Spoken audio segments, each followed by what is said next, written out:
Ladies and gentlemen, it is time. Welcome to the final stream of Ace Attorney.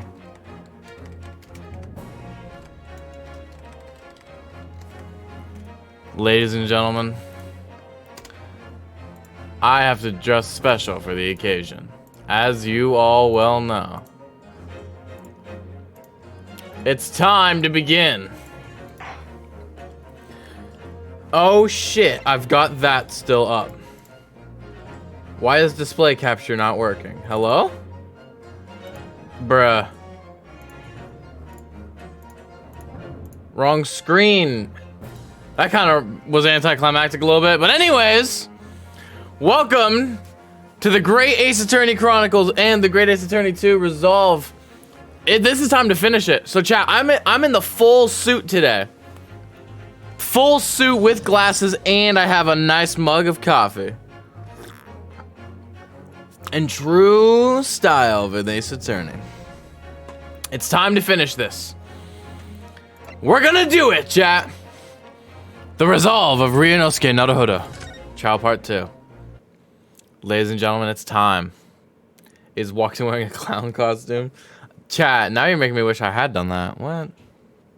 Alright. 4th November, 9:30 a.m. The Old Bailey courtroom. Here we go. The closed trial. Before we begin today, I have a brief announcement.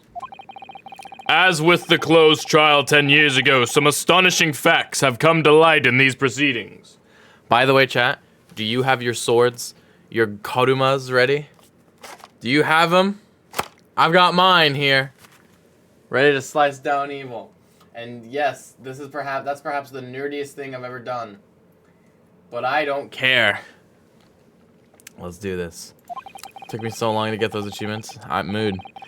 The revelation that the well-known Reaper is actually an organization illegally executing its own brand of justice.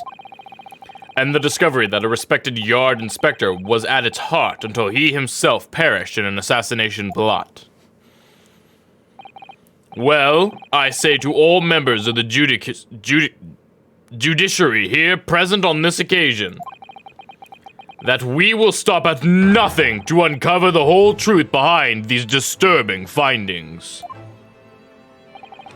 Counsels, you will undertake this trial with the resolve to pursue the truth to the bitter end.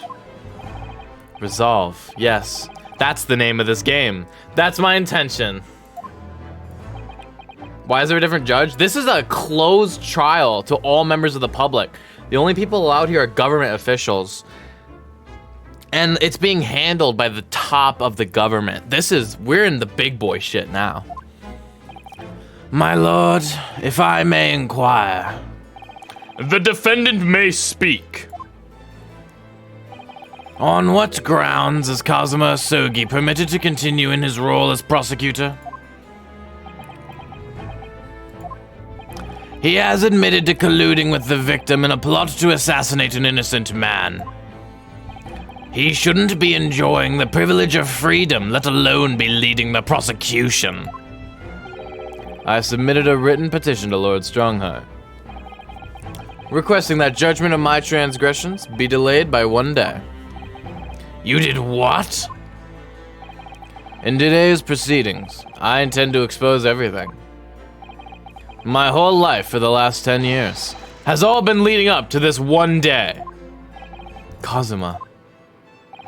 Whatever the outcome of this trial, I give my word that I will accept whatever punishment is deemed appropriate, however severe. And I suggest you prepare yourself for the same, Reaper.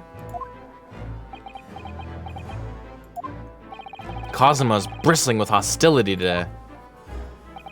I get the distinct impression we're heading into a very dangerous territory. Is that really even Kazuma-sama standing before us? As an extreme exception to normal practices, I have granted this prosecutor's request. The defense finds this acceptable, I presume. Yes, my lord. In that case, in the name of Her Majesty the Queen, I hereby declare this court to be in session again. We resume the closed hearing of Barak von Zeeks. The defense is ready, my lord. The prosecution is more than ready. Very well then. This preamble has taken long enough. Prosecutor Asogi, begin! As you wish, my lord. The prosecution calls the first witness to the stand. Bring Seshiro Jijoku into the courtroom. At last, then, we've reached the final battle. He's putting literally everything on the line now in order to get to the truth. Get the smack in. Come on, Reinosuke. It's time for that steely resolve, because this is going to test it to the limit. Alright, what bullshit have you been hiding? Witness, state your name and occupation for the court. Huh. So it was you who issued this, was it? Your subpoena? I did what was necessary. Well, look at what the young man has become. I didn't think I'd see the day where you'd take that tone with me, I must say. The witness will ensure his responses are pertinent to the questions asked. Of course, you dressed up for the occasion. I expect nothing less. Thank you, Layla. My name is Seishiro Jijoku, a Supreme Court judge from the Empire of Japan. 16 years ago, this man came to London as a visiting student. 6 years later, he returned to Japan. As well as presiding over the Supreme Court, he is also currently Japan's Minister of Foreign Affairs. I am, of course, fully aware of Mr. Jijoku and his preeminent roles. I invited him personally to the International Forensic Science Symposium as a representative of his country. I hear he also played a key role in the conclusion of the Anglo-Japanese Treaty of Friendship and Navigation. It was a great honor to be involved in the negotiations. I put all my heart into that treaty. Judge Jijoku, I must ask. Well, I never fancied the young murdering student turning up here of all places. You acquitted me yourself, and now I'm a practicing defense lawyer. Yes, and full of self-importance like your friend across the courtroom, I see. You came here to London by invitation, the International Forensic Science Symposium. But then, without informing anyone of your plans, you took flight to France. Took flight? I'd have to object to that turn of phrase. Then explain yourself. What exactly were the circumstances? Well, I was somewhat expecting this, and I'm sorry to say, I decline to comment. What? Leaving the country prematurely when I was an invited guest may be questionable etiquette, but my decision is unrelated to this case. I can't be bound to testify. Unrelated, you say? I'm gonna make Jijoku's voice. I've been trying to figure out what the hell I want his voice to be. I'm gonna make it kind of like Strongheart's voice, but like less boomy. Da da da.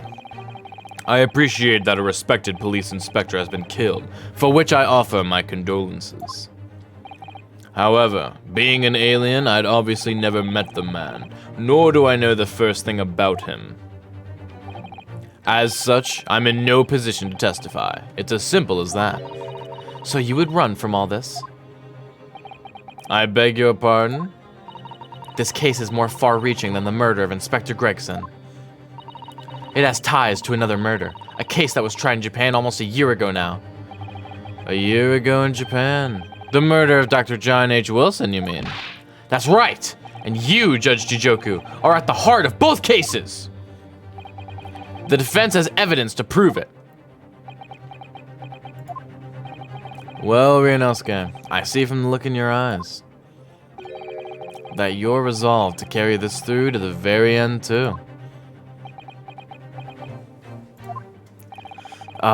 Let's see your evidence then. What proof do you have that Seishiro Jijoku is involved in this case? Obviously, the motherfucking telegram.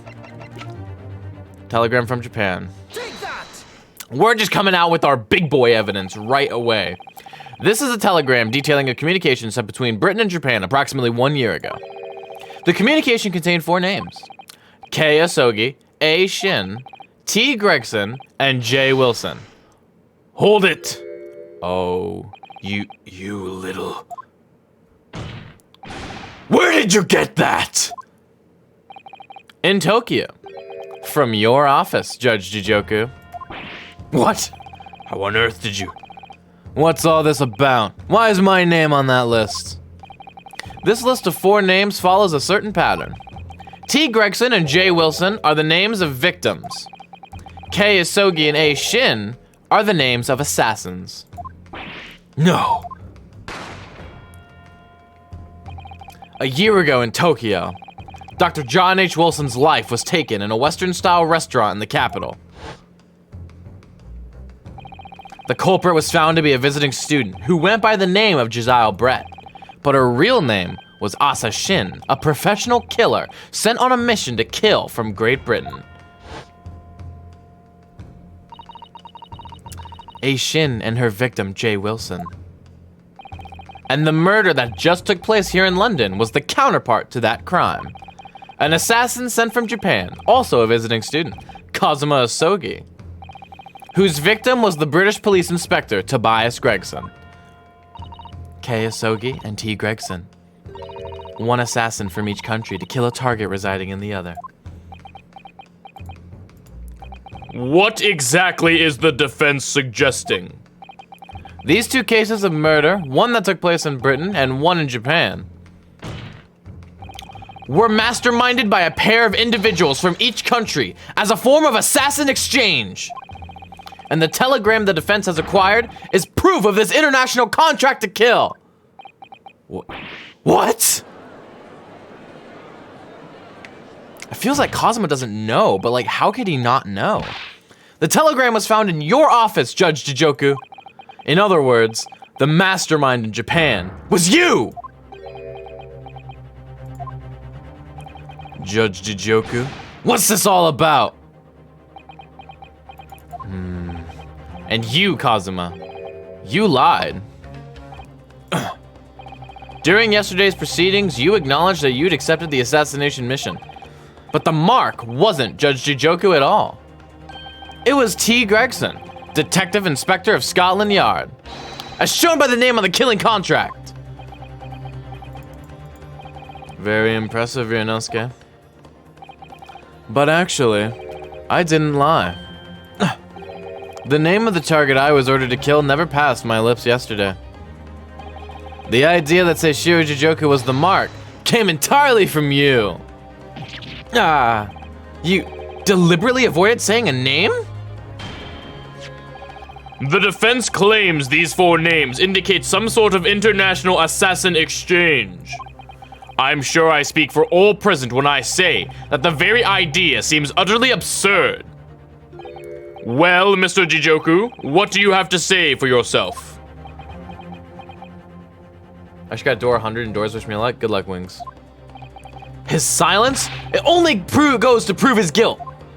That's not really how that works, but there's also another very important point that this new development brings to light. There's now a distinct possibility that the scene of Inspector Gregson's actual murder was in the witness's cabin aboard the SS Grouse. Judge Jijoku, you have to testify now. To refuse would put you in contempt of court.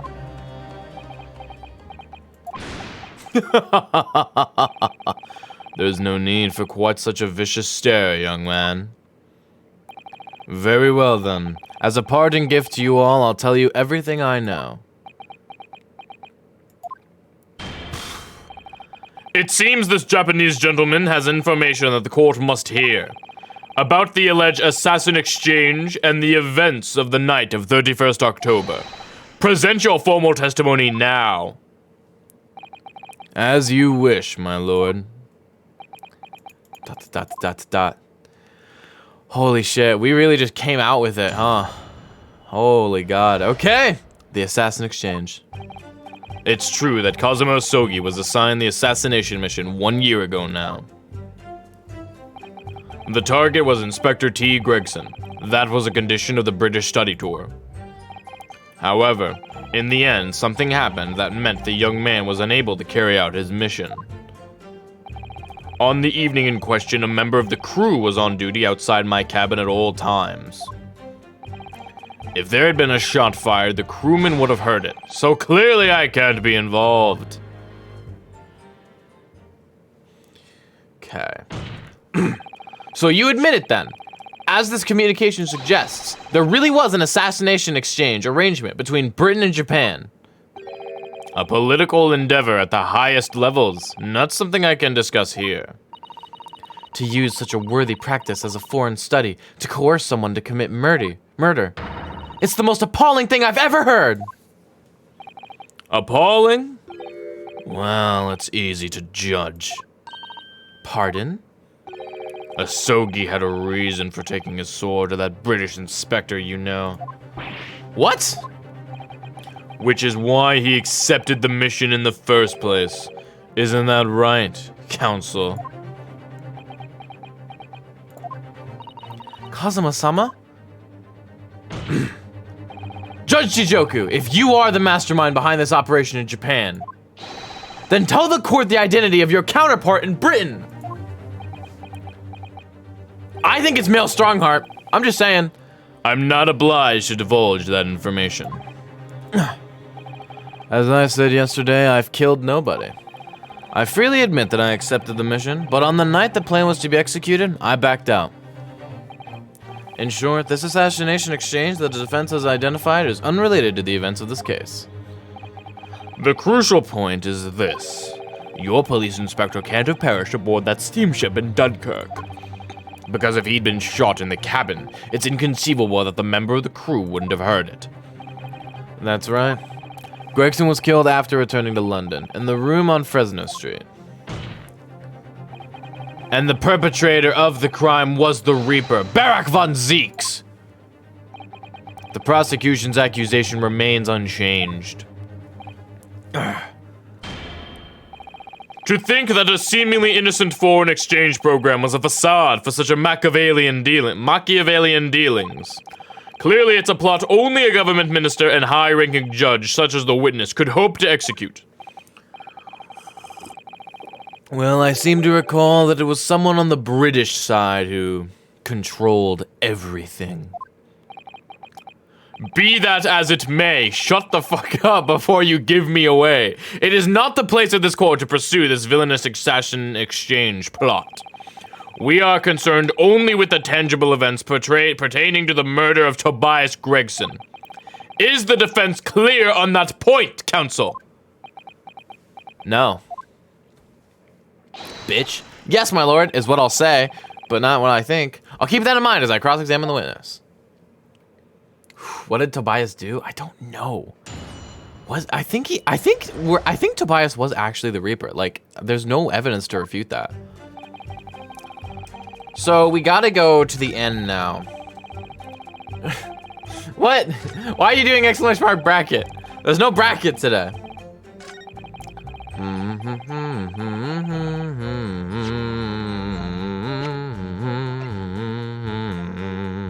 So this is obviously part of the pocket watch. Very clearly, right? I mean,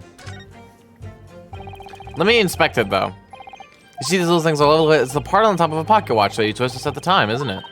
It's called the crown, I believe. A watch would be quite useless without one. The crown? Like what sits on top of a monarch's head. That's a very grand name for such a tiny part. But actually, yes, Mr. Naruhodo? If this is a crown, I have a feeling I might have seen a monarch around here somewhere with a very bare head. If by monarch you mean pocket watch, then I'm quite sure you have. Aha! Wait! Following departure from the port of Dunkirk, all crew members are required to assemble on the main deck at 10 p.m. in order to review evacuation procedures. The drill will take 20 minutes. So, no, you're wrong. Objection. Yes, as the court has heard, there was a crewman posted outside Judge Chijoku's cabin. However, we can be sure that, contrary to the witness's claim, the guard wasn't there at all times. What? I have here a notice of a particular event that was scheduled to take place aboard the steamship on the 31st. Where did you get that? It's evidence gathered by Mr. Herlock Sholmes. You were acquainted yesterday, if you remember. Sherlock Holmes again. According to this itinerary, after leaving the port of Dunkirk at exactly 10 p.m. and for a period of 20 minutes, all crewmen of the SS Grouse were to gather on deck for an evacuation drill. All crewmen were away from their posts. I have to find little tiny boxes? Yes, you're right. And during that 20-minute interval, of course, any gunshots emanating from your cabin would have been heard by no one. In summary, Judge Jijoku, you had ample opportunity to commit the crime. Ugh. Objection. A 20-minute window of opportunity. That's an excellent find, Ryunosuke. But it amounts to nothing. Why? Because the witness clearly stated in his testimony that no incident occurred in his cabin. Unless you have some decisive evidence that can show his testimony to be false. Your accusation is nothing more than conjecture. Very true. Well, counsel? Inspector Gregson was killed in Judge Jijoku's cabin that night. I'm certain of it. Because the defense has the evidence to prove it. You will present the evidence for the defense at once, counsel. What proof do you have that the victim's life was taken in Jijoku's cabin? So, it has to be this, right?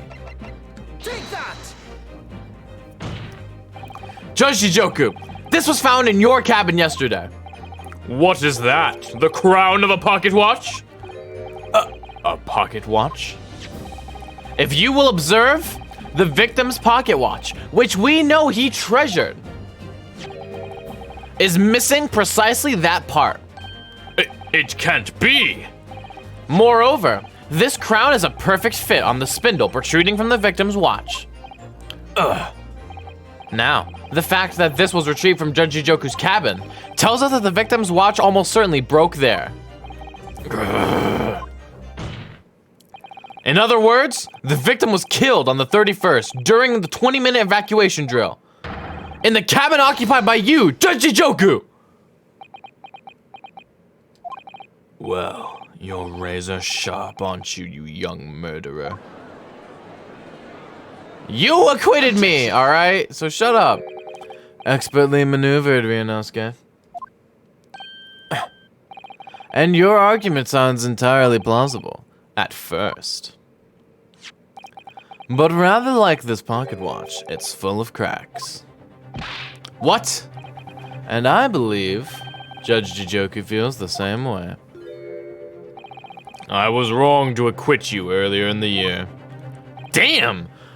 Wow! Oh my god! Sorry? If I'd known that it would result in anyone having to listen to this drivel, I would have declared you guilty just to spare the world your ridiculous bombast. Holy shit! Okay. I think it's clear that the witness will have to give further testimony. When you hear what actually happened in my cabin that night, you'll notice the pitfall into which you've stumbled. Prior to your renewed testimony, I would like to clarify one point. The fact that this part of the victim's watch was discovered in your cabin means that you acknowledge he was there, I presume? Yes, I do. Very well, then. You may proceed to give your formal testimony. Board the ship that evening on the October 31st. What does the riff guy do? What? Of course, as a man of the law, I have no intention of obstructing justice. I think you can store an item in it and it will appear in your next run. Alright, here we go. The events in the cabin. I had a guest waiting for me when I returned to my cabin after finishing my evening meal in the dining room. When I walked through the door, a mustachioed Englishman was there, foolishly waving a gun at me. I soon took care of him with an Ippon Soi throw, though. He couldn't wait to run away after that. I imagine his watch was broken when I threw him over my shoulder. It has nothing to do with his murder. The inspector was clearly killed having returned to Britain, because his body was found in London.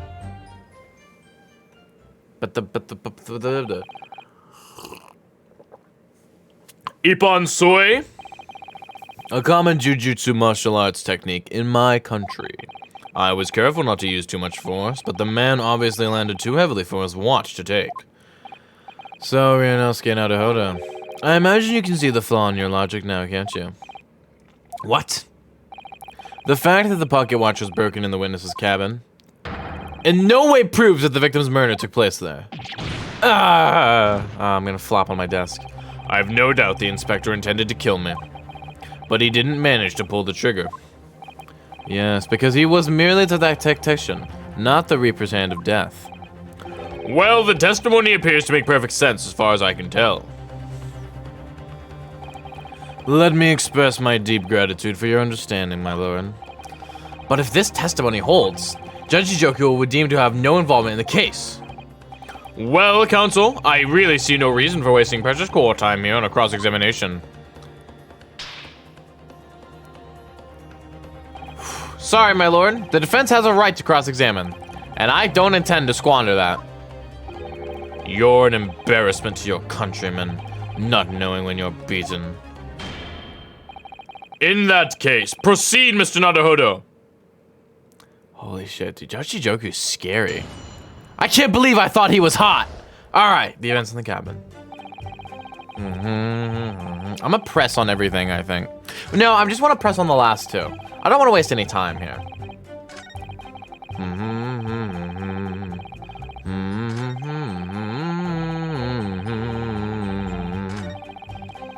I want to press right here. Hold it. But there's no evidence that proves the victim even returned to London alive. Just take a moment to think that idea of yours through now, stripling. What? You want me to strip? If the inspector was killed on the steamship in France, how on earth could he have got back to Britain? Oh my god! Chat! No way! No way!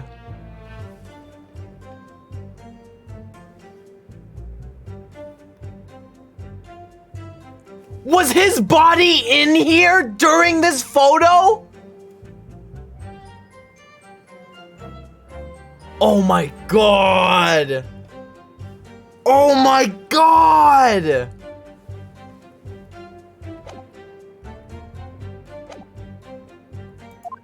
Holy shit. Well then, obviously the culprit must have moved the body. How exactly? Carrying a corpse off a ship in your arms would raise a few eyebrows at least, don't you think? Well, yes, that's true, but... All passenger luggage is inspected when it is unloaded from arriving vessels. And I would like to think the border police would query the corpse of an English gentleman as hand luggage. If the murder had taken place aboard the steamship, you would imagine the body would have been disposed of at sea. There would be no sense in risking being caught by attempting to transport the body back to Britain. That's killed that idea then. I don't think so, but perhaps not. Miss Susato? Please save me, Susato. We've heard that the first-class passengers were under constant scrutiny by the crewmen posted to guard them, which would mean that the culprit had no opportunity to dispose of the body in the sea. Yes, that's true. So transporting the body to Britain may have been the only viable alternative. Dear me, you really are new to this, aren't you? How dare you? I thought I'd been perfectly clear, but it seems I'm going to have to explain it in words you can understand. I thought I ought to alter my testimony, with your consent, of course, my lord. Yes, please. I have no objection. State your amended testimony now. There's no possible way I could have transported the victim's corpse back to Britain. Holy shit, chat. I'm gonna save right before this, because I think I know what this is. Holy shit, chat. I've figured it out, I think.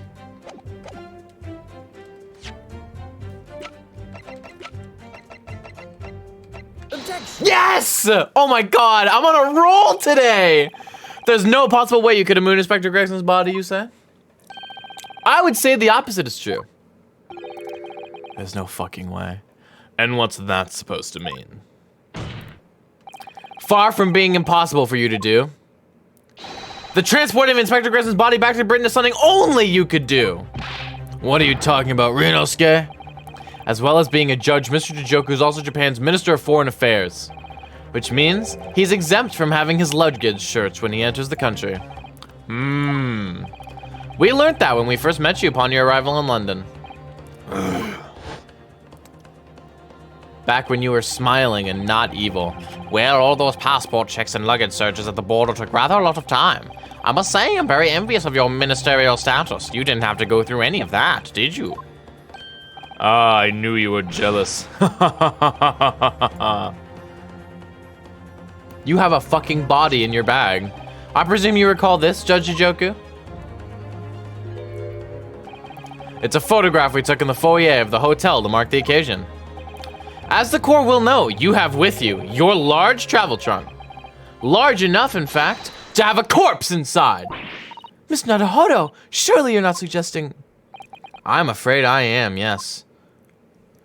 3 days ago, when we were chatting innocently with the new arrivals from Japan in the hotel, the body of Inspector Gregson was just meters away from us, inside Judge Jijoku's trunk.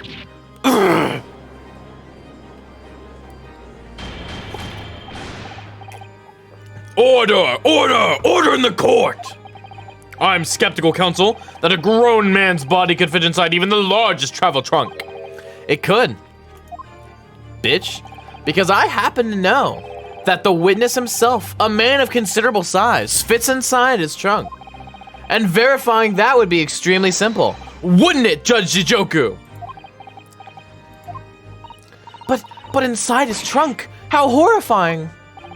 And after we'd spoken with you at the Great Waterloo Hotel, you had the opportunity to visit the apparent scene on Fresno Street, taking your trunk with you in a cab to deposit the inspector's body. I don't have to listen to this nonsense. Dr. Gory, the coroner who examined the body, has confirmed the possibility. She's acknowledged that there are signs that steps may have been taken to disguise the true time of death. The onset of the body's decomposition could have been delayed by storing it in a refrigerator. Counsel, as I remember explaining yesterday, refrigerators of the requisite size are few and far between. Yes, I'm sure they are. But one place they're certainly found is on large ocean liners. Such ships are equipped with electrically refrigerated cold rooms to keep food fresh on their long sea voyages. And the SS Grouse is no exception. Professor Mikotoba told me about it only yesterday. Well, Judge Jijoku? However much you prolong this debate, you can't eliminate the truth.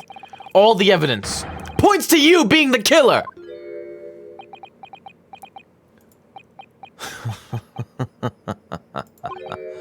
Well, this has all been very heartening. I can see that it was a wise move letting Asogi and you embark on the study tour. What are you talking about now? Logical reasoning, of course. All court proceedings will be built on logical reasoning in the new century. And I can see that you've both laid firm foundations for that already. Judge Jijoku, please stop diverting attention from the issue at hand. The defense has made an accusation against you. How do you respond? Respond? There's really no need for me to respond, is there? Why ever not? Because before you can even begin to answer the question of when the victim was killed, you must first establish one key fact. Where was the victim killed? It's quite logical. The actual scene of the crime. The prosecution's stance is unaltered. The killing took place on Fresno Street when the gunshot was heard, as the accused Barak von Zeke shot the victim at point-blank range. Since no tangible evidence exists to disprove the prosecution's claim at this time, the defense's deductions amount to little more than an elaborate fairy tale. I have a feeling this entire fucking courtroom is stacked against me. It's so rigged. I'm afraid that's how the logical reasoning the British are known for really works, young Striplin. Well, at least you pronounced it right that time. The victim was shot in that little room on Fresno Street and died instantly. I'm afraid it's the prosecution's claim. That's the only fairy tale here. How can you say that? Quite simply, because that claim directly contradicts a certain piece of evidence in our possession. Very tantalizing, counsel. I think you had better explain yourself to the court, don't you?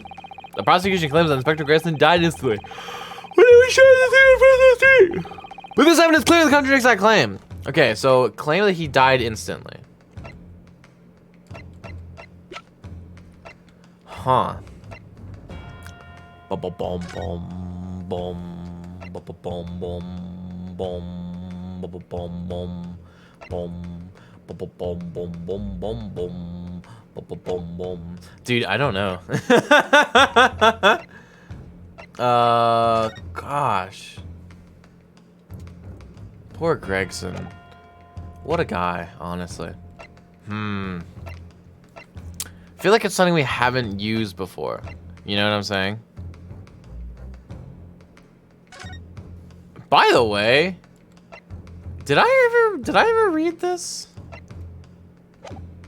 Okay, I didn't. I did.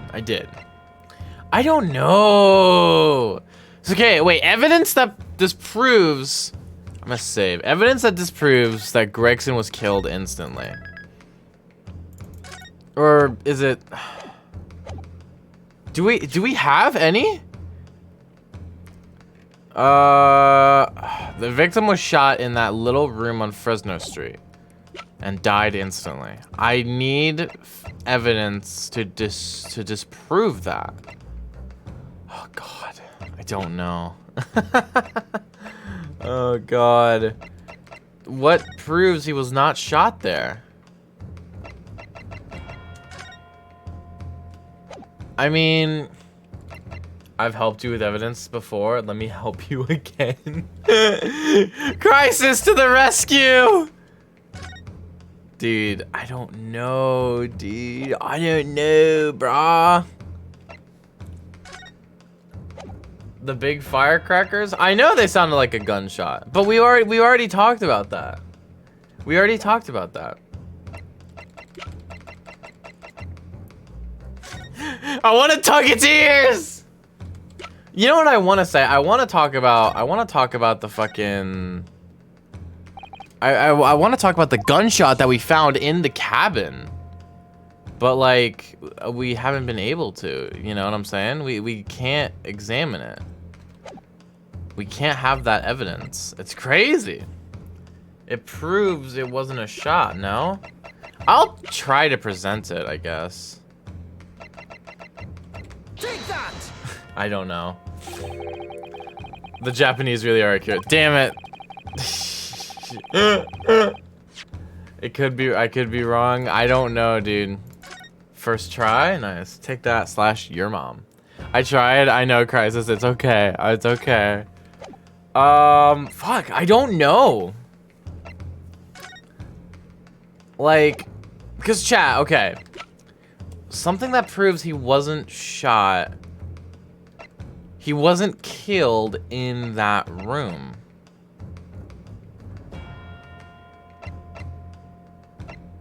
It's not the Asogi papers. let's do the process of elimination right here. All right?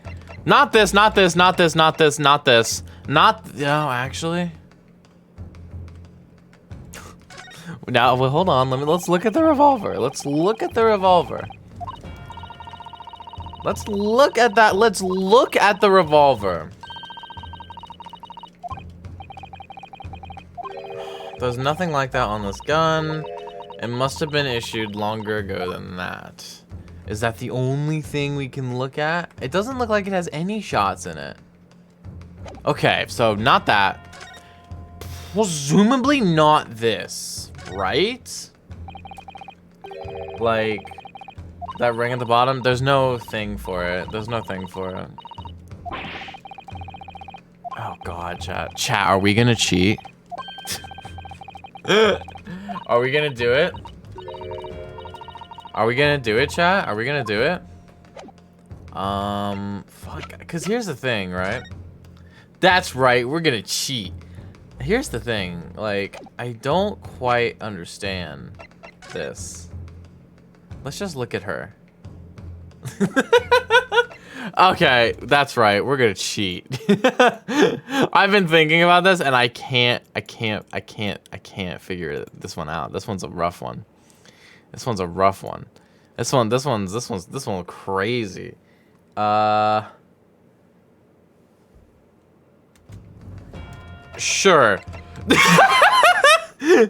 All right, boom. A photograph of the victim in the very location you claim he wasn't killed. Yes, but I'm gonna let Renosuke explain the point because I don't get the point. The posture of the body. If Inspector Gregson had been shot there in that room, it's out of the question that his body would have been curled up in a ball like that. I'm sorry to disappoint you, but your logic is flawed. Rigor mortis! He could easily have adopted that photo position. Fetal? Fetal? Is that meant to be fetal, but they put an O in it? Fetal position due to the pain of the shot was subsequently proved fatal. I'm sorry to disappoint you, Judge Jijoku, but it's your logic that is flawed. What? According to this autopsy report, the victim died instantly. Oh! Okay, I get it. He would have felt no pain, much less have been able to draw himself into that position. Which begs the question of why the victim's body is curled up in that way. Chat, I can't believe I figured it out. I'm on a roll today, right? Yeah. Well, the answer should be abundantly clear by now. You're suggesting... The inspector's body took on that posture ahead of its arrival on Fresno Street, before it was coldly turned out onto the floor. From the inside of a large travel trunk. No. You're quite right. The shape of the body. It looks exactly as if it had been kept in a confined space. Rubeer! Judge Jijoku, present your trunk for examination. I believe there are possible contaminants of victim blood. Ugh. Oh my god. Present my trunk. I refuse. What? On what grounds? I'm the Minister of Foreign Affairs from the Empire of Japan. I shouldn't have to put up with this treatment just because of some stripling's baseless accusations. In other words, Judge Jijoku, there is blood in your trunk. Oh my god. You got junk in your trunk, don't you? I decline to answer that. As the Minister of Foreign Affairs, I have privileges that allow me to Objection! At this moment, you're not a government minister. You are a witness in a trial in Britain's highest court.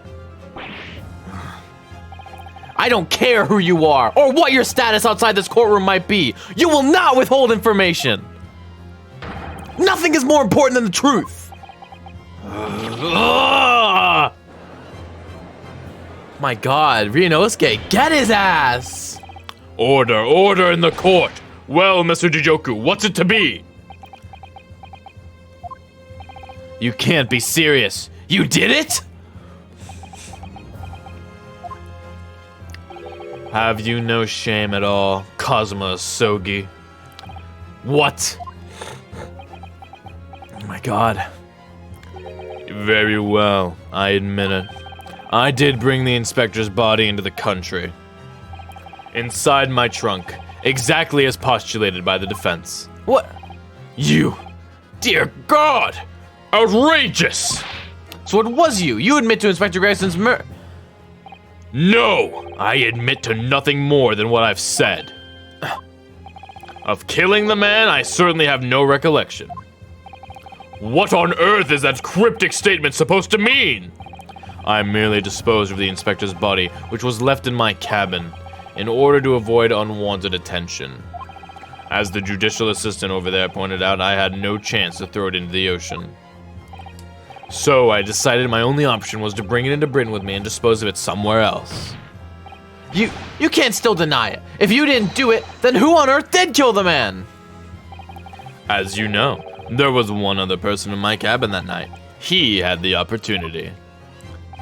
And moreover, he'd already accepted a mission to take the inspector's life. Oh. That's right! Who else could it have been? It was you! Kazuma Sogi! You.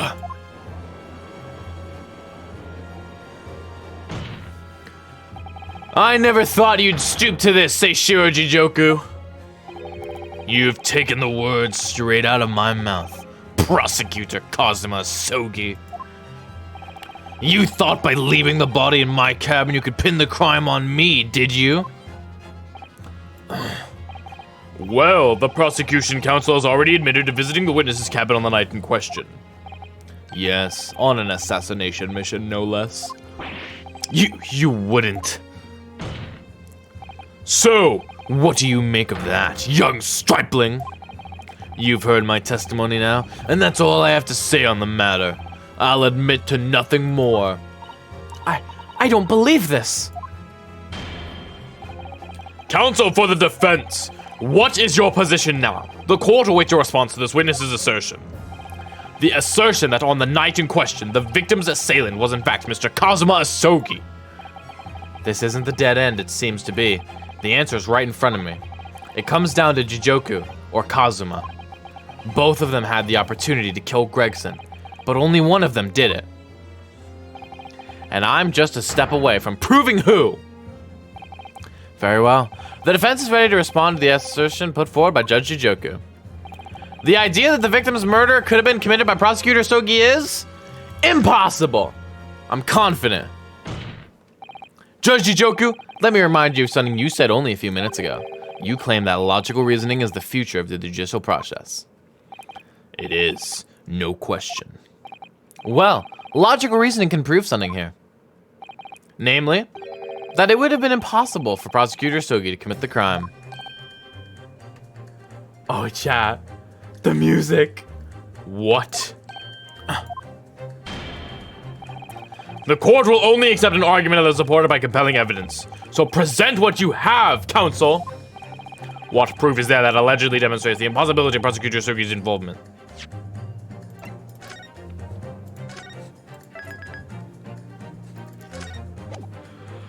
I think it's the metal case. Oh, maybe the sword. Because here's the thing. Why would Kazuma have used his sword?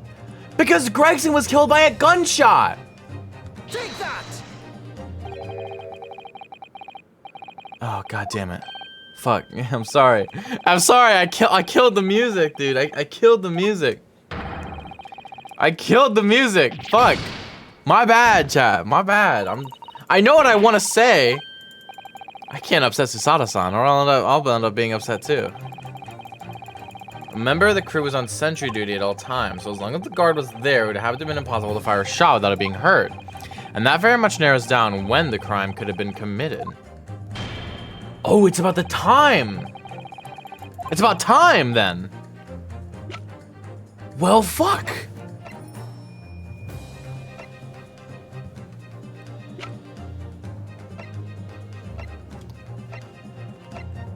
Wait, because Kazuma wasn't on board, was he? Or no, he was. He admitted to being on board. Fuck. What the fuck am I doing? Wait, let me load. It's about the time. It's about the time, chat. It's about the time. Oh god, but what do I have about that?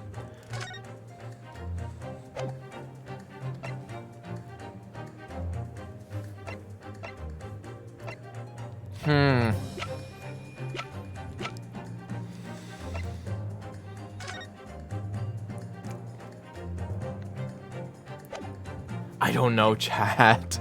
Oh my god.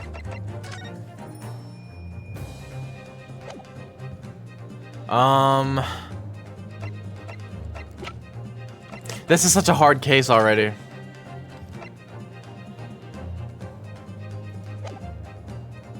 It might be that.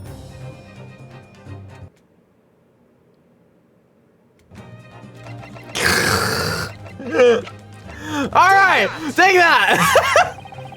This itinerary for crew members of the SS Grouse, my lord. This is the conclusive proof. An itinerary? How does that prove anything?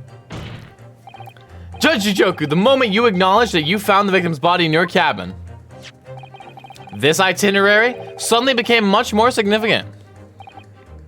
What? Why? On the night in question, as always. I mean, okay, chat, to be 100% fair, I was probably gonna present that, just, you know, after a few more tries.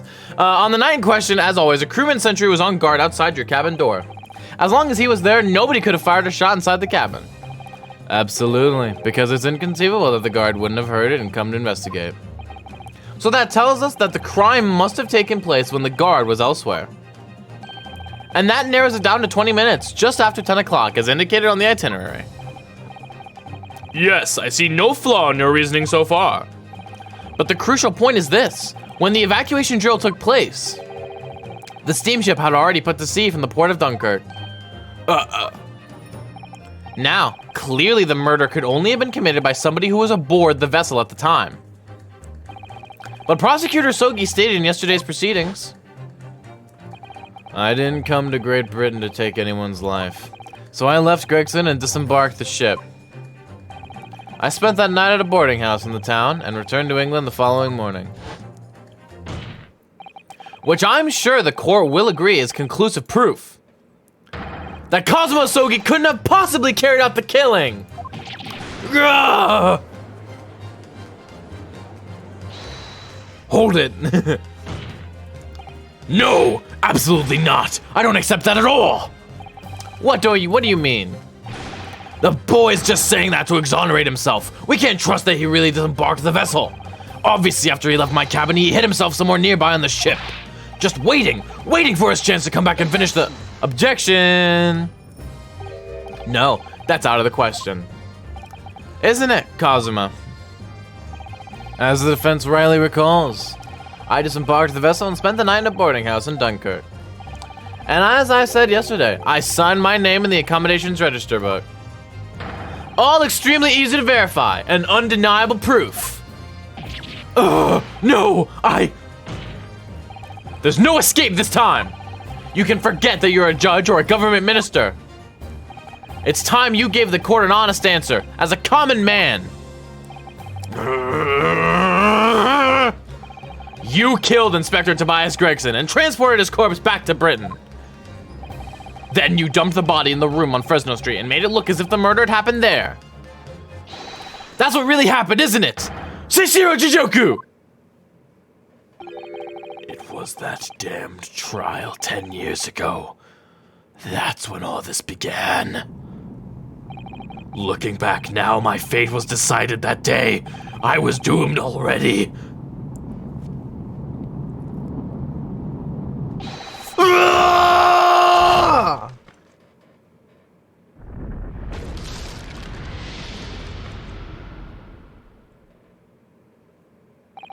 It's over! My life is over.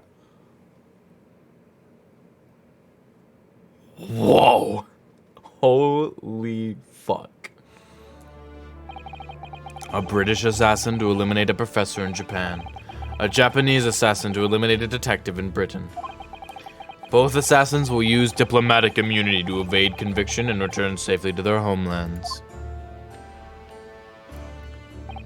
The assassin exchange request arrived from Britain about 1 year ago. Though it was hardly a request, it was a demand. And for that, you decided to recruit Mr. Asogi. But things didn't go according to plan. Your chosen assassin never made it to Britain. And you found yourself unable to dispatch a replacement. Because I was already on my way to Britain at that time in Kazuma's place. And that left me with only one option for carrying out my obligation. To eliminate the mark myself, personally. Of course, there was but a single opportunity for me to do that. The International Forensic Science Symposium, I presume? That's right. I decided it would be safest to carry out the plan before my arrival in Britain, so I enlisted the help of my British counterpart, and made arrangements for a pretext that would take the inspector to Dunkirk. To lure the man in, he was given a sham mission by the Reaper. What? The Reaper? But there's only one person who could have done that. The mastermind of the entire operation. The Reaper himself. So that means that the assassin exchange was It was all planned by the Reaper. I'm not at liberty to say anything about my British counterpart. Anyway, the inspector accepted the Reaper's mission and dutifully infiltrated my cabin on the steamship. But it was all a trap designed to lead him to France and his own death. Oh, how awful. It was past 9 o'clock when I returned to my cabin from the dining hall that evening. I didn't give him time to attack me. I choked him until he lost consciousness. But there was a guard just outside the door, so I left it at that for the time being. Even the slightest noise might have aroused suspicion, so I bided my time waiting. For the 20 minutes after 10 o'clock. I had intended to finish him by strangulation, but moments before I had the chance, he suddenly came round and went for me in a reckless move. Bang! I had received the British issue gun 16 years earlier, being a member of the judiciary as a visiting student. I never imagined I'd have to use it for something like that. So the revolver belongs to you, does it? Then the victim was killed inside your cabin on the SS Grouse. Which begs the question of why you arranged for his body to be discovered in the room on Fresno Street. The young judicial assistant over there has already answered that question. There was no way I could take the body up on deck to throw it over the side. That's precisely where all the crewmen were gathered for the evacuation drill. So before the first-class cabin sentries returned, I took the corpse to the refrigeration room.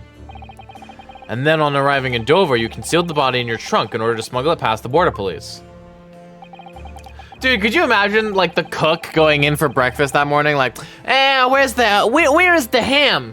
No, that is beef, chicken, pork, dead body. Here is ham. I'll use this. Like, how did he hide it in there? What? I knew I needed to take steps if the police were to be convinced when the body was found in London. In that case, you must have known. You must have had intimate details of Inspector Gregson's intended schedule. Yes, my British counterpart sent me everything I needed to know. The inspector was due at Fresno Street at 5 o'clock that afternoon, in order to meet a man by the name of Hugh Boone, from whom he would take back his police identification. I decided that man would be the perfect person to set up as the culprit. So I took a hackney carriage over there with the body still in my trunk. That must have been just after we took this photograph with you at the hotel then. Yes, I wasn't expecting a welcoming committee. I was more than a little nervous. On Fresno Street, I spotted a young girl selling little firecrackers. Miss Venus, of course. The baddest bitch of the whole chapter, low-key. I conceived of the candle trick there and then. So I donned a simple disguise and approached the girl to buy enough firecrackers to replicate a gunshot. What sort of disguise? For some reason, the inspector had a bright red hairpiece in his own traveling case. So I put that on, although I suspect I drew more attention to myself than I would have otherwise. The hairpiece we found at the scene. The inspector had it ready for the Red-Headed League investigation. I only arrived at the room at around 4:45. So I quickly placed the body on the floor, moved the notice board, and set up my little candle trick. I arranged it so that the firecrackers would go off with a bang around 15 minutes later.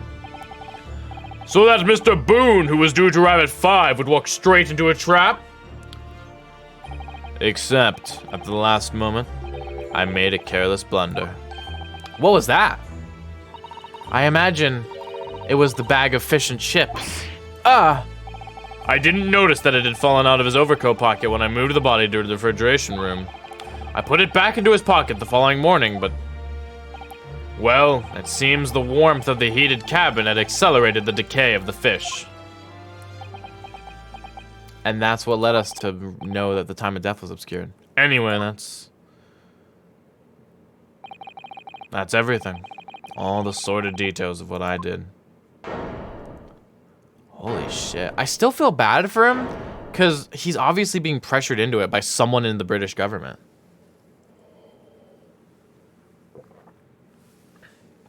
I still think Mel Strongheart's behind it. I've heard enough.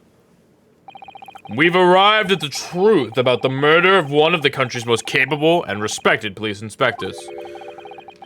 The The witness will be tried in the coming days. For a crime of such a vile nature, you can expect the most severe penalty.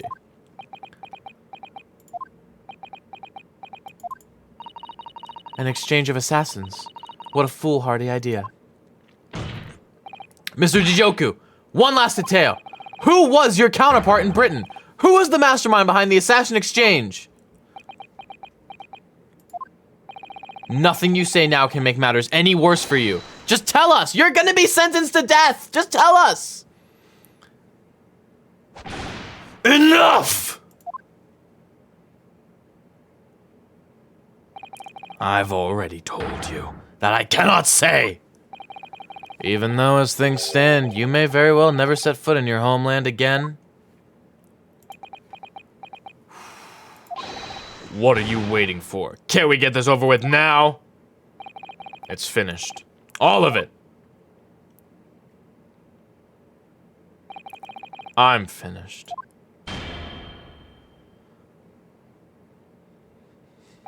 Then, in the name of Her Majesty the Queen, I now pronounce the findings of this court. This man before us has admitted to the willful murder of Tobias Gregson. Jesus.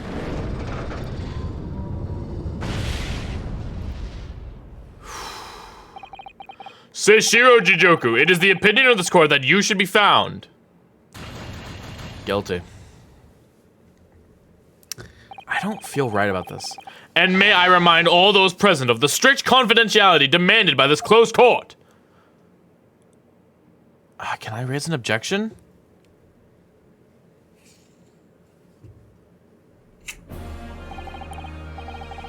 Moments ago, Mr. Jijoku signed a written confession, admitting to the murder of Inspector Gregson and the subsequent conveyance of the body. In short, the defendant's innocence has therefore been established beyond doubt. Oh, Cosmo's not happy about this. Oh, wonderful.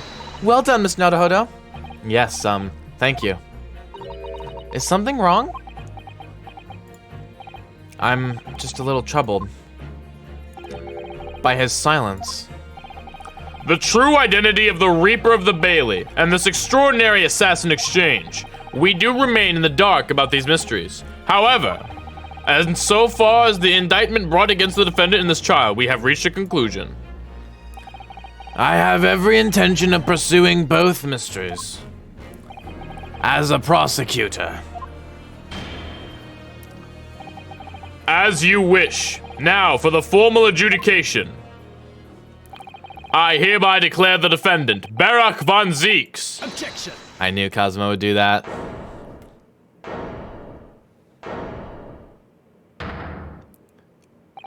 The prosecution calls for adjudication to be deferred. Counsel? The accused's innocence hasn't been fully established at all, and therefore, it would be wrong to deliver a verdict at this time. That is the prosecution's unwavering position. What? But Judge Jijoku has already confessed. Nevertheless, Barak von Zeeks has committed crimes for which he must be punished. Well, it would appear you have information that the court needs to hear, Prosecutor Asogi. Certainly, the murder of Inspector Gregson was actually carried out by Seishiro Jijoku. But it's clear from the witness's testimony that he was coerced into complying with the plot. Into this sick, merciless assassin exchange. That may be true, but... So what I want to know is, who coerced Jijoku? Who was pulling the strings? The victim went to France having been ordered on a mission for the Reaper, only to be murdered. In other words, the mastermind behind the assassin exchange is someone in a position to give such an order. As we've already established. Oh my god, chat. I wanna drink this root beer. Root beer! There we go. The Reaper himself. Well, certainly that would appear to follow. The prosecution hereby formally accuses the man in the dock, Barak von Zeeks, of being the Reaper of the Bailey. And furthermore, I'm going to prove his guilt beyond all reasonable doubt. What?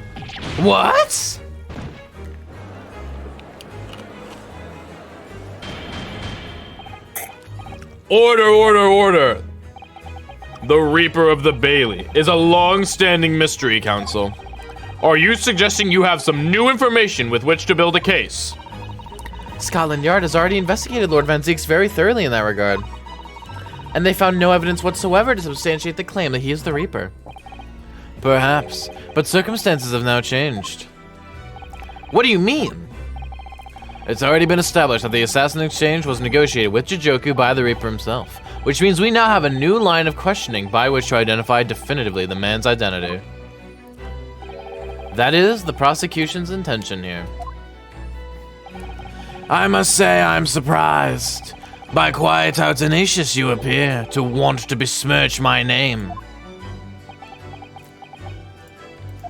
You are guilty of an unforgivable crime, Lord Van Zieks. And I will bring you to justice for it, whatever it takes. That explains Kazuma's silence before. He'll stop at nothing to finish what Lord Van Zieks unwittingly started 10 years ago. Are you trying to find the top wine drinker? Oh, we've been doing that. Very well, whilst it's extremely irregular. I will, on this occasion, grant the prosecution further opportunity for witness testimony. The defendant will disclose any and all involvement he had with the Reaper and the Assassin Exchange. I thank you, my lord, for guiding the court so wisely. Oh, avoided him another hydrate. I hereby declare this court to be in session for a supplementary hearing.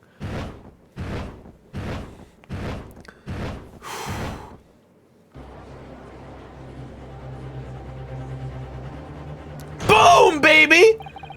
Pray turn a blind eye to the discourtesy as I verify this vile and unremitting accusation. Hasn't soured the contents of my hallowed chalice.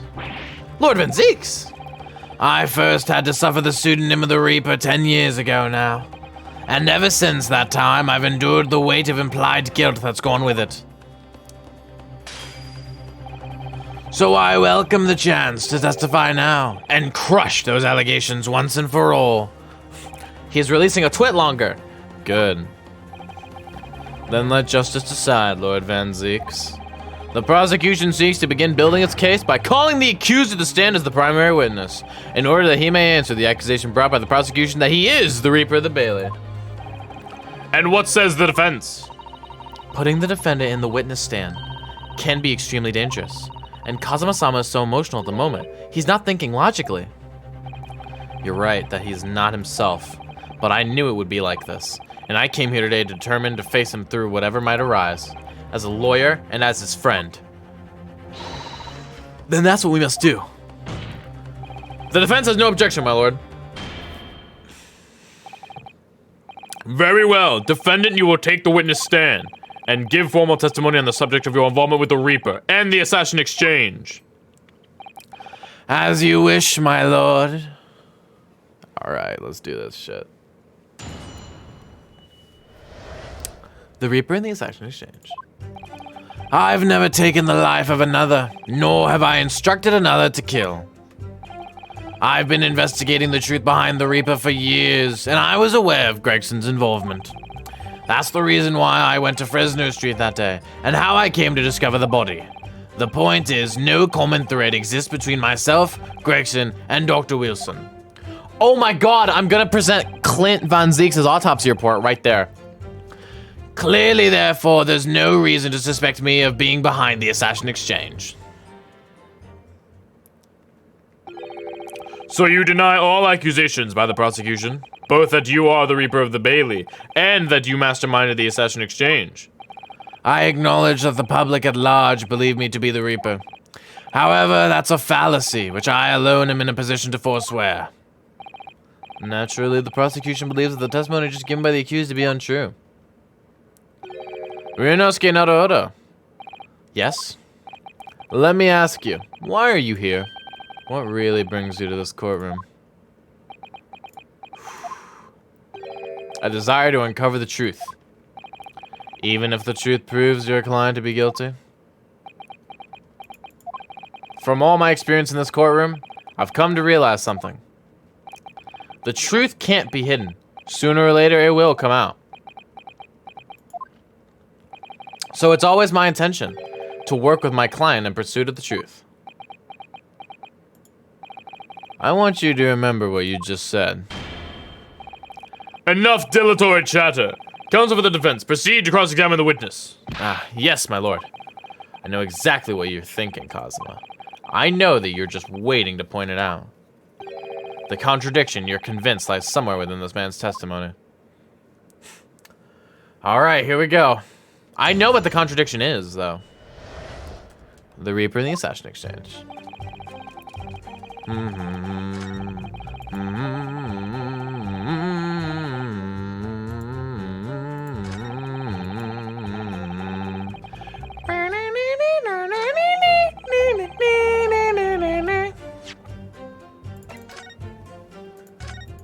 All right, let's save.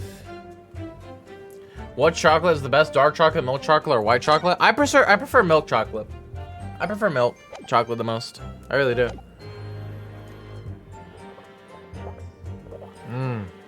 Oh yeah, that's good brew beer. Brew beer. Objection. Right there, baby. Spiced dark chocolate hits different though. That's true. I like dark chocolate, and like, here's the thing about the different chocolates, right? I know we're about to do this trial, but let me go on a little bit of a rant. Dark chocolate is best in small quantities. For me personally, milk chocolate is best if like a whole ass bar. I just, you know what I'm saying? And milk chocolate is, and white chocolate is best like when it's like a white chocolate drizzle. You know what I'm saying? Like over popcorn, or if it's like a white, like cookies and cream is the best use of white chocolate in the world. And that's a true fact. That's a true fact. Anyways, this man gets it. Thank you, Crisis. You really get me. You really get my goat. What is this, an autopsy report? Wait, this is 10 years old. From the autopsy of Lord Clint Van Zeeks. What? My brother's autopsy report? Do you know the trick to eliminating drift in a GameCube controller? I don't think there is one. I'm pleased the defense doesn't intend to run from the undeniable truth.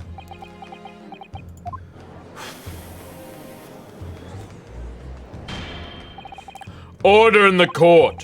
What reason do you have to presenting a 10-year-old autopsy report to counsel? This autopsy report, the autopsy report of the professor's final victim, is an indelible link between Inspector Gregson, Dr. Wilson, and the defendant. Not that accursed name again. The professor. I've personally researched all the court records relating to that case. I know that at the time, autopsy was considered sacrilege to the victim's souls, and for a member of the aristocracy like Lord Clint Van Zeeks, it was unthinkable. But someone implored the powers that be to allow the autopsy to go ahead, Inspector Gregson. He declared that he was certain he would obtain conclusive proof from the procedure. And it was Dr. Wilson who conducted the autopsy. His signature is clearly visible on the document. As promised by Gregson, the autopsy did indeed produce evidence. Evidence that conclusively proved Genshin Isogi was guilty of the murders. In my brother's dying moments, he mustered all his remaining strength to leave that vital clue behind. Indeed, that was the key to indicting the professor for his crimes and the conclusive evidence that convicted him. It enabled Lord Van Zeeks here to avenge his brother's senseless death with a marvelous victory in court. A marvelous victory, was it? I wonder if that's really true. What? Could the same be said if it turned out the key piece of evidence in question was in fact fabricated? If the inspector, the coroner, and the prosecutor all colluded together to cast an innocent Japanese man as a mass murderer and send him to his death. That's outrageous! And now, 10 years later, for some reason the secret has been threatened and needs protecting. Which is why the inspector and the coroner had to be silenced, isn't it? by someone in power in Japan and in Britain. Using the 2 killers recruited for the assassin exchange. God, that is actually a convincing case, but I don't believe it. Order at once. 10 years ago, my father was convicted in this very courtroom as a mass murderer, to be sentenced to death. But it was all a sham, and I swore to myself that I'd prove it, which is why I had to come to Britain. Whatever the cost!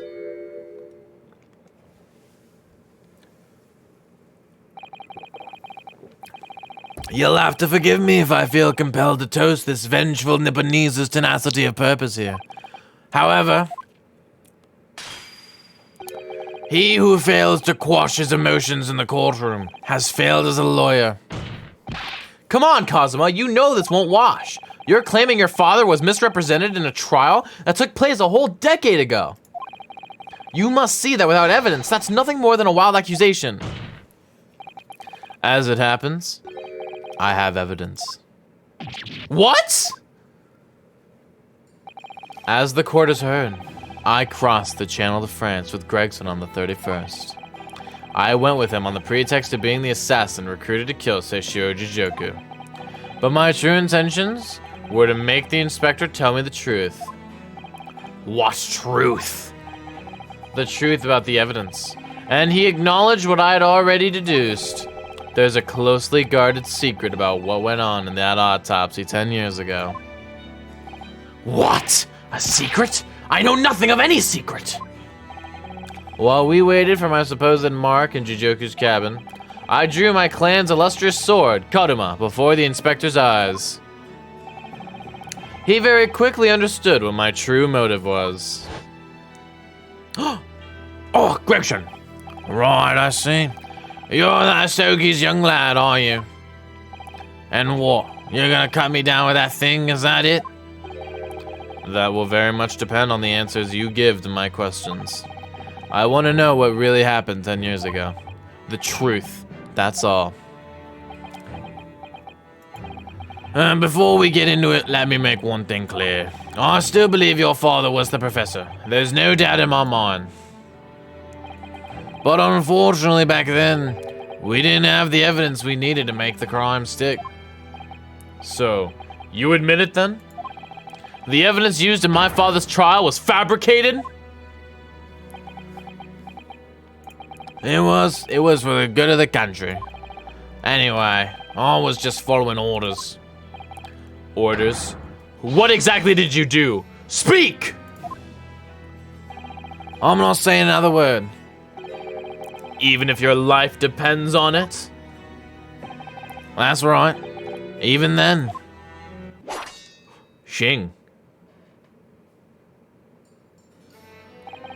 So that's when the tip of the sword broke. Oh, Kazuma-sama. If the results of Clint Van Zieks' autopsy were fabricated, then the investigating officer Gregson and the lead coroner Wilson must have known about it. And they can only have been ordered to pervert the course of justice in that way by one man. The man leading the case for the prosecution, Barak Van Zieks. But wait! Oh my god! Oh my god! Barak wasn't leading the prosecution initially. But you know who was? Male motherfucking Strongheart.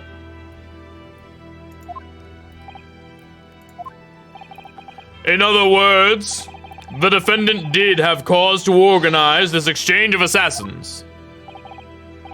Exactly. And as we established earlier, Clock Daddy Evil, I think we've been knowing that, Crisis.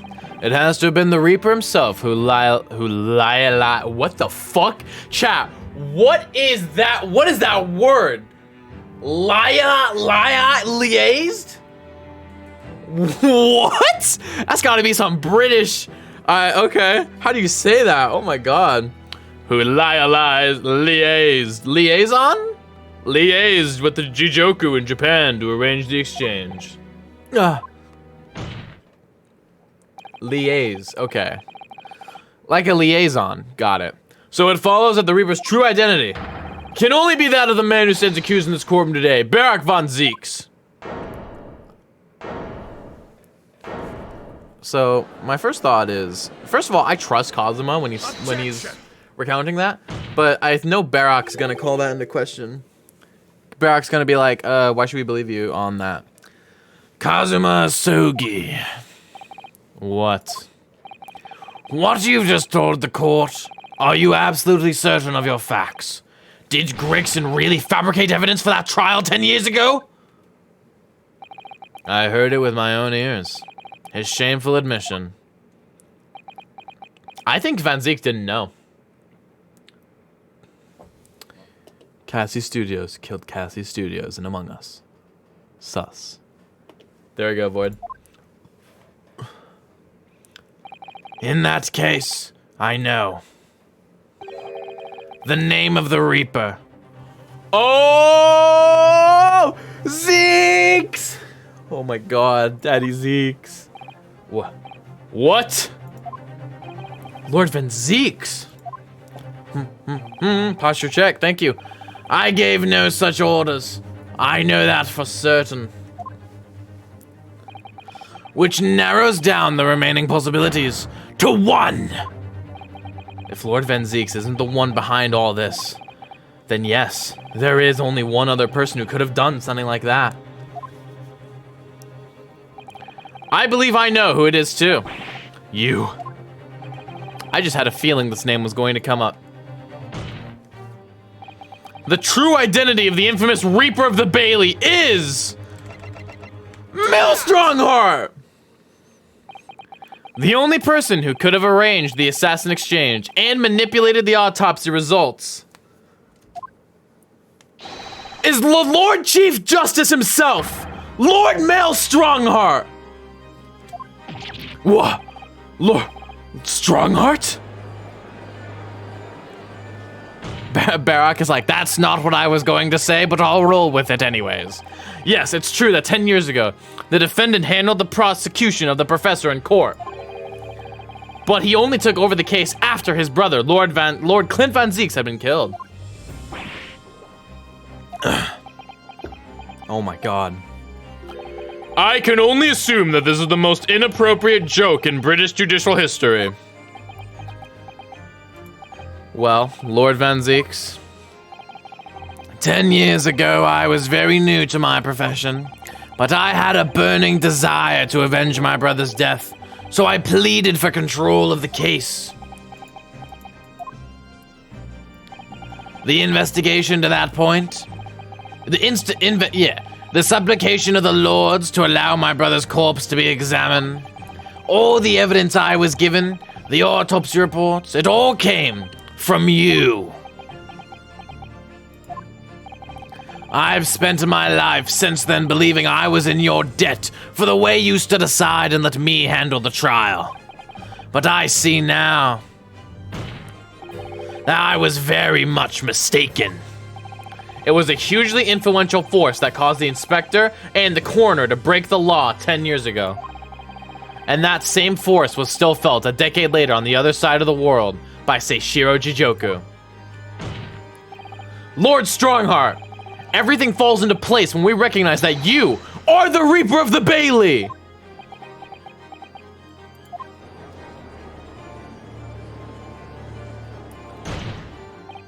The court awaits your response, my lord. This may very well go down in British judicial history, but I assure you it is no joke. Consider this a formal accusal by the defense. It doesn't warrant a response. A formal accusal? Don't be absurd. The defense's claims are utter nonsense, a wild fantasy at best. You're not going to defend yourself? You claim there was some wrongdoing with Lord Clint Van Zeeks' autopsy? That's utterly untrue. Objection. But I heard it from Gregson's own lips. He admitted to it. And where is your evidence? What? Gregson's dead now. Unless you were thinking of summoning a ghost to the stand? You mean to say? I forget how the system works in your little backwater country. But in the courts of the British Empire, without evidence, there is no case. I have no intention of entertaining some wild fantasy that can't possibly be substantiated by anyone or anything! Ugh! Order in court! Following Inspector Gregson's murder and in the light of Dr. Wilson's death as well, there's really no one left who could testify about the events of 10 years ago, is there? So that was the real purpose of the assassin exchange. This court has no business raking over the coals of a case that was concluded a decade ago. The accusal brought by the prosecution and the defense is categorically denied. I take it there are no objections? Kazuma, he's more or less waited his whole life for this moment. Is there really nothing else we can do now? Is there no other avenue we can go down in pursuit of the truth about what happened all those years ago? If only there was someone who could testify about Clint Van Zieks' Miko Toba! Miko Toba was the one who actually was doing it! He's gone to extraordinary lengths to cover his tracks. Even so far as dispatching an assassin all the way to Japan to ensure Dr. Wilson's silence. And Dr. Scythe won't say anything against Strongheart. But there's still one ray of hope. Objection. Miko Toba! Actually, there is one person who can still testify about that autopsy. Don't be ridiculous. There's no one left. Who, Rinosuke? Who? Tell me! Kazuma, Please! This trial can't end. Not yet! I'm not doing this for you. I'm doing it for the truth. The person the defense would like to call to the stand to testify about the autopsy of Lord Clint Van Zieks is... Take that! Boom! Heaven help us. Another Japanese. An expert in forensic medicine, my lord. Professor Yujin Mikotoba. 16 years ago, he came to London with Sasiro Jijoku and Genshin Isogi as a visiting student. And what could his testimony possibly tell us? Professor Mikotoba was the primary assistant during the autopsy in question. He was also the person who actually penned the report. Incorrect. The autopsy was carried out by the coroner, Dr. Wilson. The report carries his signature. It was the primary assistant's duty to keep a written record of the coroner's work during the procedure. In actual fact, the coroner merely read over the report at the end and signed it. In other words, Professor Mikotoba witnessed the entire autopsy from start to finish, and the only reason he's not dead right now is because Strongheart didn't know that. Oh my god. The defense demands that Professor Mikotoba be summoned as a witness as a matter of urgency. Whatever really happened in that autopsy laboratory 10 years ago is something only he can tell us. The defense's demand is denied. What? But Professor Mikotoba is in London at this very moment. We could summon him to the stand in minutes. No, of course he's not going to agree to it. Strongheart has no intention of summoning anyone who knows. He's too concerned about protecting himself. Prosecutor Osogi, let me refresh your memory as you seem to have forgotten the prosecution's stance. Only minutes ago, you accused the defendant of being the Reaper and of masterminding the assassin exchange. I did, yes. So present your evidence for those claims and make your case complete. At this time, I don't have the requisite evidence. But that's exactly why we need witness testimony. The professor case is closed. There are no clues in the distant past that will bolster your argument today. I'm afraid to say, Prosecutor Isogi, that you would appear to be possessed by the spirit of your late homicidal father. Now, as I stated earlier, this court has already reached a conclusion with respect to the matter at hand. Inspector Gregson was murdered by Japanese Supreme Court Judge Seishiro Jijoku. As for any hidden circumstances that may exist, they will be investigated in due course by the proper authorities. No, they won't. But we all know what will happen. That'll just give the mastermind of the whole venture time to cover his tracks again. By which you mean me? Yeah? Your punishment for this contemptible behavior will be decided at a later date. As for you, Prosecutor Isogi, you will be remanded following these proceedings. Willingly, I trust, since you gave your word. This futile game of revenge is over. Young Master Asogi.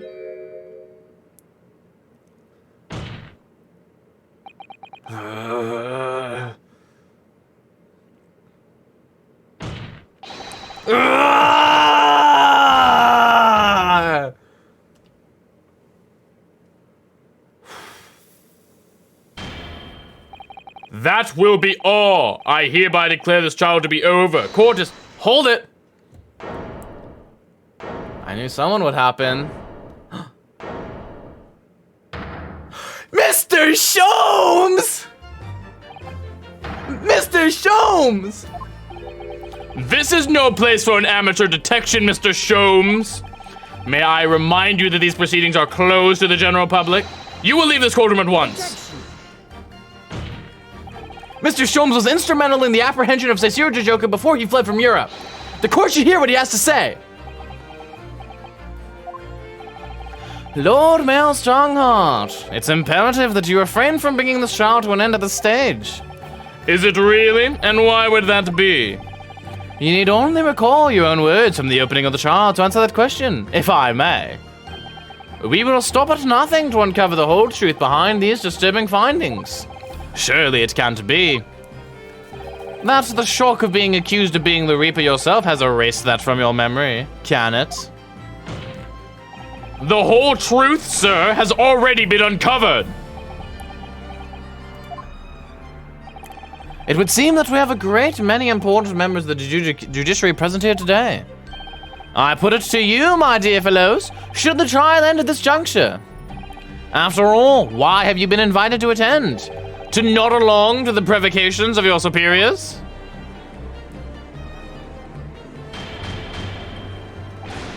Order! Order in court! It seems to me that we stand before a door that leads to a new era of legal practices. A door that is ajar. That has emerged from the shadows of the Reaper's decade-long ascendancy.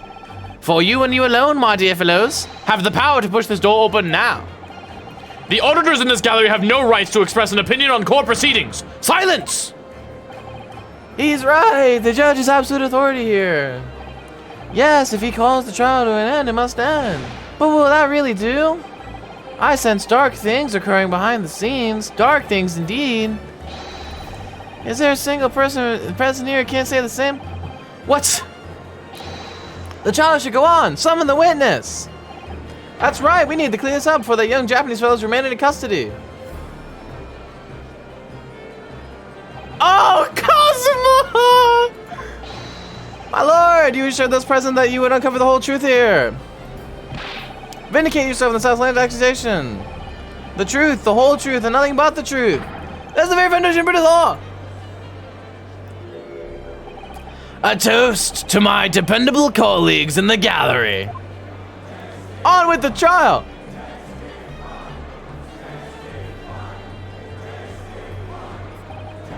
Well, my lord, you hear the voice of the British justice, I take it. I think you'll find it'll be rather awkward to silence.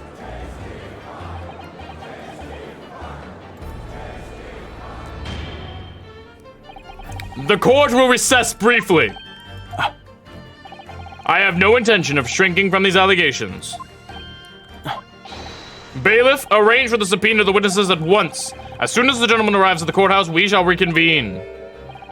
A recess won't be necessary, my lord. Pardon? Mikotoba is a close friend of mine. He accompanied me today and is waiting in the antechamber as we speak. I do believe he's been enjoying a little trip down memory lane, in fact. What? Professor Mikotoba is here in the courthouse? Mr. Sholmes, you didn't know this would happen, did you? My dear fellow, no one is in a better position to answer that question than you, surely. I wasn't just asking for the fun of it, you know. Well, I must thank you for your assistance in this matter, Mr. Sholmes. However, you are of no further use here. Kindly leave the courtroom at once. But of course, in truth, I find myself rather busy now as a result of these developments. Mr. Nadahodo? Yes? I trust you have Iris's little lucky charm with you?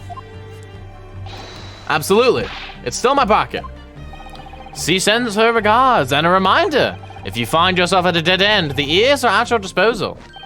Just one tug, if you please. Oh, of course. In that case, the trial will continue without delay. Bailiff, show the witness to the stand.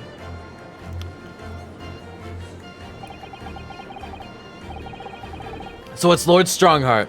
He's the Reaper of the Bailey. Where exactly is this trial going to take me, I wonder? Just how deep am I about to be plunged into the blackness of the abyss? Well, I'm ready. I'm ready to head into the heart of this maelstrom and confront whatever horrors it tries to drown me under.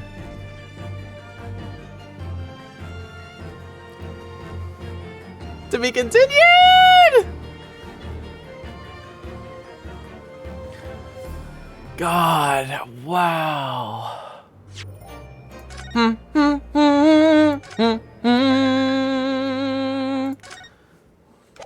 Woo! Let's go, babe. Dr. Gory! I can fix her. So, witnesses, please state your name and occupation with the court. By the way, can we talk about how fucking Kazuma was like, he had his moment. Oh my god. Yujin Mikotoba, lecturer in forensic medicine at Imperial Yume University in Tokyo, Japan. She's staring at him, like, kind of intently, she's like, wait, how old is she? Wait, everyone hold, everyone hold. Okay. Don't worry. That beside you is? Ah, this is Dr. Maria Gory. She's too young for him, but, you know, she's just my age, actually. Scotland Yard's practicing coroner, the daughter of Dr. Scythe, I understand. Yes, Dr. Scythe. I'm afraid I can't tell you why she's here. She just appeared.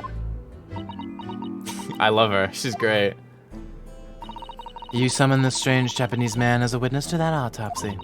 But you don't summon Mama. That makes no sense. She was there too. That's about the size of it. I've had her eyes boring into the side of my cheek constantly, whilst I was in the antechamber too. Poor man, the idea of it's making me shudder. The revelations about Dr. Scythe that came to light some days ago defiled the reputation of the entire judiciary. She was therefore deemed unfit to appear as a witness in today's proceedings. The Ministry of Justice's decision on that is final. Well, we wouldn't want any more perjury to be committed now, would we?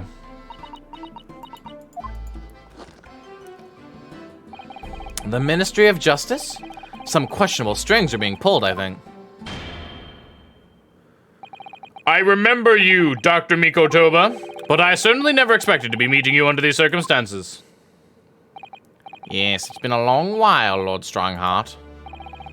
The prosecution understands that you were a visiting student of forensic science in London until 10 years ago. That's right. I studied under Dr. Wilson at St. Sinners. Oh yeah, Migota, I have. So you were present at the autopsy of my brother, Lord Clint Van Zeeks? I was, yes. I assisted Dr. Wilson with the entire procedure. Mama's far more skilled than any Japanese man. Well, Dr. Wilson asked me to be his primary assistant on that occasion. And this autopsy report was actually penned by you, I believe. Yes, I noted all of the doctor's findings, and when we were done, he read through the document and signed it.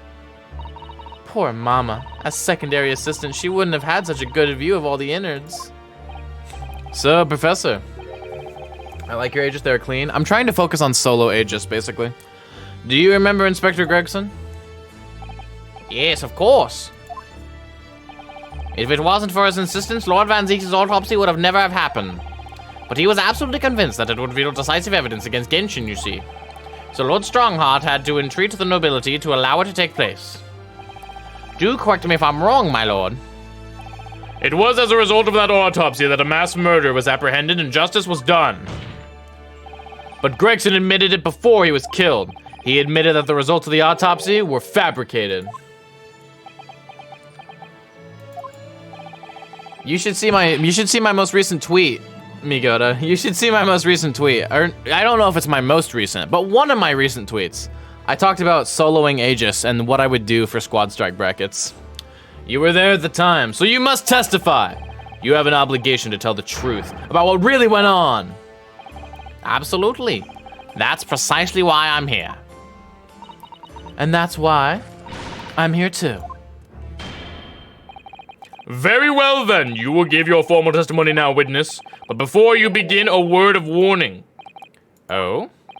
You will state truthfully and accurately what you saw and what you heard at the time. I wouldn't dream of doing otherwise, my lord. The moment your testimony verges on supposition, I will expel you from my courtroom. Remember that. Damn, shoddy. Okay. Let's do it. The autopsy of Clint Van Zieks. From my own observations, I couldn't say there was any indication of the autopsy results having been fabricated. Death resulted from a wound made by a Western-styled sword transfixing on the heart. That I found a little strange. There were no other signs of internal injury. Nothing questionable at all. It was just that beautiful but dangerous piece of evidence removed from the man's stomach. Presumed to have been swallowed by the victim as a way of posthumously identifying his assailant. You're dropping Game & Watch. Do you actually play in this video game? Of course. No indication. Nothing to suggest fabrication? Professor Mikotoba, are you certain about that? Well, nothing that I could positively identify as such, much less swear to it in testimony. Ugh.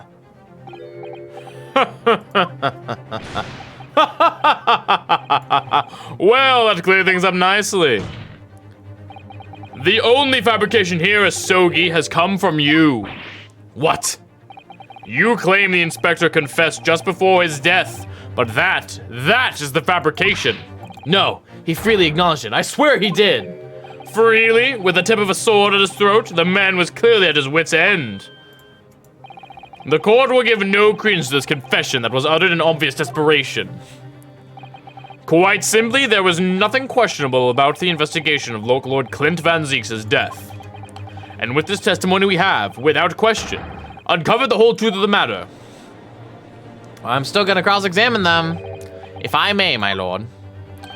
There was most certainly something questionable about it, and the whole truth does rather elude us, I feel.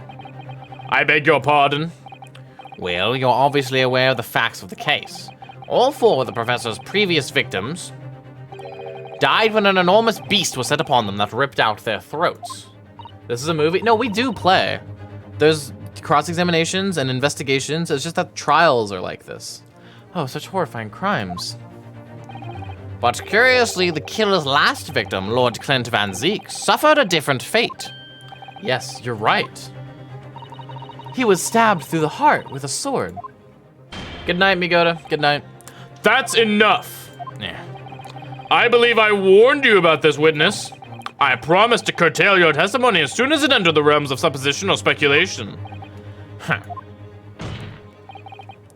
Very well, my lord. In that case, the defense will pursue a conclusion to this during the cross-examination. What? I have the right to cross-examine every witness after testimony. And I fully intend to exercise that right. Ryunosuke, I'm afraid that even the presiding judge has no authority to contravene the letter of the law, as I'm sure every member of the judiciary present in the gallery would agree. Huh. All right, let's do this. Very well, you may begin, counsel. However, the moment your argument strays from the established facts, I will not hesitate to bring the cross-examination to an end. Proceed with caution. Yes, my lord. Let's do this. The autopsy of Clint Van Zieks. From my own observations. I need to press everything. You couldn't say. No, sadly not. But then you couldn't say there wasn't any indication either, could you?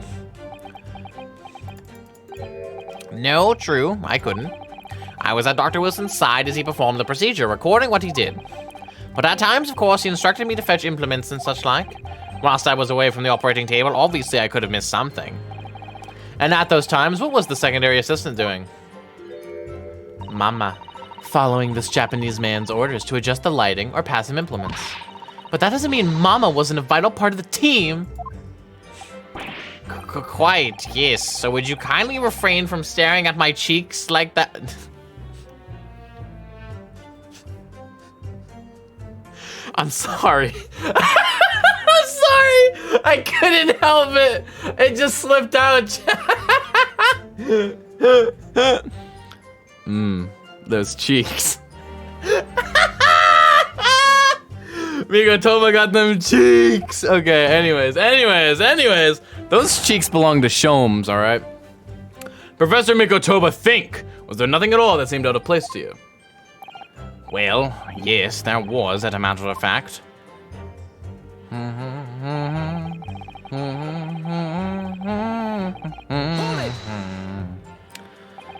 In all of the previous 4 killings attributed to the professor, the victims were killed by an enormous dog, I believe.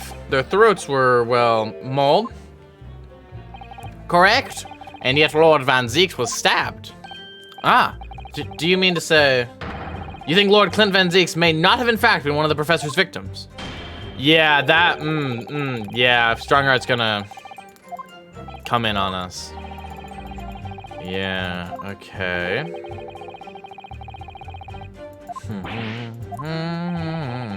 Yes, the beast that was used to carry out the killings was never identified.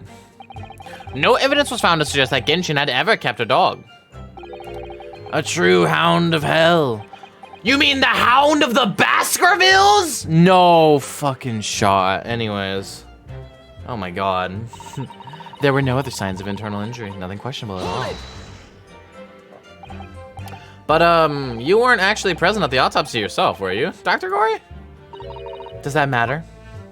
Well, I just wonder how useful your testimony can be in that case, really. I mean, it would be different if your mother, Dr. Scythe, were in the stand, but... I've read all the paperwork about the case, and Mama's told me the story countless times. The statement I just made is exactly what's written in the autopsy report. I did confirm that myself at the time, it's true. Besides the stab wound, there were no other signs of internal trauma. I see. Mama told me all about it. Oh? She said there was nothing of note internally. But they did find an amazing piece of evidence. Something unbelievable. Unbelievable? What do you mean? Come on, Dr. Gory, what was it? Come on! Okay. I love her sprite where she looks up. That's so adorable. Anyways, hold it. What exactly was it, though? What does beautiful but dangerous mean?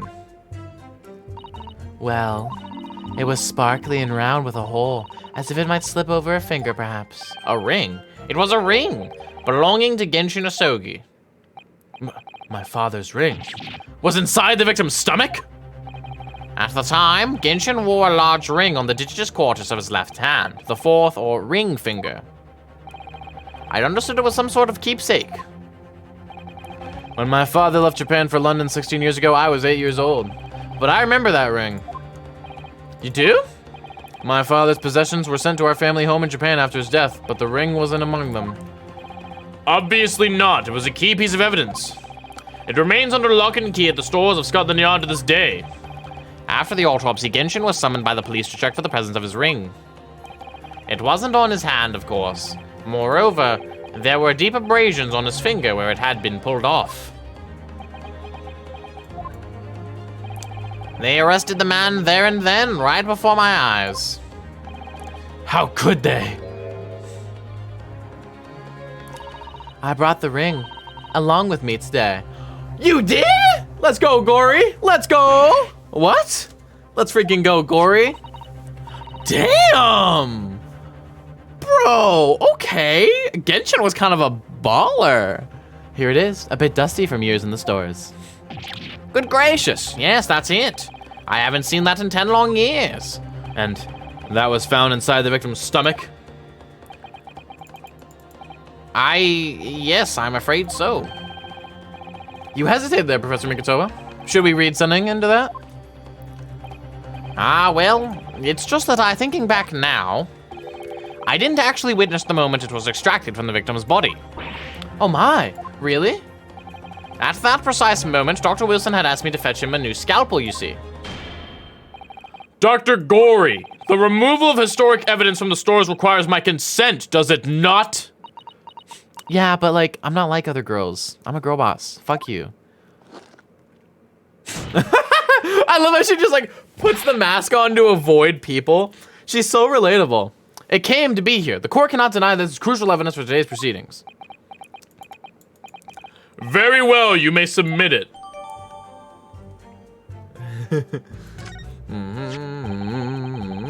That's what the point of the mask is, yeah. It's not the sort of ring normally seen in Japan. They almost look like claws protecting that jewel. We must examine it very carefully, Miss Naruhodo. Very carefully indeed. I'm gonna! Ooh, abrasions. What is this? Those fat claws are doing a good job of protecting the equally fat gemstone in the middle of this ring. Yes, if you're clumsy, you could give yourself a rather nasty cut on them, I should think. Ow. Now my finger's bleeding. The claws really are sharp. Oh my, that was very quick clumsiness, Ms. Naruhodo. Even for an idiot boy. Who would make such a dangerous ring? You couldn't swallow it without doing yourself some fairly serious damage, surely. A sticky mochi bun of about that size would go down much better, with some red bean paste in the middle. Someone as clumsy as me would probably manage to choke on it somehow. That's definitely the thing we're missing. Yeah, I know what to do now.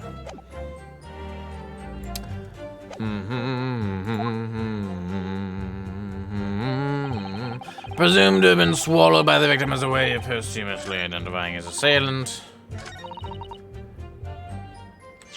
But here's the thing, the fact that there was no internal injury is itself questionable. Because if he really had swallowed that ring, it would have cut his throat up something nasty. Objection. Boom. The court has heard that the ring was extracted from the victim's stomach, but you didn't actually see it being removed, did you, Professor Mikotoba? Hello, Mr. Doster. That's right. As I said in my testimony before, at that moment I was fetching a replacement scalpel that Dr. Wilson had requested. In other words, you can neither confirm nor deny whether this ring in fact really came from the victim's stomach or not. What are you suggesting, counsel? Looks like your voice has recovered from 8 hours of commentary. 8.5, but yeah. That the ring was never in the victim's stomach to begin with. It's entirely feasible that Dr. Wilson fabricated that detail about the autopsy. What are you saying? That Dr. Wilson was in possession of the ring in advance, after it was somehow stolen from Mr. Asogi. And he produced it during the procedure, pretending to have found it there and then in the victim's stomach. Objection. Supposition at best. What possible evidence do you have to support such a rash claim? This evidence, right here. That's the autopsy report. It's explicit in that report, counsel. Other than the ring, nothing unusual was noted internally, so I'm not sure how you intend to prove your point. You've already done it for me, my lord. The lack of internal injury says it all. What? To swallow a ring of this size would require considerable effort and determination. And in addition to its size, there are the sharp claws around the gemstone to contend with. My brother was a determined man, and on the brink of death even more so, I'm sure. He would have stopped at nothing to ensure that evil killer was brought to justice. But if he really had swallowed that enormous ring, it's inconceivable that no traces of its passage down his throat would have remained as internal trauma. No!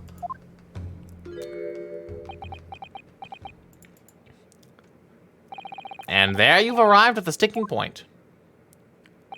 That's precisely why I had my doubts about the findings myself 10 years ago. Then why didn't you say something at the time? I did. I still remember the conversation I had with Dr. Wilson in the laboratory that day. Oh, shit. Oh, God, I have to voice Wilson? Look at this. Oh, look at this. Now, this is a very curious thing to find in a man's stomach, wouldn't you say? But isn't that rather peculiar, Dr. Wilson? What's that now, Mikotoba? Well, if he swallowed a ring of that size with those sharp metal claws that it has, surely you'd expect to see damage to the throat and esophagus? Torn mucous membranes at the very least. Dr. Mikotoba, may I remind you that I have vastly more experience than you. I'm terribly sorry. I can think of plenty of ways to explain why no injuries would be seen. No, let's say this. The victim would appear to have ingested the item as evidence to identify his assailant. Go ahead, write it down. Damn, Wilson was a little bit evil too, huh? Crazy. So I was right. Dr. Wilson deliberately fabricated the results of the autopsy to implicate my father. I'm disappointed, counsel. That argument is nothing more than speculation. What? Dr. Wilson was Britain's leading authority on forensic science and autopsy work. There is no scientific basis on which to doubt the man's expert opinion. Pardon the interruption, my lord, but damage to the mucous membranes of the throat is easily identified even in living subjects. Using a device called an endoscope, recently demonstrated in practical use in France. I want one. The government can pay. Gory is like my favorite, low-key. I don't think so. And Dr. Gory, rest assured that your removal of evidence from the stores without permission will not go unpunished. Bitch, we open up the dead to find the truth. I beg your pardon? But Mama, she chose to stitch her corpses up, with all her secrets inside. That's wrong. Oh shit. Dr. Gory, it's looking as though she's chosen to walk a different path to her mama. Let's go, Dr. Gory! Low-key, one of my favorite characters of this chapter, I'm not gonna lie. Yes, the ring. What about the ring? I've just remembered something. An earlier incident. What incident? The one I recounted to you before about a memory I have. Of Genshin Isugi saving my life. What? My father saved your life? I remember this. It was 10 years ago on a foggy night. Genshin and I were walking down some back streets at a late hour. All of a sudden... Don't make a peep, you're coming with us. Oh, there's the ring in the picture too, wow. All of our assailants were armed with pistols, their faces obscured by scarves. Bang. The next thing I knew, there was silence all around. Genshin lay on the cobbled street. Blood was seeping from his left hand. He'd shielded me. It was on the ring finger of his left hand that he used to wear that ring. Are you saying... I've always believed those thugs were after me, but now I'm starting to question if perhaps I wasn't the intended target after all. Wait, but... Genshin was arrested 2 days after that attack. And in that short interval, the decisive evidence needed to indict him was miraculously found. You mean, the ring was stolen from him? You think that's what those thugs were after that night? Objection! Oh, shoot. Oh man, Kazuma. You pathetic coward. You expect me to believe that you weren't involved?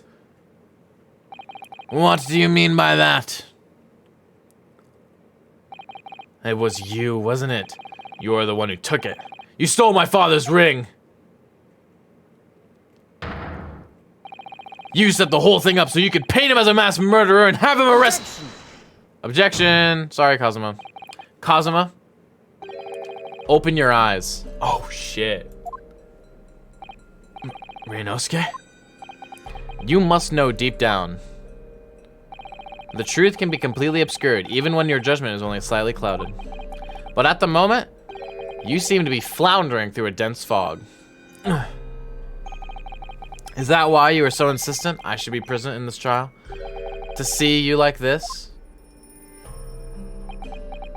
Oh, damn, dude. Well, this is an amusing spectacle. What a grandiose expression on your face, as if you were Lady Justice herself. It seems you've thoroughly convinced yourself of this alleged fabrication of the autopsy results. So much that you're apparently blind to the blatant contradiction that will be born out of it. What?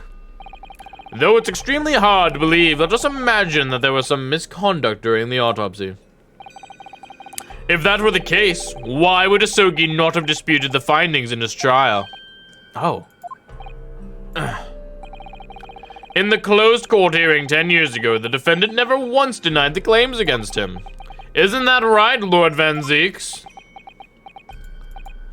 Yes, that is indeed correct. Upon hearing the verdict of guilty, he merely closed his eyes, quietly accepting the judgment. The actions of a man who has accepted responsibility for his deeds and is resigned to his fate. But then... Oh my, that is very strange. If Mr. Asogi did nothing to oppose the charges against him, then... that would surely mean there was no fabricated evidence. An obvious conclusion at which you should have arrived many minutes ago, Prosecutor Asogi. Your twisted loyalty and clouded judgment are hampering your ability for logical thought.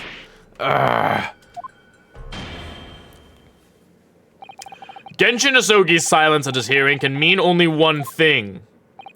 There was no fabrication of evidence during the autopsy of his final victim 10 years ago. There must have been. It's something about his will, I think. But if that autopsy was all above board, there'll be nothing to stop Lord Strongheart bringing this trial to an immediate conclusion. Alright, Kazuma, what do you got? Oh, shit. Thank you, Ryunosuke. If it wasn't for your frank words just now, this trial may very well have ended prematurely. Kazuma?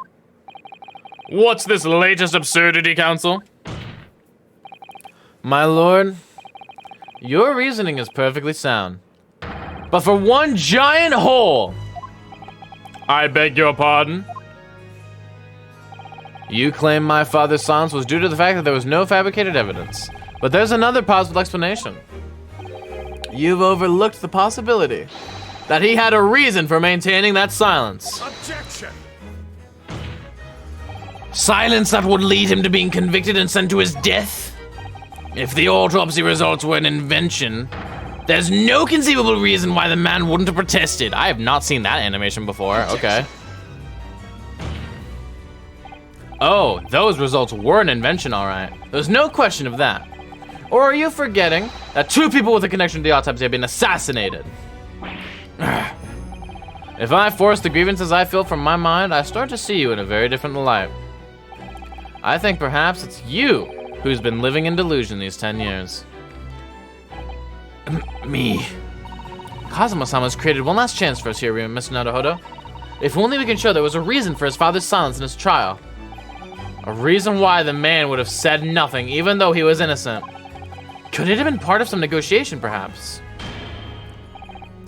Enough rhetoric. The court must be shown evidence. What proof do you have that could possibly explain Asogi's silence in court? It has to be the Asogi papers.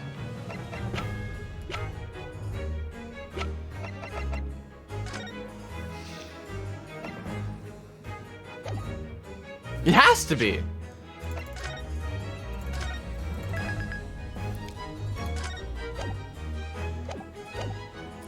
Take that! I think. This is the defense's. Motherfucker.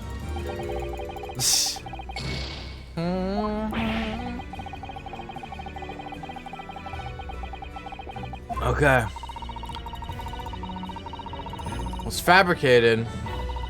Why would he have said nothing in his trial? If it were me, I'd have protested my innocence until I was blue in the face. For right about the autopsy results, there must have been a strong reason for silence. He was saying nothing in exchange for some sort of clemency. Oh, shit! Oh my god! Holy shit. Okay, wait.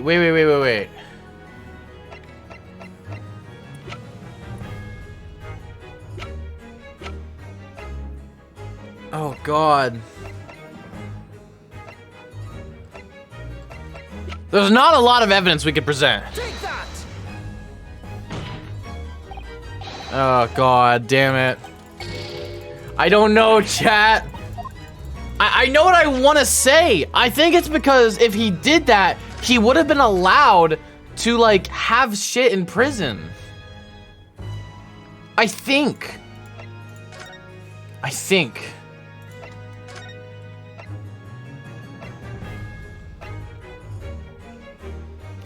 Wait.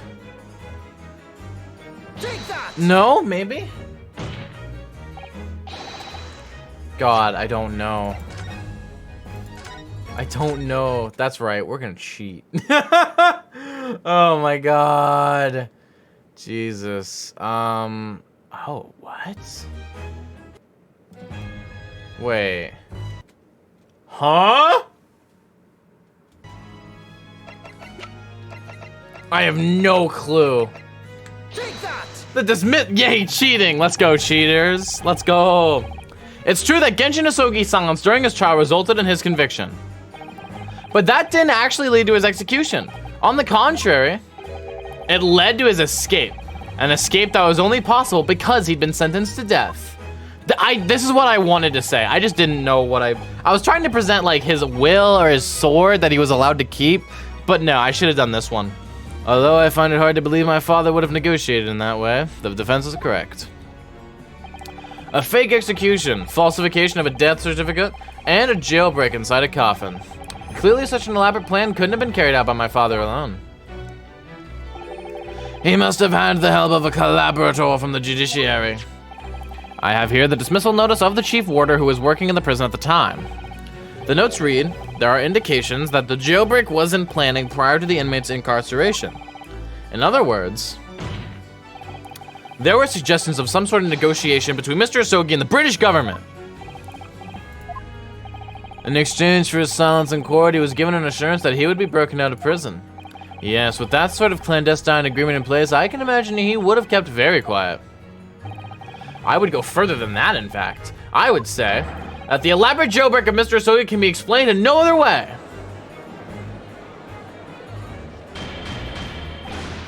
Order, order! First fabricated evidence and now a jailbreak conspiracy? Of course, because it's all intimately linked. The prosecution wants to summon new witnesses at the stand. Witnesses? People who can testify about the jailbreak that took place 10 years ago. Ah! Governor Kaiden and the poor chief warder of the prison. I won't allow this trial to turn into a farce. To summon the governor of the prison after all these years. Oh, it wouldn't be any trouble, my lord. What? Father? My dear friend may appear a little rattle-pated at times, but I can assure you he's extremely thorough. He wired both Barclay and the local prison earlier, asking Governor Kaiden and Mr. Vigil to attend the Old Bailey as a matter of extreme urgency. Mr. Sholmes did that? Are you telling me that... Both men are, unless I'm much mistaken, waiting just outside the courtroom at this very moment. Oh my God. My lord, you must permit this trial to proceed as you declared it on its outset. You promised that we would stop at nothing to uncover the whole truth behind these disturbing findings. Very well, bring in the witnesses. Make no mistake, I too would like nothing more than to lay this business to rest once and for all.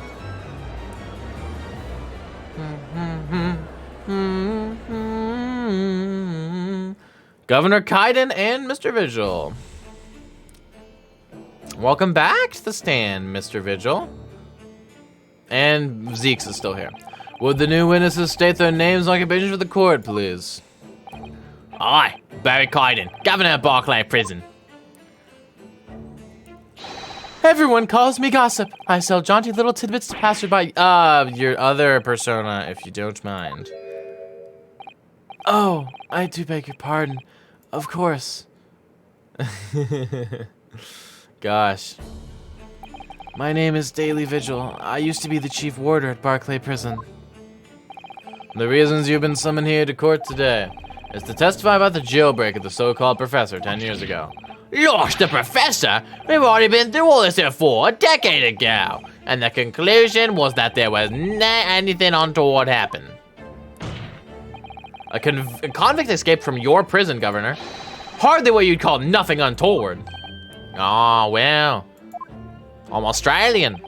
The convict's death certificate was somehow falsified after he was allegedly executed, probably by Dr. Scythe, and he escaped the prison inside his own coffin. A plan of that complexity could never have been carried out without the help of somebody of influence inside the prison. Governor Kaiden, don't imagine that the passage of time will afford you any protection. Ah. If it turns out that you were involved in the plot to break Mr. Asogi out of your prison, then of course, the consequences will be very serious. In all likelihood, a capital punishment.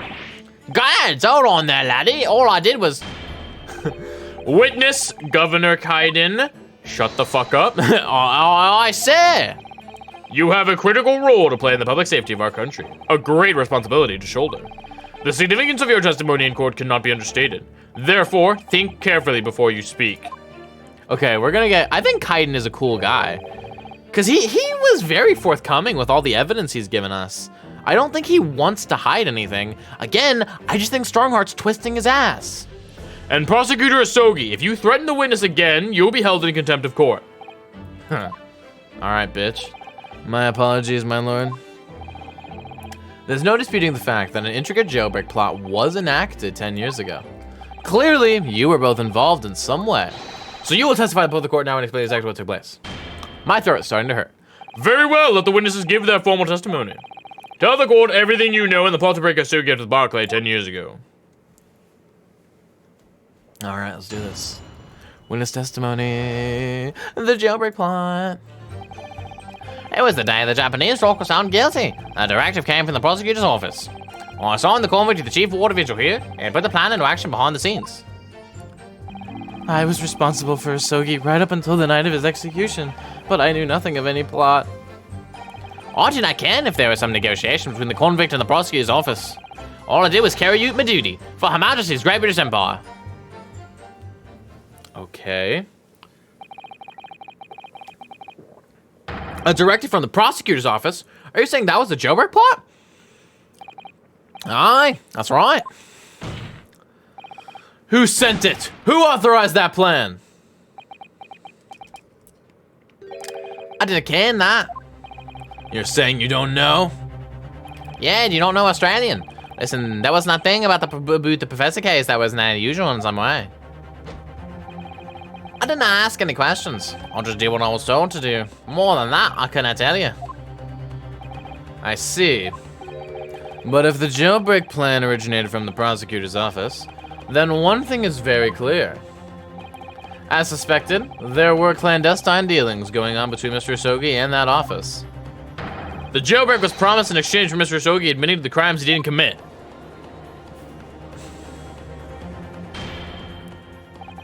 That, counsel, is nothing more than speculation on your part. So, let me ask the defense. Oh, yes, my lord?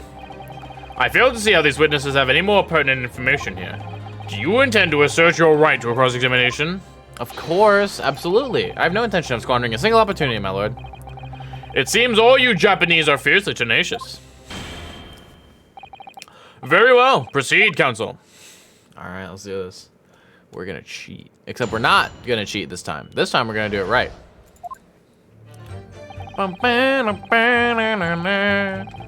I might not speak in the pressing stuff. I have to rest my voice just a little bit, you know? Okay.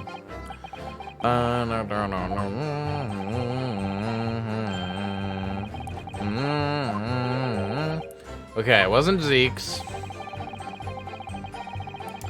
Oh, he can't even say with certainty? What? There's no telling. There's a fair chance it came from a higher up the ladder. Okay. Can't give me any indication. You can't be serious, dude. All we can say for sure is that the order must have come from somebody in authority. Okay, Lex of us on the ground is a word, and by the way, speculation. We just get the job done.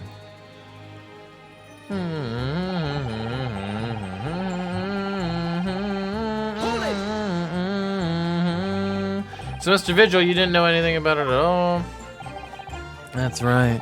My only role in the scheme was as a scapegoat. That's right, isn't it, Governor? Oh, shit. Damn, he feels bad. Some poor beggar had to take the rap for it. Damn. Damn, poor Vigil. Who else knew? I've not the first idea, laddie. My part in the whole business was basically just dealing with the aftermath. Okay, okay. Probably Dr. Scythe. I would wager Dr. Scythe was involved.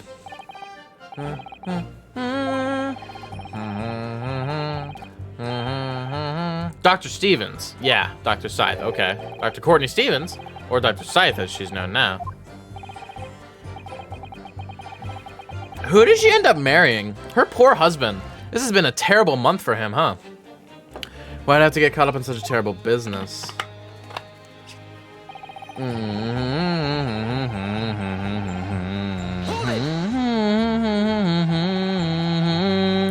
Do you not notice anything unusual happening in the lead up to that night?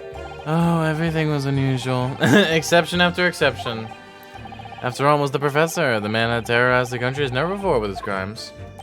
In order to hide his identity, he was forced to wear an iron mask over his head. Hideous treatment. The fellow was surprisingly docile for somebody taking the lives of 5 of the country's nobles. Being the chief warder, I was the only person permitted to approach his cell. I can still hardly believe that I was duped by my own country. True. I believe you jumped from the window of the governor's office when jailbreak was blamed on you, didn't you? He tried to kill himself because of you guys. Lord Vigil, I cannot apologize enough. Okay, maybe take him back in as a chief warder? You know, he needs a job. I don't believe you can. It won't change what's happened. Damn. Oh, no, valid. Vigil's valid for that. Or maybe fire Kaiden and just put Vigil in charge of it. Fuck it. What else can you tell us about the situation? Ah.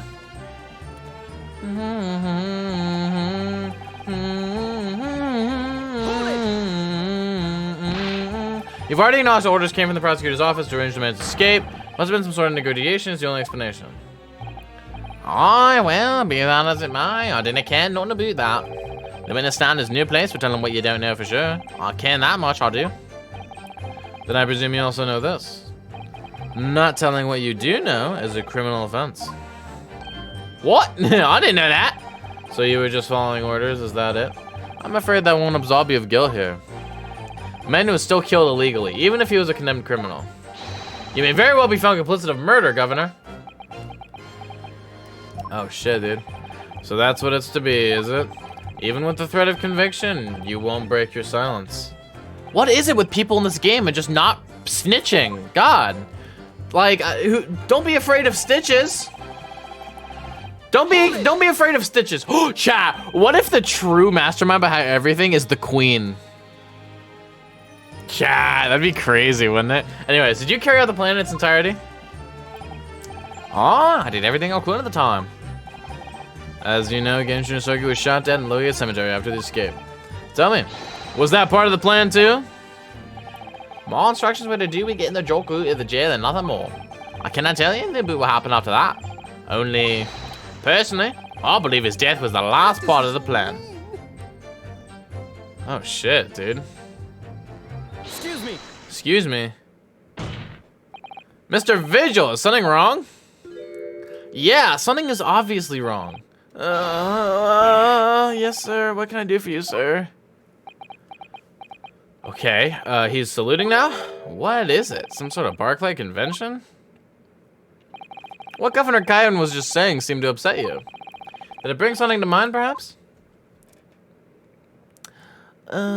Just my gay theater poses. For the last 10 years, I've completely blotted out the memories of that time from my mind. I was betrayed by my superiors in the name of my country. Just as my father was betrayed, it seems. Damn, dude, damn. But you see, thinking back now, I really can't imagine that the shooting of Mr. Sogi in the cemetery was ever part of the plan. What makes you think that? Well, it just doesn't make sense, does it? To make the man admit to crimes he didn't commit with the promise of a jailbreak, only to kill him in the end. That's treachery of the worst kind. But the point is, if the intention was always to betray him, why would there be any need for all the chicaneries of an escape? Yes, that's quite true. If whoever negotiated with Isogi never intended to keep his or her end of the bargain, it would have been far simpler just to let the man be executed in prison as dictated by his sentence. It all happened in that vast chamber of secrets that is Barclay, behind the high prison walls. I suppose nobody knows what really went on in the execution room now. Yes, it's an unsettling mystery, certainly. Well, except I do. I'm gonna tell you right now. Truth be told, there is a wee matter that's never quite made sense to me. If you believe there's some kind of negotiation behind the jailbreak between Asogi and a boy at the top, it does not quite add up, does it? Governor Kaiden, I must insist that you explain these doubts that you have. By amending your formal testimony. Gods! Alright, go on then. Oh shit, Strongheart's pissed. It seems to me the Japanese fella didn't have nothing to bargain with.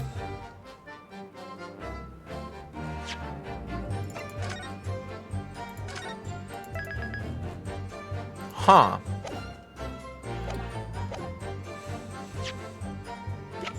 What about the Asogi papers? Objection! The Asogi papers, baby!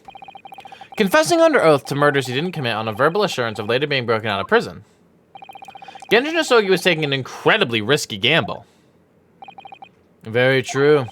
There was nothing to stop the British breaking their word and executing him behind closed doors anyway. Under normal circumstances, no man would stake his life on a gentleman's agreement like that. Which means that Mr. Asogi must have had a trump card. Something that guaranteed he wouldn't be betrayed. Some kind of weapon. At first, that fella cannot postulate anything like that. But you know that he did, Governor. The Asogi papers. The name given to the last will and testament of Genshin Asogi. Ah! It turned out that Mr. Asogi was hiding his will in his cell at Barclay. Chief Warder Vigil caught him with it one day. You squeal, did you, you re-rat? I don't tell you to keep that a secret. You can't touch me now. You can't hurt me anymore. Ah! When Mr. Vigil caught sight of that will through the bars of the convict's cell, Mr. Asogi pleaded with the warder. All right then, but what's on that paper? A last will and testament. This will is the only weapon I have left now. A weapon? And after the conviction had been killed following the elaborate pretense of the jailbreak, that document mysteriously disappeared, didn't it? Well, yes. All the prison warders searched through the belongings in his cell, but that will was just nowhere to be found. As I understand it, an exhaustive search was made for the document, which became known as the Asogi Papers. Governor Kaiden, I believe you ordered your prison staff to find it at all costs, didn't you? Hey, Governor?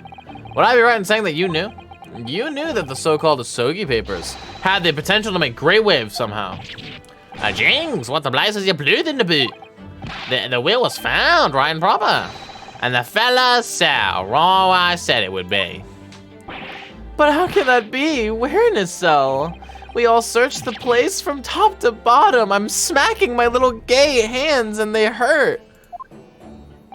Well, you did not do a proper job, eh, you pee-weely galoot? You can't criticize me now. I have a wife and kids. I showed it to you before, I did, alright, you liar. Yes, you did. I have the document here. It's written in Japanese and reads, The Last Will and Testament of Genshin Asogi. Which means everything is as it should be. Not quite, my lord. You see, there's an undeniable inconsistency here. What? What inconsistency? Mr. What? Kaiden, when can I go out and be on my own? Oh, you're doing the Pinocchio? I have the whole world to see. Mr. Scobie described this document as the only weapon he had left. And yet, this will contains nothing of significance at all. Nothing that would have given the convict any leverage. Are you suggesting, my learned friend, that the last will and testament stored at Barclay Prison all these years, is that actually a fake? As has clearly been demonstrated already, what went on at Barclay Prison was far from above board.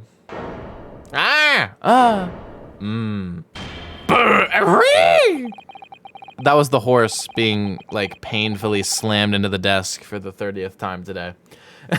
The last vilification by the defense was an affront to the entire British legal system.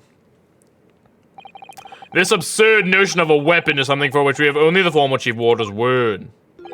The man could quite easily be lying, or at the very least sorely mistaken. What? No, I have the whole world to see. I swear. Clearly, we need to get to the bottom of this. We need to know exactly what happened with these so-called Asogi papers. My papers. A waste of time. If the will was fake, where's the real document? Mr. Vigil was stabbed in the back by the judiciary 10 years ago. He lost everything. Very nearly his own life. Yeah. Hey! And now you're going to do it again. You're ready to brand him a liar and turn your back on him without even letting him defend himself. It's clear that Barclay prison.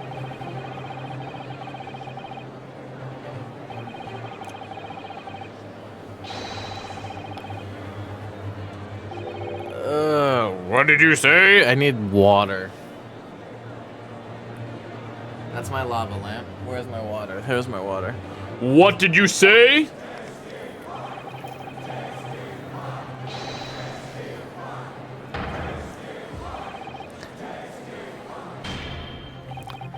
It would seem that a vocal few here are utterly blind to the truth. Very well then, let the witnesses testify again. Tell the court precisely what you think you saw the convict's last will and testament. Yes, sir, my lord. Hey, father, when are you gonna let me guess? Anyways, I'm sorry. I'll stop. As the warder responsible for the condemned convicts, I tend to be Mr. Why did I get Quagmire out of that? I'm Glenn Quagmire. And kept watch over his. I don't know where that came from, chat. That came from a dark place deep inside. The night after which he was found guilty in court, he was doing something with ill in his cell. We turned the cell inside out, looking for it after the execution, but to no avail. I only found a boot of Sugi papers when a detective came telling me to impound them. A document was in the folds of the fellow's robe that was left in his cell. A kimono, I think it's called. I just came and all I hear is giggity giggity. I'm just playing with the the voices right now because my voice is getting tired and I'm like starting to care less and less. In his kimono, that's a lie. Ow! We searched every inch of the man's cell. We looked through all his clothes. It can't be true. Well, you know, Saucefight would call me a liar the once, eh, you wee waffinger? There's nothing you can do about it now. You don't have any hold over me anymore. I have no strings to hold me down. Wow! He's got an alien! He's got a chest burster! Oh my god! A chest burster's about to burst out of him, dude. It's gonna like John McCain there. Oh my god. Other than the hold you like to take me on my cravat, of course. Is that what you're going to do, is it? Oh, Jesus. Chat, hold on. Just in case you forgot, you have a wife! Anyways. Are you gonna give me a good shake again? Or are you too scared, pussy? No balls? A little and large. What a double act. Wow. Thank you, Childs, for the follow. Very appreciated. Welcome. I don't know why the alert box didn't do the thing. I guess the alert box is out of here as well. He's stopped trying too. We complied with Asogi's will as far as was possible. All of his personal effects were delivered to his family home in Japan. As a courtesy to the homeland of the most notorious killer our country has ever seen. Alert box died. And we were much obliged. I can confirm that all of my father's belongings arrived safely. Aye, and you cannot deny the handwriting is that your old man, eh? Yes, there's no mistaking that it's my father's brushwork. Really? And this last will and testament was the man's last weapon, was it? I think we can safely assume that the convict was merely prattling, knowing that his end was nigh. So, counsel for the defense, your cross-examination, please. Boom! Smack my cheeks. Yes, my lord. Time to clap some wait. Shit. Let's do it! Oh my god, my voice is going crazy. Hold it, motherfucker. So would that mean that you converse with Mr. Asogi? Oh yeah, he called me his good little Discord kitten, and I would fetch it. Yes, certainly. There was precious little time before his execution was due. Ah, poor Kazuma. He was remarkably calm considering his days were very much numbered. In all honesty, he really didn't strike one as a man capable of mass murder.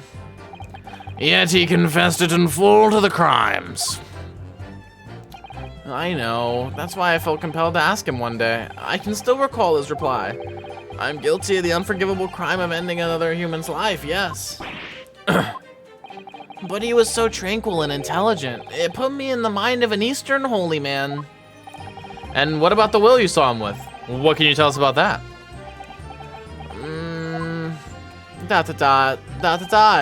It was the beginning of all the drama. I remember it very well, yes. He made a twit longer, exposing us. Ow. The night after he was found guilty in court, he was doing something. Oh, what's something? And he pleaded with you not to report him, didn't he? Yes, that's right. And like the bambot you are, you didn't tell me. A blatant breach of trust that was. Oh, I could see the man had a noble spirit. I found myself wanting to treat him accordingly. But according to what you told us 2 days ago, the convict had been strictly forbidden from having any writing materials whatsoever. Yes, you're quite right. Ah, so when exactly was the will penned? That was before the man was remanded in Barclay, obviously. Yes, at the prosecutor's office under supervision of the relevant authorities. I personally instructed Asogi to make a will for the benefit of his family and his homeland. So you fucking, oh my god. In that case, why was it found in his cell? What do you mean by that? Well, if it was penned to the prosecutor's office, you would have expected that it would remain there for safekeeping, surely. Ah! Wah! It's curious. There doesn't seem to be any obvious explanation for why it was subsequently found in the convict cell. Oh, well. The defense makes an astute point. Well, Governor?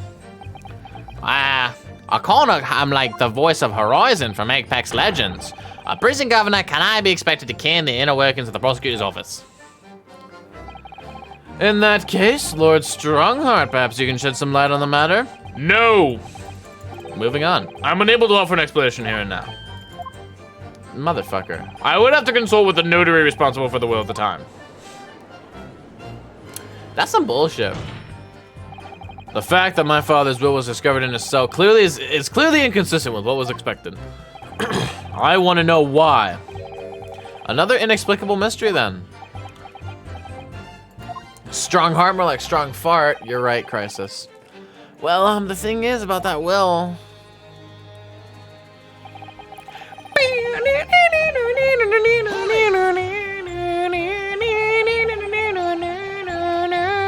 It was the governor who ordered the search for the will, as I understand it. Is that right? Yes, and when I reported back we couldn't find it, he grabbed me by the cravat and yelled, "It can't disappear completely," in my face. Aye, well, it's due to the government to keep everyone working as hard as they should. I think the governor needs a wee taste of his own medicine, Miss Naruhodo. Sasato takedown. It was very clearly a very important document, wasn't it? But it proved impossible to find. That's right. Then before I knew it, it was in the morning paper. That blood-curdling article. The executed mass murderer who'd risen from the dead. Oh, you mean the article based on Mr. Drebber's experience in Lowgate Cemetery? Yes, the man who was all like, "Hidden gritty complete," and everyone clipped it and thought it was very funny. But I thought it was kind of just a standard joke, to be honest. That was it. The day after I'd read the news, I was summoned to the governor's office. And that's when the awful accusation was made. Meta as fuck. I don't choose which jokes pop off. I just kind of throw out all of them, and whatever works, whatever sticks, sticks. That you'd aided Genshin Asogi to escape from the prison, resulting in your immediate dismissal. I'm afraid I really don't remember anything after that. I just kind of realized that my daily visual voice is kind of like a male version of Olive Green, and that makes me a little sad. As governor of the prison, I had no choice. I couldn't possibly have done anything else. I only found you to be the And that directive came from the same source as the one instructing you about the jailbreak? Question mark. Aye, from the top levels of the prosecutor's office. What name was on it? Ronald McDonald. I did not ken. I thought I did not ken now. All I can tell you is that my orders were to do everything in my power to find that document. The director said it had to be somewhere inside the fella's cell. Document. Was that the wording? Document, not will? Aye, that's what it said. Am I clutching at straws here? I just wonder if it was really Genshin Asogi's last will and testament that the sender of that directive was after. Continue with your testimony then, witness. Wait. Well, now I have to just check everything, I guess. Document. Maybe?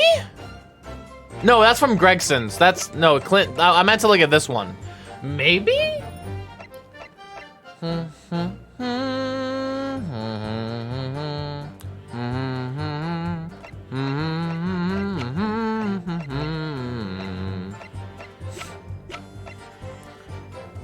Oh, wait, that also could be it. That also could be it, huh? You know what I'm wondering?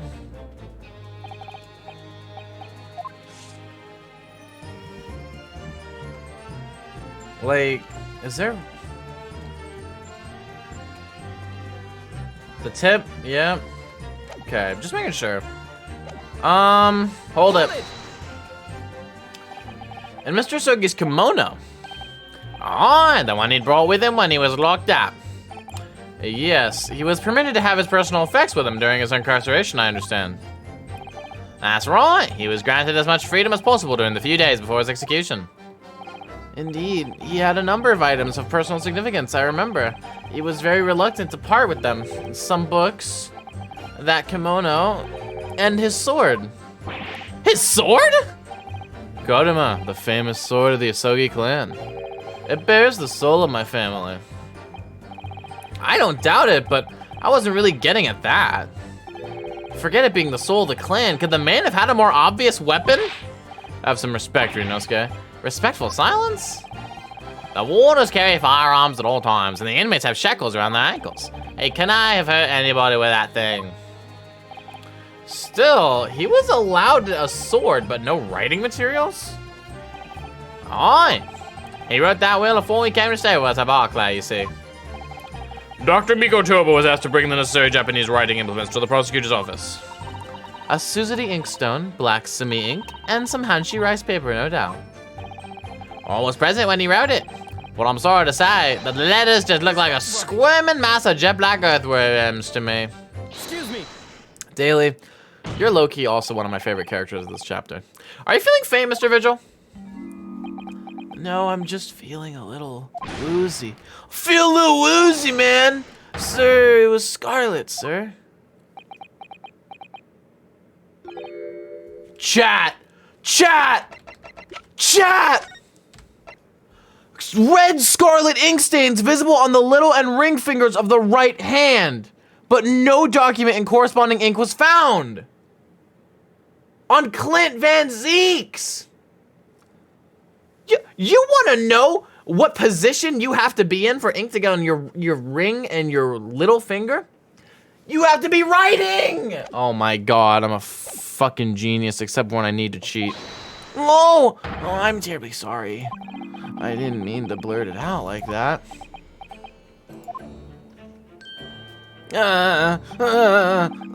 This is what they call bisexual panic. Less swaying and more explaining would be helpful. Is it something about the testimony we just heard? Have you recalled something of importance?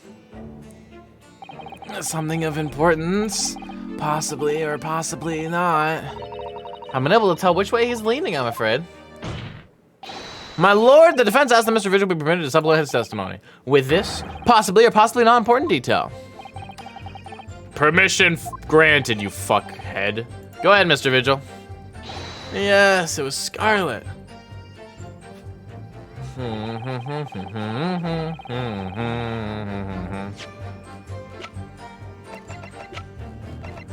Objection. Boom, baby.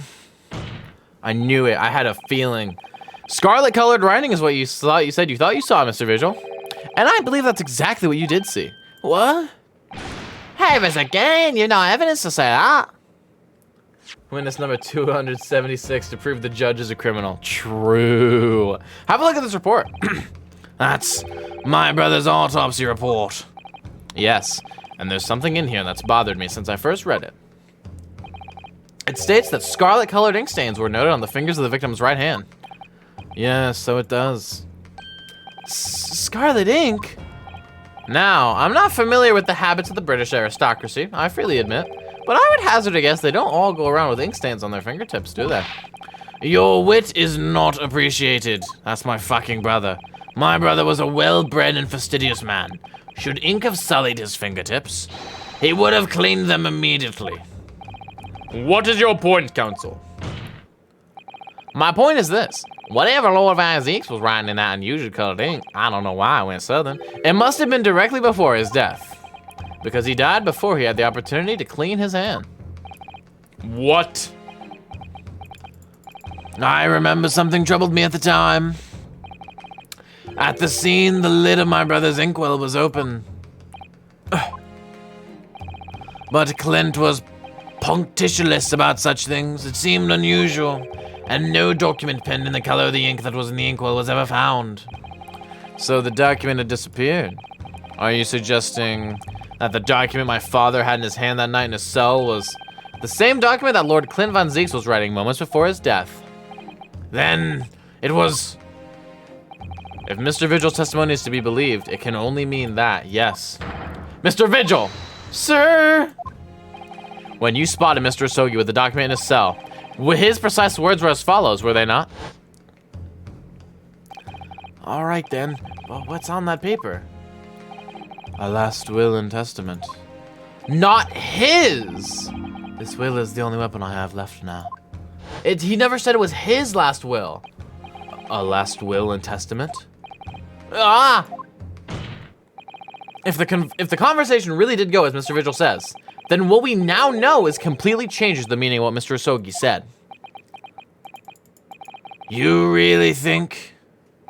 Mr. Vigil did indeed see the convict with a will, but it wasn't that of Genshin Asogi. It was the last will and testament of Lord Clint Van Zeeks! No. What? Objection! Oh my god, he's doing his JoJo pose. This is madness. My brother's last will and testament? That would mean that he had chosen to die. That is what it would mean, yes. No, impossible. That is utterly out of the question. Lord Van Zeeks. Clint was pursuing the professor. It consumed him day and night. Whatever happened, he would never have abandoned his investigation before its conclusion. Never! He wouldn't rest until the job was done, until the killer was caught. The idea that he would willingly accept his own death, it's obscene. Objection! And yet, we can be sure that he was writing his will moments before his death. And that Genshin Asogi came to be in possession of that document. So what could the will possibly have contained? Clearly something that couldn't be made public under any circumstances whatsoever. Because armed with that document, my father was able to negotiate with the judiciary for his life. It was something so damning that it prompted the powers that be to enact the daring jailbreak plot. Yes, there can be no question that the will contained information of the utmost secrecy. Information of the utmost secrecy? No, it couldn't be. Oh my god! Oh my god! The British counterpart of the Assassin Exchange was Clint Van Zeeks? I've heard more than enough. Pursuing this notion of a phantom while nobody can attest to having seen serves absolutely no purpose. Objection! No, my lord, that's unacceptable. What did you say, counsel? The last will and testament that Genshin Asogi had in his possession was that of Lord Clint Van Zeeks. All the testimony and evidence presented to the court has logically led us to that as a possibility. We have a duty to pursue that line of reasoning to its conclusion. But with no possible means of knowing the contents of the document, there is no line of reasoning to pursue. Oh my god. A reason why Lord Clint Van Zieks, a man of high noble standing, would have chosen death. Information so secret, people in the judiciary would be willing to negotiate the jailbreak of a condemned killer. The only explanation that fits those facts is an unthinkable truth that turns absolutely everything on its head. But it's just too hideous. Miss Nodohodo? However difficult the situation might become, you work with your client in pursuit of the truth. That's what you resolved to do when you entered the courtroom this morning, if I'm not mistaken. Miss Susato. So hold your head high and keep soldiering on. Yes, you're right. 10 years ago, in his final moments, Lord Clint Van Zieks left behind a will. A will that Genshin Asogi was able to use as a weapon to negotiate his escape from prison. Wait, no, I don't think the assassin exchange makes sense because it didn't happen until way later. Shit, I think I'm wrong. In all probability, the details in the will related to the Professor case. The defense's last statement is mere conjecture. What are you getting at, man? Ryunosuke? Oh my god. As soon as these words come out of my mouth, there is no going back. I believe that the last will and testament of Lord Clint Van Zieks was in fact... Chat? Oh my god. Oh my god. Clint Van Zieks. Chat. Clint Van Zieks was the professor.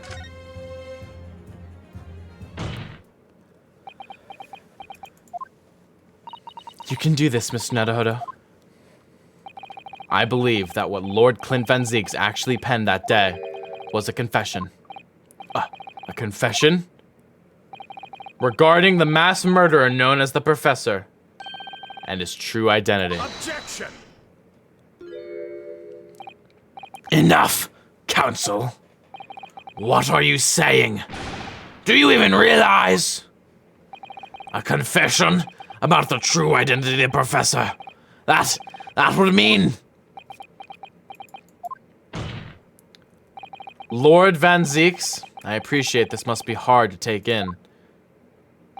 But it's the only explanation that fits. Urgh. The killer that terrorized London a decade ago and became known as the Professor. The man believed to have murdered 5 members of the aristocracy. Wasn't Genshin Asogi at all. No, you can't be suggesting. It was in fact the man believed to have been the 5th victim.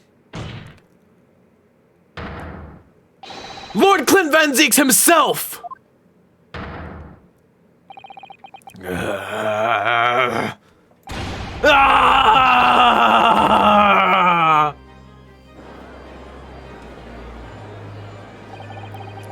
It's finally open, is it? Pandora's box. The great Van Zieks family. They've been thoroughbreds of the British judiciary for years. And Lord Clint Van Zieks, he was a paragon of justice in the capital.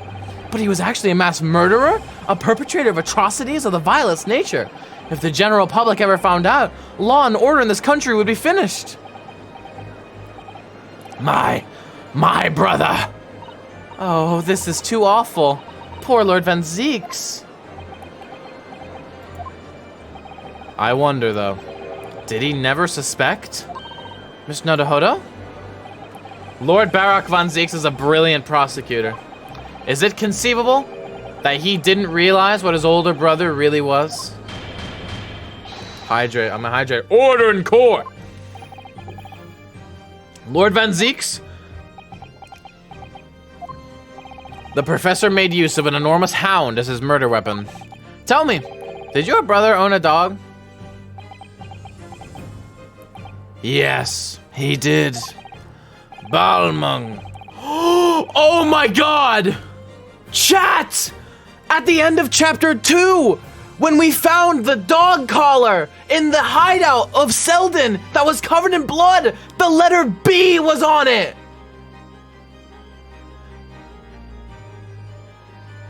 Oh my god, it all fits. He was a well-known hunting dog. People called him a giant. I don't believe this. When my brother would go hunting in the forest or the grounds behind the house, he always took Balmung. After Clint's death, the creature passed away too, almost as if he were following his master. He was a magnificent hunting dog, worthy of the jewel-studded collar around his neck. A jewel-studded collar. The Hound of the Baskervilles! That's right, though sadly, some years ago now it was stolen by a thief who broke into the house one night. A jewel-studded collar, stolen by a thief. It so happens that myself and my colleagues have come across such a collar during our time in London. How could you? There was an old emblem attached to the collar too, made of pure gold. It was topped with a small crown and bore an ornate capital letter B. What? An emblem bearing the initial B? Oh my, you know it? It's the insignia of the Baskerville family. The Hound of the Baskervilles! What? The Baskerville? Why is that name coming up now? Baskerville is the family name of my late brother's widow. That pure gold emblem was an heirloom which Clint acquired upon their marriage. There can be no doubt then, the collar you've described was Balmung's. The family insignia of Lord Clint Van Zieks' widow. There was a considerable amount of blood on the collar when we saw it. Since we know the dog was used for hunting, it could have been from its quarry, of course. But it could equally have been from human prey. So is it true then? Clint Van Zieks really was the professor? Impossible! These Japanese are making all up to exonerate their own. So in fact, the person responsible for these murders of nobles and royals was a noble himself, and that threatened to be an enormous scandal that would irrevocably destabilize British society. My father knew that and was using it to negotiate his way out of the unjust charges brought against him. But at the very last hour, those he'd bargained with betrayed him, slaying him mercilessly on foreign soil. Well, can you deny it, Lord Strongheart? 10 years have passed, and still now the 6 million inhabitants of our great capital rest easy believing that justice was done. That though his anonymity remains, the diabolical murderer was caught and executed. Very well then, you may have the truth. Oh my god.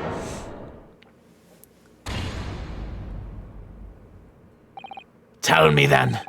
Tell me what Clint really was. Lord Clint Van Zieks was too pure of heart. When he became a prosecutor and went in pursuit of the black roots of crime, he drove himself into a corner. He came to the uncomfortable realization that to fight the most fiendish of criminals requires one to become even more fiendish oneself. Clint.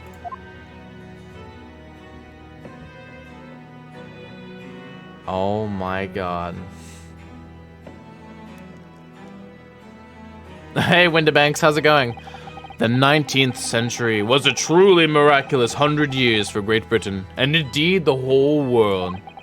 New industry, new technology, and with the birth of the Metropolitan Police Service, new law and order. But these dazzling new developments meant even deeper shadows were cast on society. Water sullied by factories, air thick with noxious fumes and crime, growing daily to fill the darkness. Lord Clint Van Zieks made it his mission to combat that darkness. But as time went on, it slowly ate at his soul, until eventually he was consumed. It's ironic, really, and somewhat surprising, that the truth has once again been unearthed by a Japanese. Once again? What do you mean? 10 years ago, your father, Genshin Isogi, turned up at my office one night. Oh shit. The professor? Yes, beyond all shadow of doubt. You must issue a search warrant. You must issue a warrant to search his home at once. Don't be absurd. The man comes from one of our country's most illustrious families. He's a paragon of justice here in the capital. Yes, that's the point. That's why none of you British can see it. He's using his noble status as a diversion whilst he commits these atrocious crimes behind the scenes. Do you have evidence? Nothing definitive as yet. But he keeps an enormous savage hound on the estate. We need the full support of the judiciary for this. We're up against a member of the aristocracy. So a large family estate has a fierce guard dog. You should know that's commonplace here in Britain. I'm sorry, but I can't possibly put Scotland Yard onto this based on the tenuous accusation of a visiting student.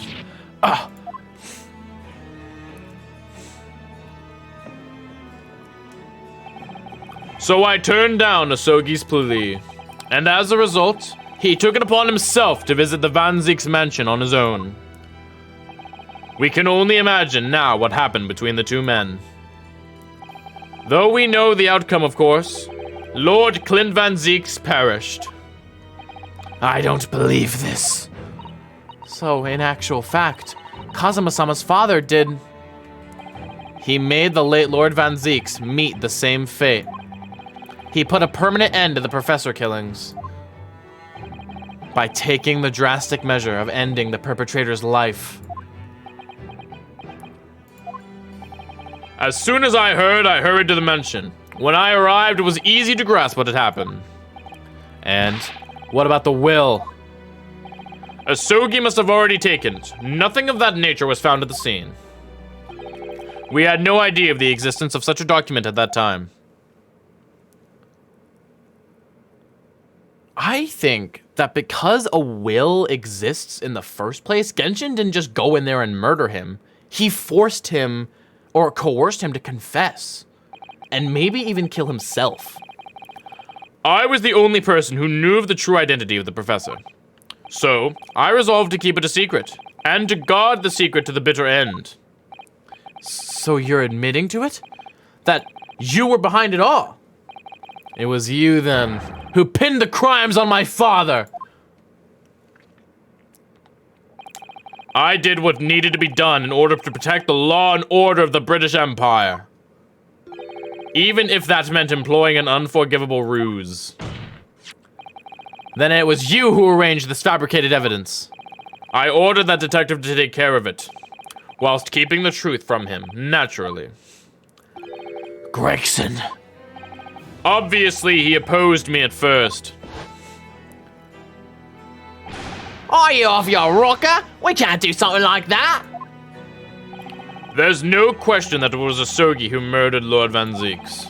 The house staff had made statements that they saw the man running from the mansion that night. Yeah, well, I've no doubt it was that Japanese fella. But we haven't got a shred of conclusive evidence against the man. And worse than that, he doesn't keep a dog, so we're short of a murder weapon to boot. And we're short on time, Gregson. We must put a stop to this man's rampage, for the good of the country. So we'll use whatever means necessary. Do I make myself clear, detective? Blimey. So that night 10 years ago, when I was attacked by those thugs in the back streets, and Genshin's ring was taken, that was him, was it? That was Gregson and some hired help? Then the detective handed the stolen ring to Dr. Wilson, who feigned its discovery from the victim's stomach during that autopsy. And in the light of that decisive evidence, Mr. Isogi was found guilty of the charges brought against him. However, behind the scenes, he had actually already struck a deal with his accusers, in which he agreed to silently accept the charges. But I just don't believe that part. As far as I knew the man, my father despised such underhand dealings. It was extremely easy to make him comply. You see, he had one crippling weakness. What weakness? Isn't it obvious? You, Kazuma Sogi. Me? Oh my god. He threatened his family? Perhaps you have no desire to return to your homeland, Asogi. What? Though I hear you have a 14-year-old son. Agree to cooperate and accept your guilt without contention, and you will see Japan and your son again. You scoundrel! Whether you choose wisely or not, it will be a closed trial by order of Her Majesty, so whatever rash claims you might make in court will have no trouble in stifling them. There's only one outcome for you, Asogi, the gallows. Don't forget that I still have a weapon at my disposal. A document revealing a truth that I know you're desperate to keep hidden. Yes, it hadn't escaped my mind, which is the only reason I'm willing to bargain with you. I only want to protect this country's law and order. You understand. So, what's it to be, Asogi?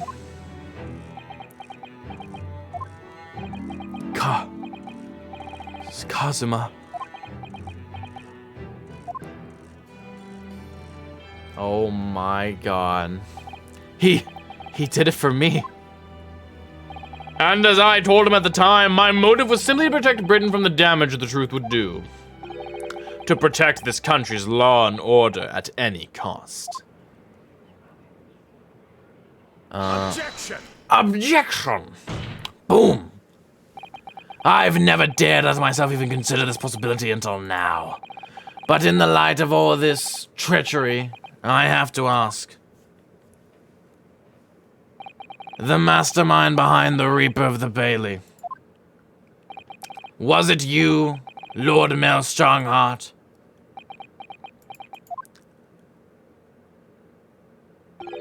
A rather brilliant idea, wouldn't you say, Lord Barak von Zeeks?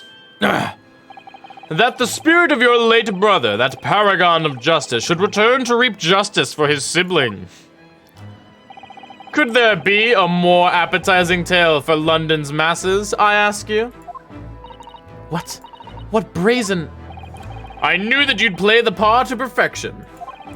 But your role really wasn't that of some embodiment of death. No, you were London's guardian angel. An angel with bloody hands? I think not. Those who had cooperated with me already were only too happy to help participate in my plan. Inspector Gregson, Dr. Wilson.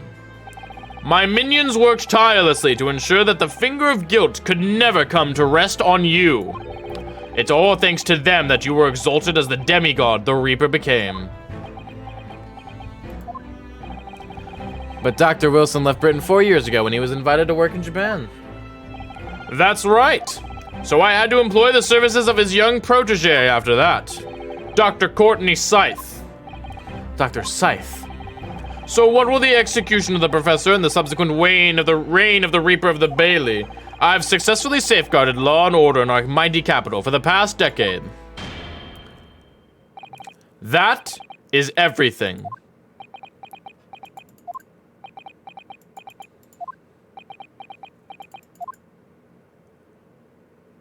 My lords, ladies, and gentlemen, I do hereby confess, it was I who sired the concept of the Reaper. However, let me say in my defense, it was all for the preservation of law and order across the entire empire. Lord Strongheart did it? An unforgivable collection of crimes, but still, all those who died at the Reaper's hand were rotten to the core anyway. If it was all in aid of keeping London safe. There is no one left now who can reveal the precise truth of what happened 10 years ago. Therefore, this trial can go no further. Now, I would like to entreat all those present.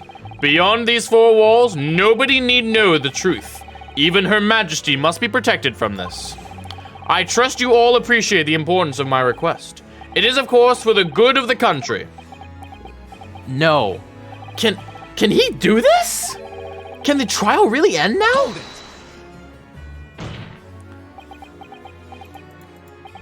I have one last question. For the accused, Lord Van Zeeks. What? Do you want to go for dinner after this? Of course, I know that you're a highly accomplished prosecutor, so I find it hard to believe that you didn't have any doubts at all. That you never suspected your older brother. Yes, the same thought occurred to me. It was only once, but yes, I couldn't say that I never had my doubts. My brother's sense of justice was extremely strong, perhaps too strong, I observed. At that time, there were members of the aristocracy who were bleeding the country dry for their own gain. And since they were nobles, they were untouchable. For my brother, it was a source of great turmoil. And coincidentally, at the same time, the professor began his terrifying reign. During the time of the professor killings, my brother did not appear to be himself. And that made you suspect? Yes. But it was only once, not more. Only once? Really? Clint wasn't the culprit. That was my conclusion at the time, and I still believe that now. Do you have any evidence to support that idea? The third victim was the Lord Chief Justice at the time. It was he who had recognized my brother's potential and trained him as a prosecutor. No matter what the circumstances, it's unthinkable that my brother could have killed his friend and mentor. Does he have a point? What if there's still more to this? That will do! Neither Clint Van Zeeks nor Genshin Isogi still walk this earth. However much we debate this matter now, we cannot hope to reach a conclusion. But there are only two extant pieces of evidence from the time. The We-Begone ring that acted as the incriminated evidence to condemn Genshin Isogi, and the three-paged last will and testament penned in black ink and left behind by the man. The wretched truth of what happened is exactly as I have explained.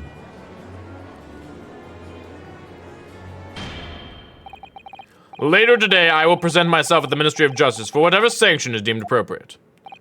That is all. Court is adjourned. hold it. Objection. There we go, Ryunosuke. There's more to this. I don't think we're done here at all. I don't think we're done here at all, ladies and gentlemen. Thank you, Kazuma. Me?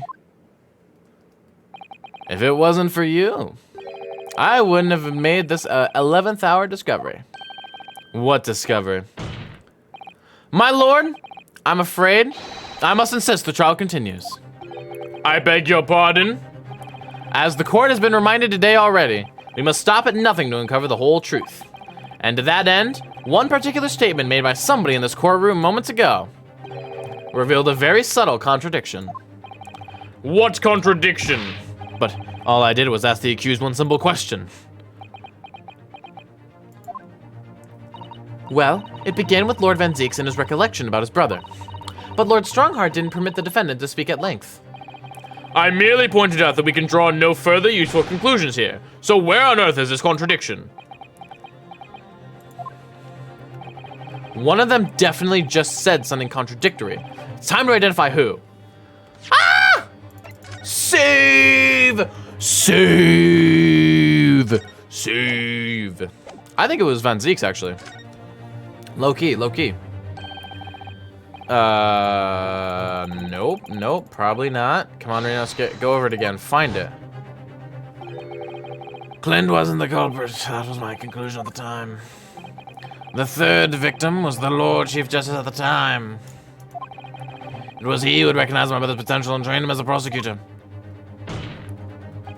No matter what the circumstances, it's unthinkable that my brother could have killed his friend and mentor. Lord Van Zeeks, would you care to explain? What exactly am I supposed to make of those pitiful Nipponese eyes? When you were recounting the information about your brother and the third victim just now, something you said was inconsistent with a certain piece of evidence we have. Inconsistent? And even though that inconsistency arose from words out of the defendant's mouth, we have a duty here to pursue an explanation. What are you playing at? I fail to see the defense's intention here, but clearly the court cannot ignore this new development. What evidence is inconsistent? Oh, fuck. He would never kill his friend and mentor. Did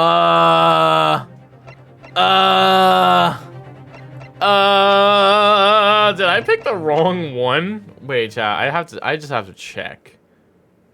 Did I, like... Oh, God. Huh? I got the wrong one. I got the wrong one. It was Lord Strongheart. It was Lord Strongheart. It was Lord Strongheart. I got the wrong one.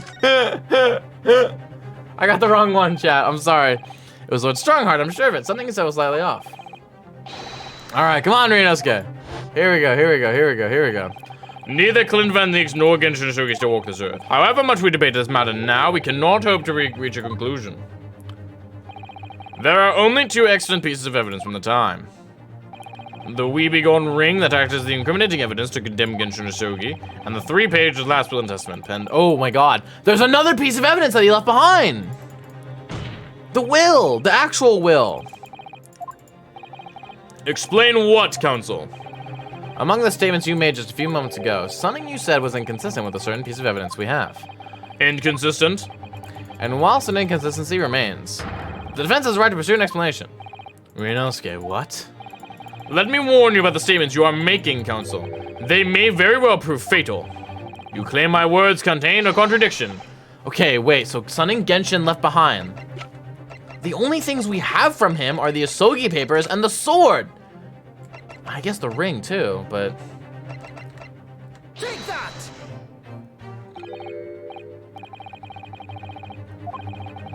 Shit. Fuck. Shit balls. Shit balls! What? Wait, I'm so confused. God damn it. Okay, don't, guys. Jesus Christ! Susato will always be there. Let's go, Susato. I'll have dinner with just you. Don't worry about it. Okay, can I just like load an option? Where is it? How far back is it gonna put me?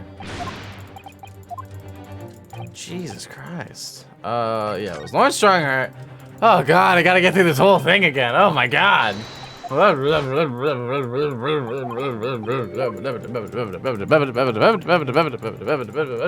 Crisis, what do you make of all this? Because you know what I'm thinking? I think Clint may not have actually been the professor at all. I don't know. Or at the very least didn't want to. At the very least did not want to. I think Mel Strongheart is pulling a Dr. Scythe and he's trying to confess to a lesser crime so that he's not convicted of a bigger one. Take that! Okay. That's right, we're gonna cheat. This here's the will left behind by Mr. Asogi. The 2-paged will. Oh, I didn't even notice. What? Yet moments ago, your precise words were the 3-page last will and testament. Could it be that originally there was a 3rd page? For a moment, I thought perhaps you'd identified something worthwhile, but it's a mere trifle, I see. A trifle? An English trifle! Governor Kaiden. Eh? Well, what can I do for you, sir? I haven't spoken in like 20 minutes. You were present when the Japanese man penned his last will and testament. Aye, I was there for sure. I remember the black, work-like scrolls to this day. And I'm quite certain, my lord, that there was a 3rd page at the time. What? Only the first 2 pages were the actual will, though. If I mind correctly, the 3rd was a message to his lad back in Japan. For legal purposes, we required only his will. And we wouldn't have any uncomfortable words about Britain to get back to Japan, eh? So it was decided that the third page ought not be sent. Objection. Cosmo's probably pissed. How dare you make that decision? I had a right to know what it said, to hear my father's final words to me. The courtroom is no place for sentimentality, Counsel. Well, as it happens, I have the third page of the document with me here now. My father's message. It will be given to you at the end of these proceedings. It'll be too late once the trial's over. We need to know what it says now. Even the slightest thing may give us a vital clue. My lord, the defense calls for Genshin Isogi's last words to his son to be read out loud before the court now. Your request is denied. The inevitably molten words can be of no consequence now. Objection. The prosecution agrees. The court should know the content of that message. Every possible piece of evidence must be thoroughly examined. Very well then, Governor Kaiden. You will read the third page of the document for all present to hear. Yes, sir. Only, I should point out, my lord, I can't read Japanese. I cannot actually read Wyrm language. This beautiful handwriting. Shame on you, Barry. Shame on you, Barry. If I could be of assistance here, I would be happy to translate the words into English for the court. Father! You're still here, are you, Dr. Mikotoba? Naturally, I consider myself a member of the judiciary, albeit a lowly one. But perhaps I should quietly withdraw after I've translated Genshin's message. I can't read worm language. Your cooperation is much appreciated.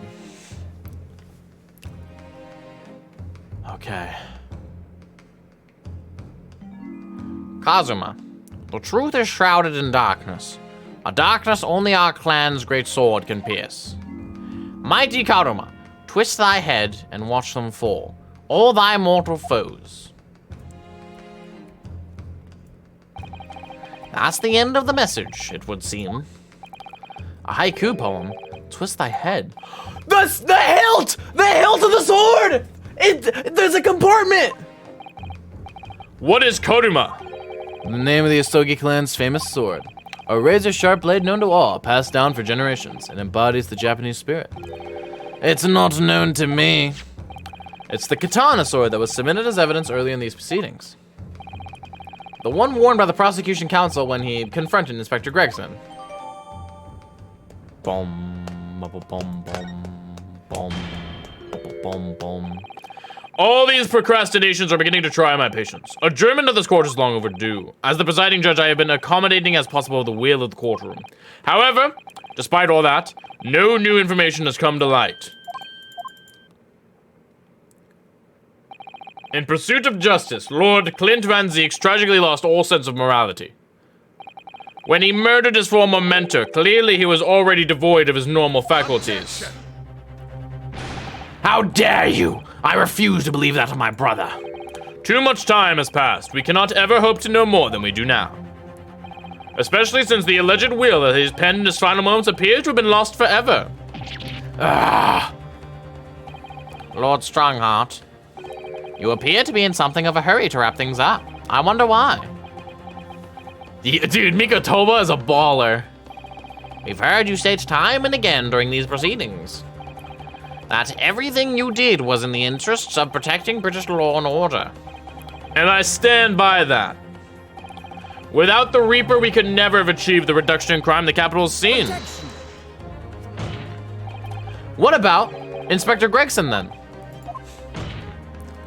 And Dr. Wilson.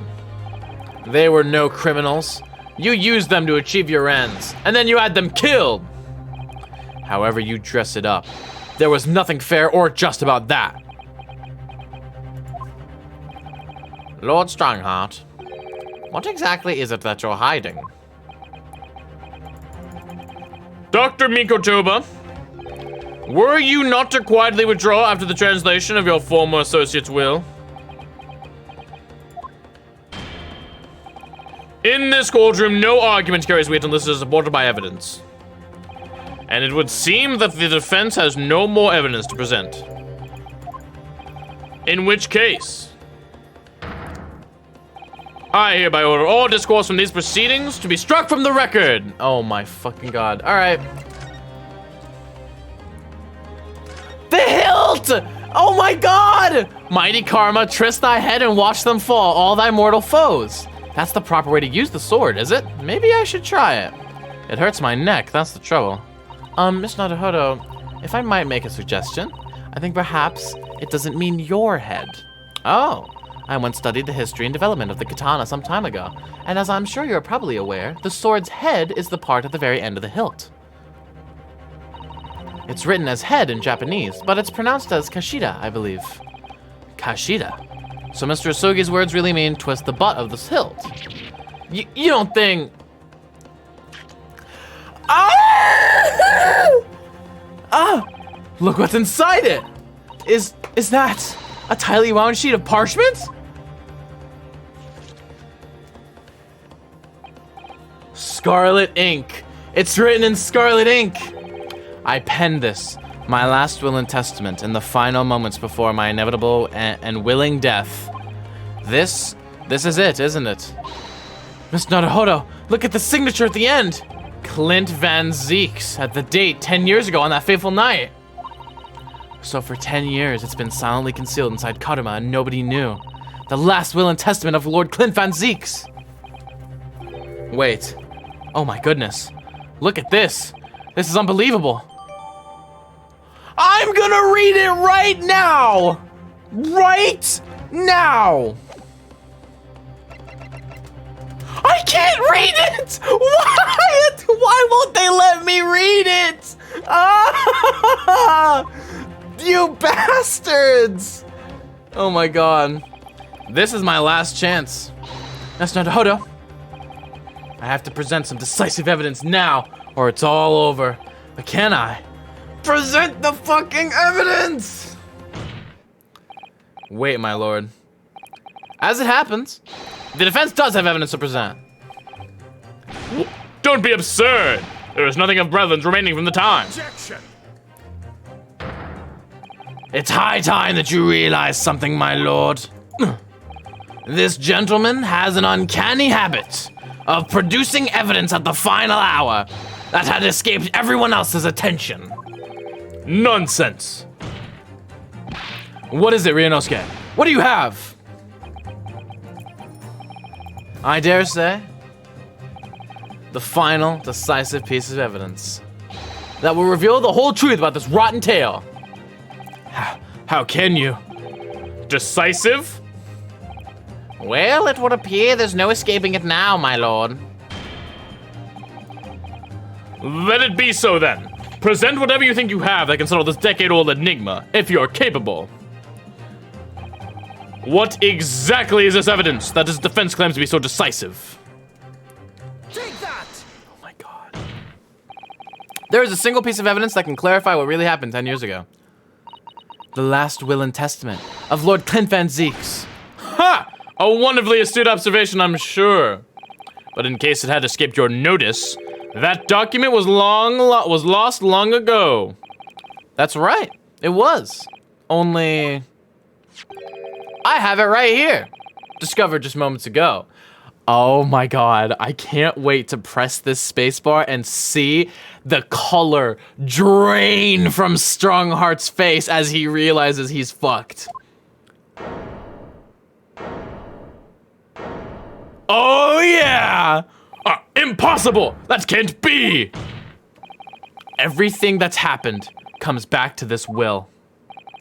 This document is the key that will unlock the entire mystery!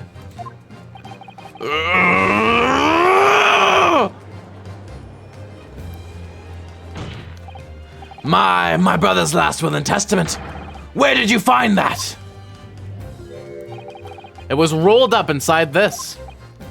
Inside Karuma. That ultimate weapon Genshin Asugi obtained has lain undisturbed in the hilt of his sword all these years, just waiting for the right time to emerge and reveal the truth. The signature and seal certainly look official. My god, it's true! It's my brother's handwriting. There can be no mistake.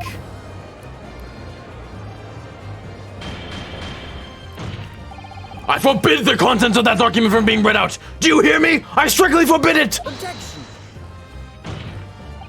You can't do that, my lord. This document could explain everything.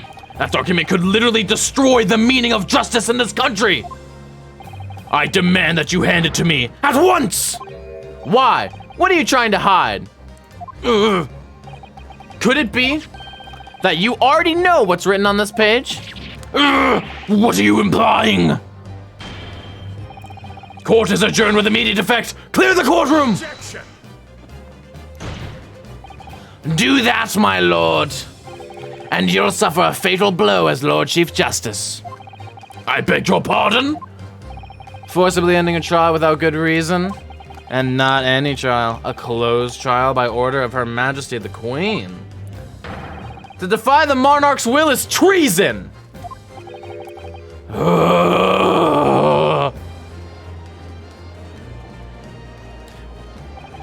Lord Clint Van Zieks really did pen a will that day. It's exactly as the young Japanese man said. Read it out, now! You have a right to hear what's in that will, a right and a duty. Well, well, my lord. It would rather appear as though proceedings aren't going quite as you'd hoped. You fools! Go ahead, Ryunosuke, read it. The prosecution gives its full support. Very well, then. No, for God's sake. No! He looks like Elmo. Okay. I penned this, my last will and testament, in the final moments before my inevitable and willing... Oh, this is Clint. I penned this, my last will and testament, in the final moments before my inevitable and willing death. The hour is 11 p.m., and I sit at my writing desk in my office. My good friend Isugi stands at my shoulder. He has expressed his intent to invoke the dying ritual of the duel, that I may depart this world with honor. An honor of which I am utterly undeserving. The Japanese are a truly merciful people. Oh my god. I, Clint Van Zieks, Lord of the Manor of the Van Zieks Estate, hereby confess to the following. I am the killer who has come to be known in society as the Professor, guilty of 4 counts of murder. I will not here discourse the corruption rife among the aristocracy, which is to me as one of them so apparent. However, 6 months ago, I took the life of a member of the House of Lords at the heart of the depravity. A demon who habitually sacrificed the common man to further his own interests, abusing his position of power. The law is impotent against such vile avarice. Only a fellow demon can rid society of this menace. That demon was my quarry, upon whom I willingly set my great hound. But though I am a hunter of some experience, I am a poor felon, it seems. My guilt was at once recognized by another, and I became subject to his extortion. He held over me the threat of exposing my wicked crime to my beloved wife and brother. Under that threat, I have done this man's bidding for months now, killing those he demanded I kill. As I watched my former mentor perish before my eyes at the jaws of the hound I commanded, I realized that I had lost the last shred of decency within me and sunk to the level of a wild beast. There is no path back to the light. Be it I or my dear friend Isugi who dies this night, I am eternally damned. To my extortioner, male Strongheart, may you feel the jaws of the beast at your throat every time you swallow.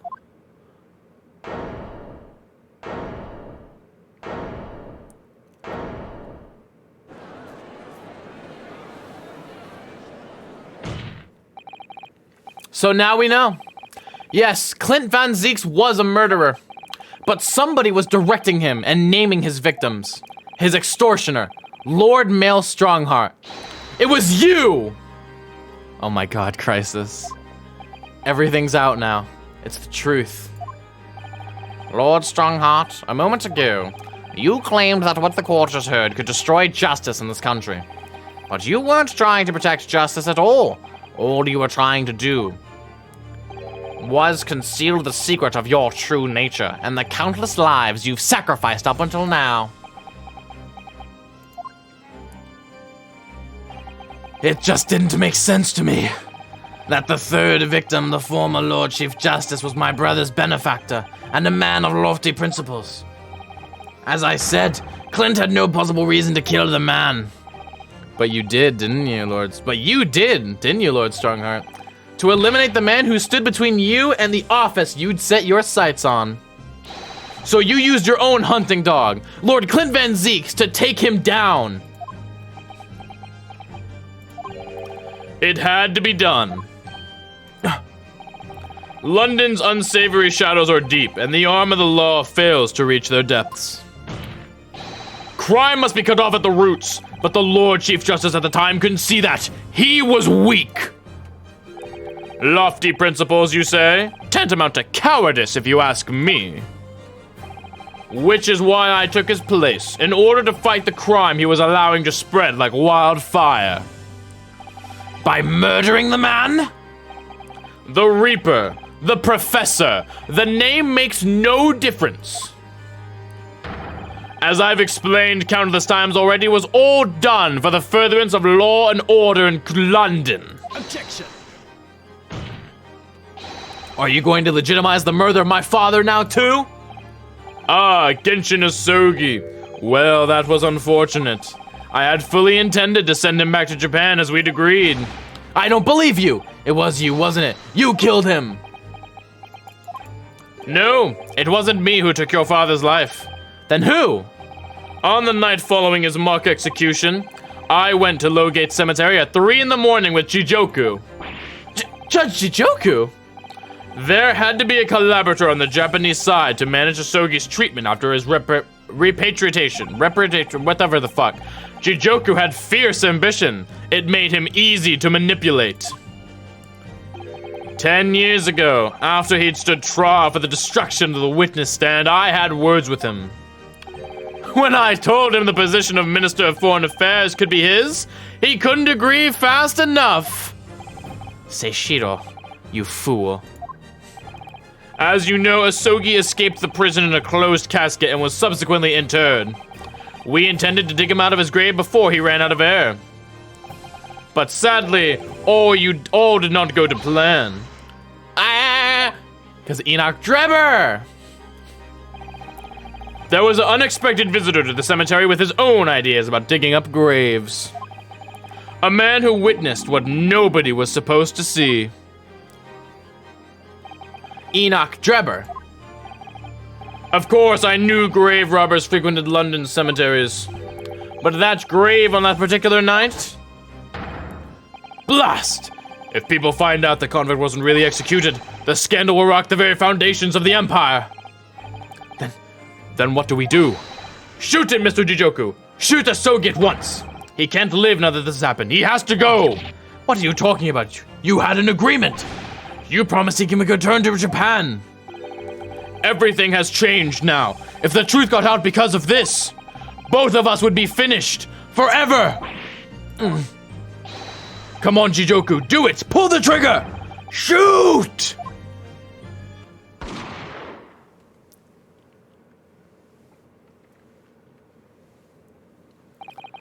Chijoku shot Asogi from the shadows. The grave robber was so close, the blood sprayed over his coat. He fled as fast as his legs would carry him. Then Chijoku and I put Asogi's body back in the grave from which he'd just emerged. You know what? Like, I understand male Strongheart probably just wanted to kill Asogi because he is evil. But damn it, killing Drebber would have made way more sense. I'm just saying, if you had shot the guy a little bit to the left, that would have made way more sense. Anyways. When I later learned of the waxwork modeler's presence at the scene as well, I made her swear to two things. Not Madame Tuspells. Never to remove the professor's mask, and never to speak of the events of that night. And with that, The secret was buried along with Asogi's corpse. So, now you know what really happened in Lowgate Cemetery that night.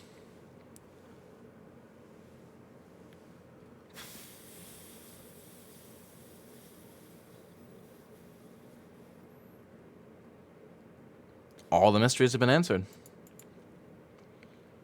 Wow. It was Jijoku, your Japanese acquaintance, who killed Asogi in the end, you see. He claimed to be the man's friend, but when push came to shove, he pulled the trigger. Just before Mr. Jijoku left the courtroom earlier, he said that the assassin exchange proposal was a demand from his British counterpart, not a request. So you coerced him too, using what happened in the graveyard. By that time, Jijoku was the Minister of Foreign Affairs, negotiating international treaties with Britain. You can imagine what would have happened if it came to light he'd murdered a compatriot 10 years earlier. He would have lost everything. I merely reminded him of that. How do you sleep at night? These past 10 years, I've fought tirelessly with the darker recesses of London's criminal underworld, and I've used whatever means necessary to ensure that justice prevails and law and order reign supreme. That couldn't be further from the truth. The fact is, you haven't fought crime at all. How dare you! I saved Clint Van Zeeks from dishonor in his death. Objection! Whilst behind the scenes, you systematically buried anyone who stood in your way. And then, you made my father take the blame. It was unavoidable. It was the only way to protect our justice system and public order. Let's not forget the others you had killed as well. Setting the defendant up as the Reaper to cover up the truth behind the murders of countless more. That's enough!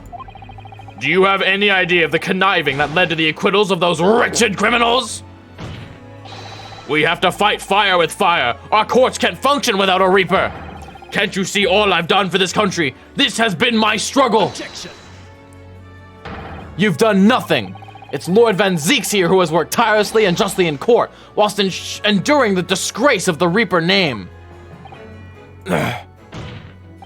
And Inspector Gregson, fraught with anguish for having sullied his hands through a desire to do the right thing. Not to mention Genshin Asogi, who risked his life going in pursuit of the truth you tried to hide. No, the darker recesses of London's underworld were largely filled by you! You little... When will you get it through your thick skulls? That it was all for Queen and country? I'm tiring of that excuse. You've consistently twisted the truth for bargaining power to make others do your bidding. Nothing more. People who willingly twist the truth and coerce others have no right to call themselves part of the judiciary. I strongly suggest you don't ever talk of justice again!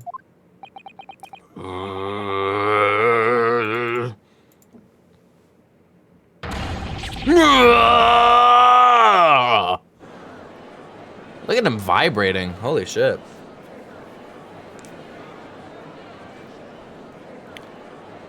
Well then.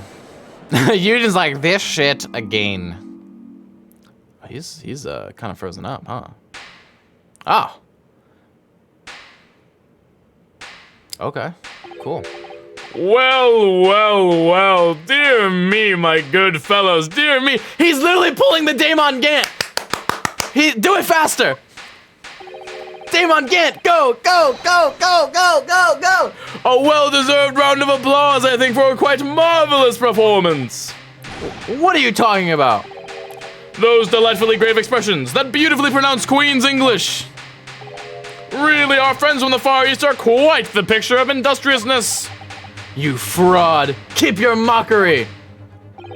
Please don't misunderstand. It really is exactly as you've both said. What are you trying to say? I have occupied the darker recesses of London's underworld and, how did you put it? Done nothing? I confess it's a little embarrassing to have it pointed out quite so starkly, but yes, I really have done nothing, which means I can be indicted for nothing. No. What? It's true. Personally, I have committed no crime. I've merely been surrounded by fools who've acted very rashly indeed. Objection. Look at his hair. You can't get away with that. You've consistently preyed on people's weaknesses. And what? Threatened them? Are you sure it wasn't just bargaining?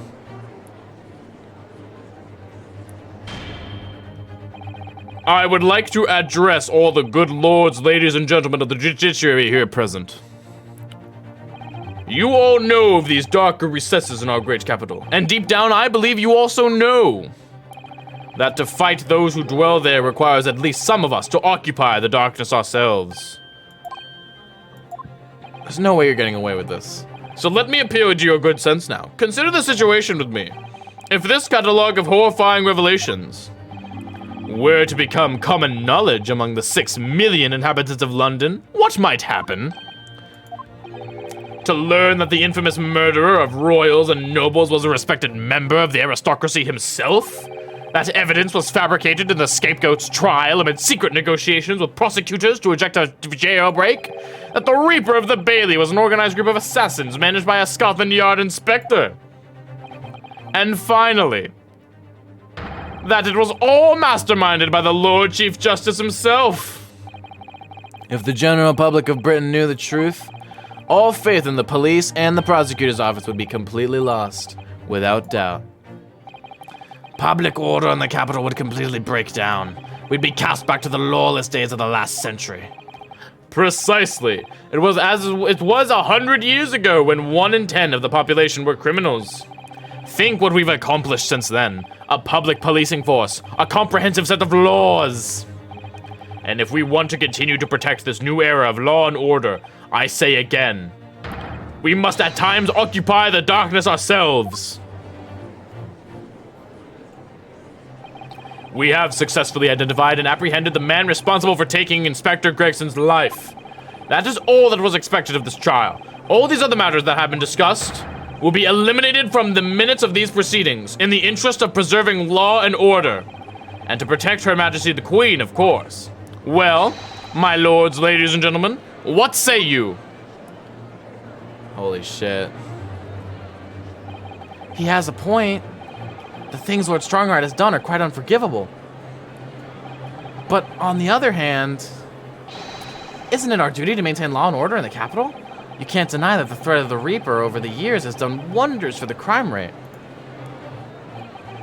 And by fair means or foul, it's all thanks to Lord Strongheart.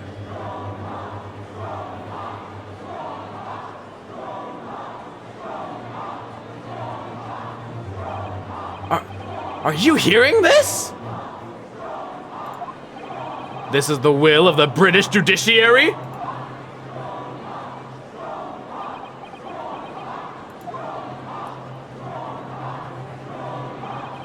For your rousing response, friends, I express my heartfelt gratitude. Holy shit, the entire government. Therefore, in accordance with the overwhelming wishes of the court, the record shall be erased. You have to respect the man's ability to turn a situation to his favor. Lord Strongheart really is a master of manipulation. You've conclusively proven his guilt, yet still he manages to evade justice. I just don't know what we can do. Ryunosuke. It looks like the trial really is going to come to an end now. I'm almost out of options, I think. There's really only one path left open to me. I know what to do, chat. I know what to do. Yes, as I know only too well. The only thing that carries any weight in court is hard evidence. Oh! The music! The music! But Miss Naruhodo, what evidence is there to use at this stage in the trial? I have an idea. I don't know whether anything will come of it, but if there was ever a time for using this particular item we have among the evidence, it's now. Shoot him in the face! Okay, no. Mr. Sholmes! Oh my, yes, Mr. Sholmes asked if you had that with you earlier. We've exposed all of Lord Strongheart's wrongdoings now. I have no doubt that Mr. Sholmes had already deduced exactly how the truth would unfurl. So I think it must be time for the great detective to take center stage, don't you? Yes, absolutely. Let's take the hair by the ears then, and heave! Here goes. Heave! Ow, ow, ow, ow, ow, ow! My dear fellows, must I remind you every time? A gentle tug will suffice. Mr. Sholmes, you're looking in quite the wrong direction, Mr. Naruhodo, because I'm over here. Ah! Mr. Naruhodo, he's... What the fuck? What? What is... What? Mr. Sholmes! What? I wasn't expecting you back, Sholmes. I'm delighted to be here again, Lord Strongheart. What is the meaning of this? Bailiff, seize him! Put that man in irons. This is the closed court. You've been warned once already, man. He's a hologram. What? We can't get out of him, my lord. Ah! Look at him! Oh my god, this is beautiful. We just go right through him. I'm afraid your efforts are wasted. You see, the great detective you see before you is composed entirely of light and shadow. An image, if you will. Oh my fucking god. Hitting the gritty, Mr. Naruhodo. I must congratulate you on your fine deductions. Mr. Sholmes, what on earth is... Are you familiar, I wonder, with the invention known as the telephone? Well, yes. I hear that some public telephones have been installed recently in Tokyo. The sound of the speaker's voice is converted to an electrical signal and transmitted instantly to another place. Quite. Sounds are transmitted, so could not images keep them company, I'm mused. Iris and I did some modest experimentation to develop such a device specifically for this very day. Modest experimentation, Mr. Sholmes? What a modest description. And somewhat incidentally, I thought we might just as well transmit an entire scene. Somewhat incidentally, Mr. Sholmes, now you're just being immodest. Do you mean to say you're not actually here, Sholmes? Ah, I knew my trusty partner would have no trouble grasping the concept. Except he's grasping the stand to steady himself after your shock arrival. Poor father. I would have hoped he might have been forewarned, being the great detective's great partner. Leave my courtroom at once! Get out, or I swear to you! Dear me, you on the other hand, Lord Strongheart, appear to have a very poor grasp of the situation.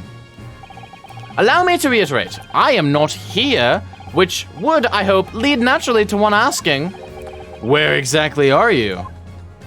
The very question I was awaiting. I am at present enjoying the air in a rather splendid garden. A garden? Not just any garden, you understand. A garden at Buckingham Palace! The Queen!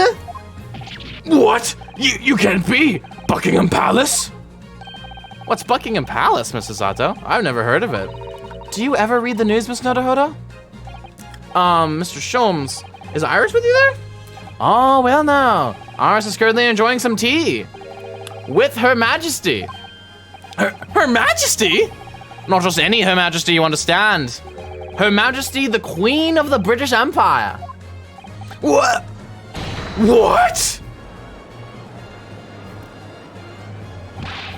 What on earth is this all about?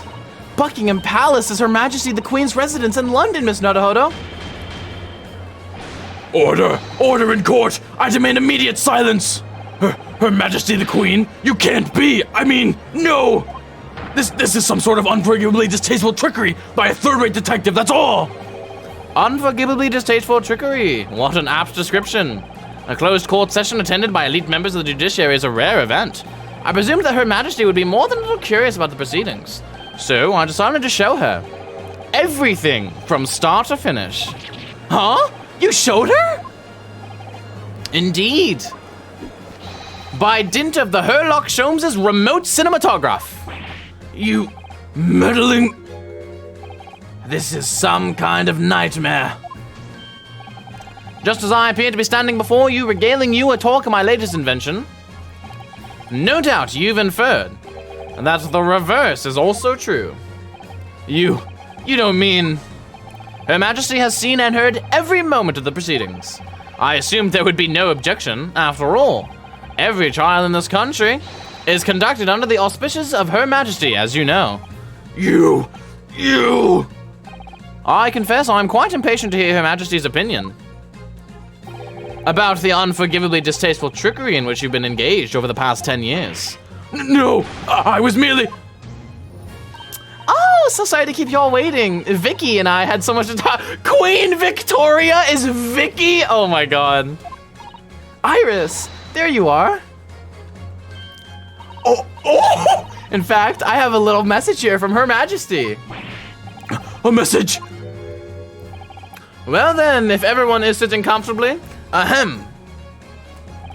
Forthwith and with immediate effect, all authority previously afforded to Mayor Strongheart is hereby revoked forevermore. Furthermore, he will be prosecuted for crimes against his country in a public trial by jury in the coming days. So, it seems that Her Majesty doesn't believe we need to fight fire with fire. Justice in this country needn't be administered from the shadows at all. Male Strongheart, the darkness you fostered to conceal your despicable actions these last 10 years is a thing of the past now. After today, your brand of law and order has no future because no longer are you the Lord Chief Justice. In the eyes of the law and of Her Majesty the Queen, you are nothing but a criminal!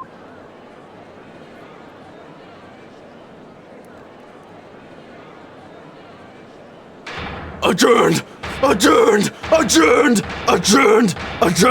This court is adjourned! Oh, fuck yes. Oh! Oh my god. Oh? Oh shit. Oh, what? Oh no! It's gonna crush him! It's gonna crush him! Yo! Oh my god! Oh no, it didn't.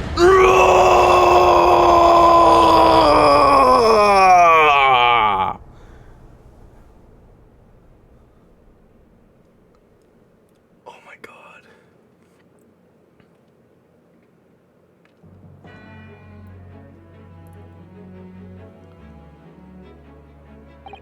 Lord Clint Van Zieks left a will in which he confessed to everything. When those words came out of Asogi's mouth, it deranged me completely. I knew I must do anything and everything in my power to contain the situation. But I couldn't find the damned document. I searched his cell, but it wasn't there. Which precipitated the jailbreak plot, I presume. What do you mean? The need to obtain that will was all-consuming. I was sure that if I facilitated Asogi's escape, he would emerge with the will somewhere on his person. But despite searching his limp body in the cemetery that night, it still eluded me. It never even crossed my mind that it was concealed in the sword's hilt.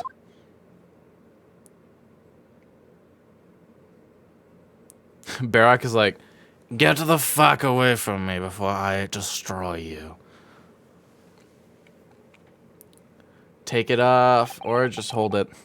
What pains me now is that my brother left this world without a word to me. Damn. That's true. I'm sorry, Lord Van Zieks. In point of fact, I think perhaps that isn't the case. Sorry? How can that be? There is more to his last will and testament. Is there a backside? What?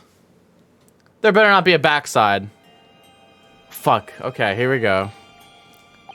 As I confront the prospect of my demise, I feel bitter regret for my younger brother. Barak, you have always looked up to me, and now you follow in my footsteps to become a prosecutor. It is my fervent wish that my unspeakable deeds should not hinder your advancement. I ask not for understanding, for none could understand my depravity. I ask only for forgiveness.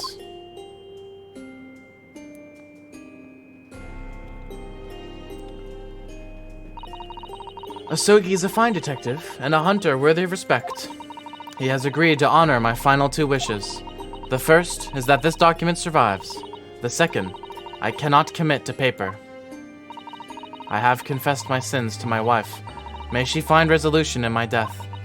With my eternal gratitude to my Japanese friend, I rest my quill. Clint Van Zieks. Oh, take it off. Clint.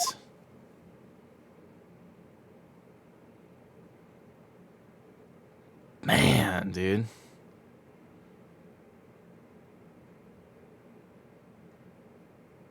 Holy shit, we did it. Male Strongheart, you colluded with Seishiro Jijoku in a criminal plot so immense it spanned the oceans. And you cold-heartedly murdered all those who knew the truth about what happened 10 years ago.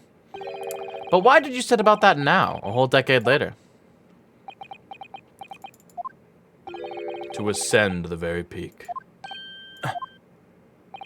These last 10 years made me realize being the Lord Chief Justice wasn't enough, short of becoming Her Majesty's Attorney General. I could have no real power to effect the changes needed in this country. And for that promotion, I needed to ensure no remnants of the past remained. How could you? I like everything to run smoothly in the exact manner that I prescribe, like a well-oiled machine. And I was just a step away.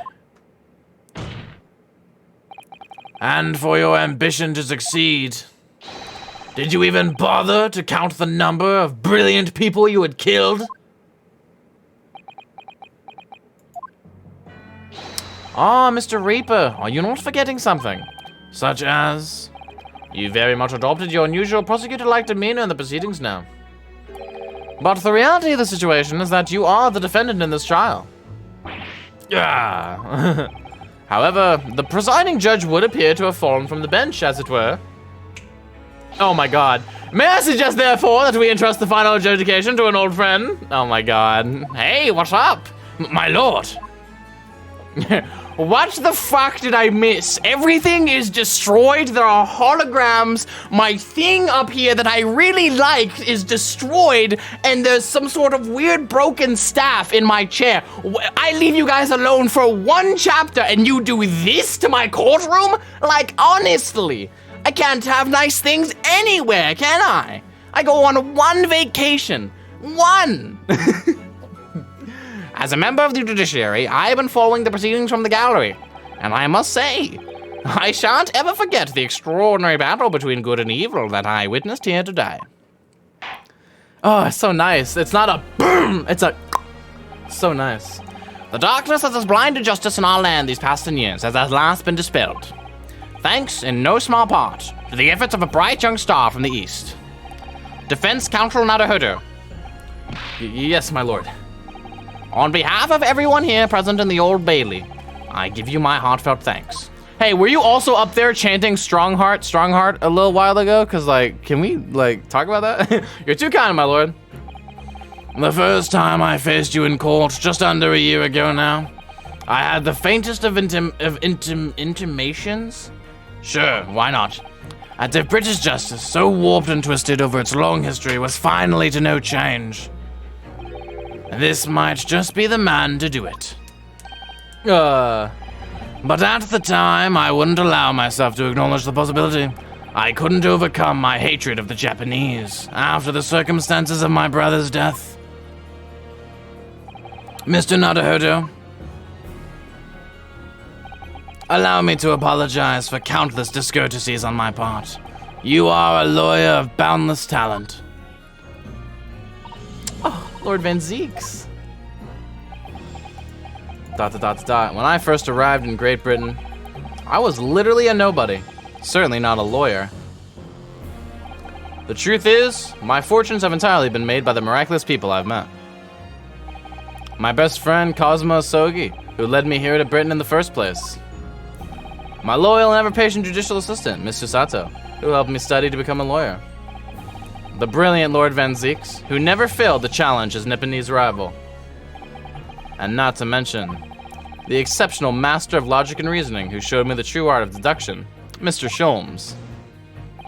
Saving the best for last, Miss Nutterhoodoo. Ah, what a relief. I'm well aware that without all these people's help and support, I wouldn't be where I am today. The truth is a guiding light that always leads to happiness. I've lived by that principle for a long time now. But actually, it's not true. The truth can also cause great pain. Sometimes even people leave people on the brink of despair. And for that reason, there are those who feel the need to hide the truth, who do it instinctively even. But as soon as we allow our eyes to settle on something other than the truth, the darkness takes hold. And from there it grows, until eventually it makes us blind to the guiding light of the truth altogether. The darkness. So that's why it's my belief that we must all resolve never to avert our eyes from what is just and Lord true. Van Zeke. I want to as well. Bam! I want to smack his butt cheeks just like I smacked my face cheeks. So that we can continue to walk the gay and narrow path ahead. Let's go, boys. Orgy time. Can't believe we just toppled, like, the government. That's Orgy crazy. time. Power of friendship defeats the government. Hell yeah. Well, I must excuse myself now. But before I go, Mr. Nutterhoodoo, let me compliment you on your grand opus. What? Without your beautiful composed case against Lord Strongheart, Her Majesty would have been unable to act. Thanks to you and your fellows, the haunting undertones corrupting British justice system have been silenced. Thank you very much. Why is he doing the Attack on Titan salute? I don't know, dude. He's crazy. Did you say gay and narrow? Hell yeah, I Got a did. problem with that? So, until our paths cross again somewhere, we literally live together, Sholmes. What are you talking about? Well then, it would appear that this long trial has finally come to an end. About 4 hours long. My apologies for any anxiety caused, my lord. I'm quite sure we shall meet again here in the courtroom before long, Prosecutor Barak von Zieks. Let's just ignore the moment when I called you a scourge in the beginning of all this. In conclusion of these proceedings, I hereby declare the defendant Barak von Zieks. Grah! Declare them sexy as fuck. Hell yeah. Dude, Matthew. yeah, we really destroyed the courtroom, actually. Bro, I gotta tell you something. What's up? You will not believe what I found in the snow biome. What? A level 100 tech Giganotosaurus. Wow, that is amazing. And That I is tamed all. Court is adjourned. Chat, that was my last ever Ace Attorney trial I ever. tamed it, Matthew. That makes me so sad. That was my last ever trial of Ace Attorney. Holy shit. This shit on. 4th November. Bro, do you want to use the power of friendship to overturn the government? Yes. Let's do it. Yes. Tomorrow. It really is all over. But did I sacrifice too much? Miss Nutterhoodoo. These nuts. There was riots in the streets. Everyone's killing each other. I really must congratulate you. It was truly splendid performance. Honestly, I couldn't be happier for you. Oh, thank you very much. But I really couldn't have done it without you at my side through it all, Mrs. Sato. Oh. Ah! Your kind words mean so much to me. I would... It was really a very splendid show, that, Nutterhoodoo. I'd have thought you'd be smiling from ear to ear, but you look rather glum. Well, of course I'm delighted about the verdict. But in exposing the truth, I'm afraid I've caused my client a great deal of pain. I'm really not sure that's what a lawyer ought to be doing. Oh well, in that case, my boyfriend left me. I'm quite sure that when you see Lord Van Zieks' smiling face, everything will seem much better. I will proceed to jump out that window. Right. Pull a daily vigil and just leap out the window. Mr. Sato, everything seems worse. He has a face like thunder. Oh dear. I really shouldn't have presumed. Can we have one smile? Just like a little bit of a grin. Just a little bit. If the corners of his mouth just raise slightly. Mr. Nutterhoodoo. Yes? Almost a year it's been now since I first encountered you here in this very courthouse. For you to have risen to the level of excellence you demonstrated today, well, it's quite remarkable. But I exposed the most unpalatable truth you could ever have imagined in court today. I feel as though I've robbed you of something you held so dear. What was it he said? To fight those who dwell in the darkness requires at least some of us to occupy the darkness ourselves. Of the darkness. But that was just the feeble excuse of a coward. Only those with a steadfast eye for the truth have what it takes to fight the dark forces of crime. The darkness. The darkness. You made fine work of establishing that fact in court today. Oh. Well, thank you. What magnanimous words. I'm quite sure that Kazuma-sama would have a smile on his face at this very moment if he were here. Kazuma Mishima. Hey. Oh, God. Can either of you grin for me, please? He's never right about anything. Mr. Sato, there's another Mr. Sato, face you're like thunder fired. here. You're fired. Oh my, and he really was here. Lord Van Zeeks, He's rather cute, isn't he? allow me to congratulate you on your acquittal. Congratulate me or curse me. You failed to bring down the Reaper. Well, you did. It's just you were wrong about who the Reaper was. I owe you an apology. No, it is I who should apologize. Just kiss! Okay. Your father, Genshin. Genshin? I know. What? This was really, his name was Genshin Asogi. It was released way before Genshin Impact. I made the joke like 1,000 times already. Don't worry. Is he a pedophile? No! He was cool! It wouldn't surprise me, though. If I had been stronger, then perhaps. I made an unforgivable error of judgment. I can offer no excuse. How are you replicating my Barack? Okay, wait, no. We need to both voice his voice together. Okay. Next time he speaks. And I can offer no forgiveness. That said, I suppose you fought for justice and the truth. For that, at least, I can't withhold respect. Speak again, please. Your words mean more to me than you could know. I will hold them dear. There's two of us. Now there are two of them. This is getting out of hand. Oh, so... wait, I should have had you voice Clint Van Zeeks. Van Zeeks' older brother, or His older... name is Clit? No, his brother's name was Clint. Oh, you said, that's not what you said. I did say Clint. No, you didn't. And it could have been like, hello, brother. Hello, brother. Kazuma-sama. I hope I live a long and happy life. And I hope I don't use my Hound of the Baskervilles to murder any nobles while being blackmailed by the Lord Chief Justice. My, what a troubling trifle that would be. I must say, there's one thing that's still bothering me. Sequel. What's that? No, there is none. The will that Lord Clint Van Zeeks wrote before his duel with my father.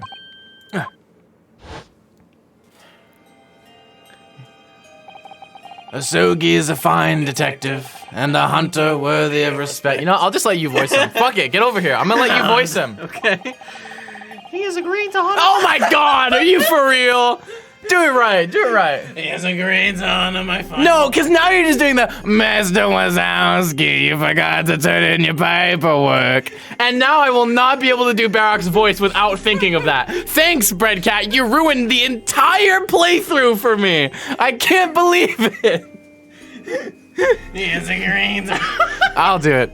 He has agreed to honor my final two wishes. The first is that this document survives. The second, I cannot commit to paper. I have confessed my sins to my wife. May she find resolution in my death and my gayness. For Asogi, I mean, look at those cheeks behind me. With my eternal gratitude to my Japanese friend, I rest my quill. Clint Van Zeeks. And then he died. Well, no, he fought Asogi and lost. Well, What can yeah, the- he died. That's what I'm saying. What can the second of his final wishes have been?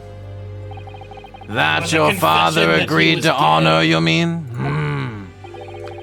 I think perhaps. No, who? It Who? was to kiss Who? you. I think perhaps. I might be able to shed some light on that. What? Father? Yes, as you I know. was a secret gay lover. I was in the orgies myself, but I was only the cameraman. It was 10 years ago, as you know, the day before the execution was scheduled. I went to the prison to say my farewells to Genshin. You laugh every time. Yeah. Why aren't you putting up more of a fight, Genshin? If you'd only agree to it, Seishiro and I would gladly petition the government. Petition the government. We've been through this already. You don't need to worry about me. Anyway, Yujin, I have a favor to ask of you. I have something to ask of you. Something of great importance. I'm trapped in the McDonald's play place. You're one of my greatest friends, Genshin. Whatever it is, consider it done. Fuck my I'm dog. going to tell you an address. I need you to go there at once, in secret, and telling no one. You should find a lady of the gentry in hiding there. A lady of the gentry. Meta. She's not in a good way, and she's with child. The birth is imminent. As a medical man, I'd like you to attend to her. Please, you're her only hope. But by any chance, is the child yours, Genshin? Don't be daft. It's a favor that was asked of me by a man I knew, as his dying Oh my god! Oh my god! Crisis! Oh my god! I just realized! Iris! My goodness. I swore to the man I would help. Oh my god! That I would do whatever I could for his wife and his unborn child. But if something should happen to me, I need to ask you the same favor. You're the only person I know that I can truly rely on. What did you say? If something should happen to you? Tomorrow night you're going to be...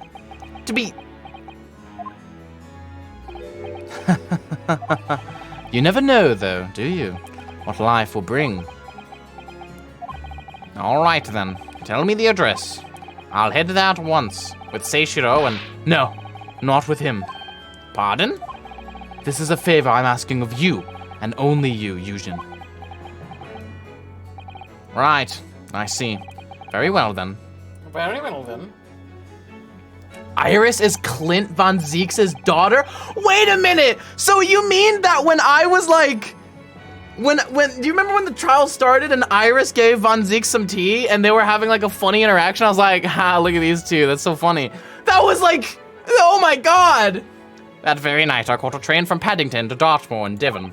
I found the old house. In the middle of nowhere it was. An old hunting hound lay asleep on the grounds. The Hound of the fucking Baskervilles, chat.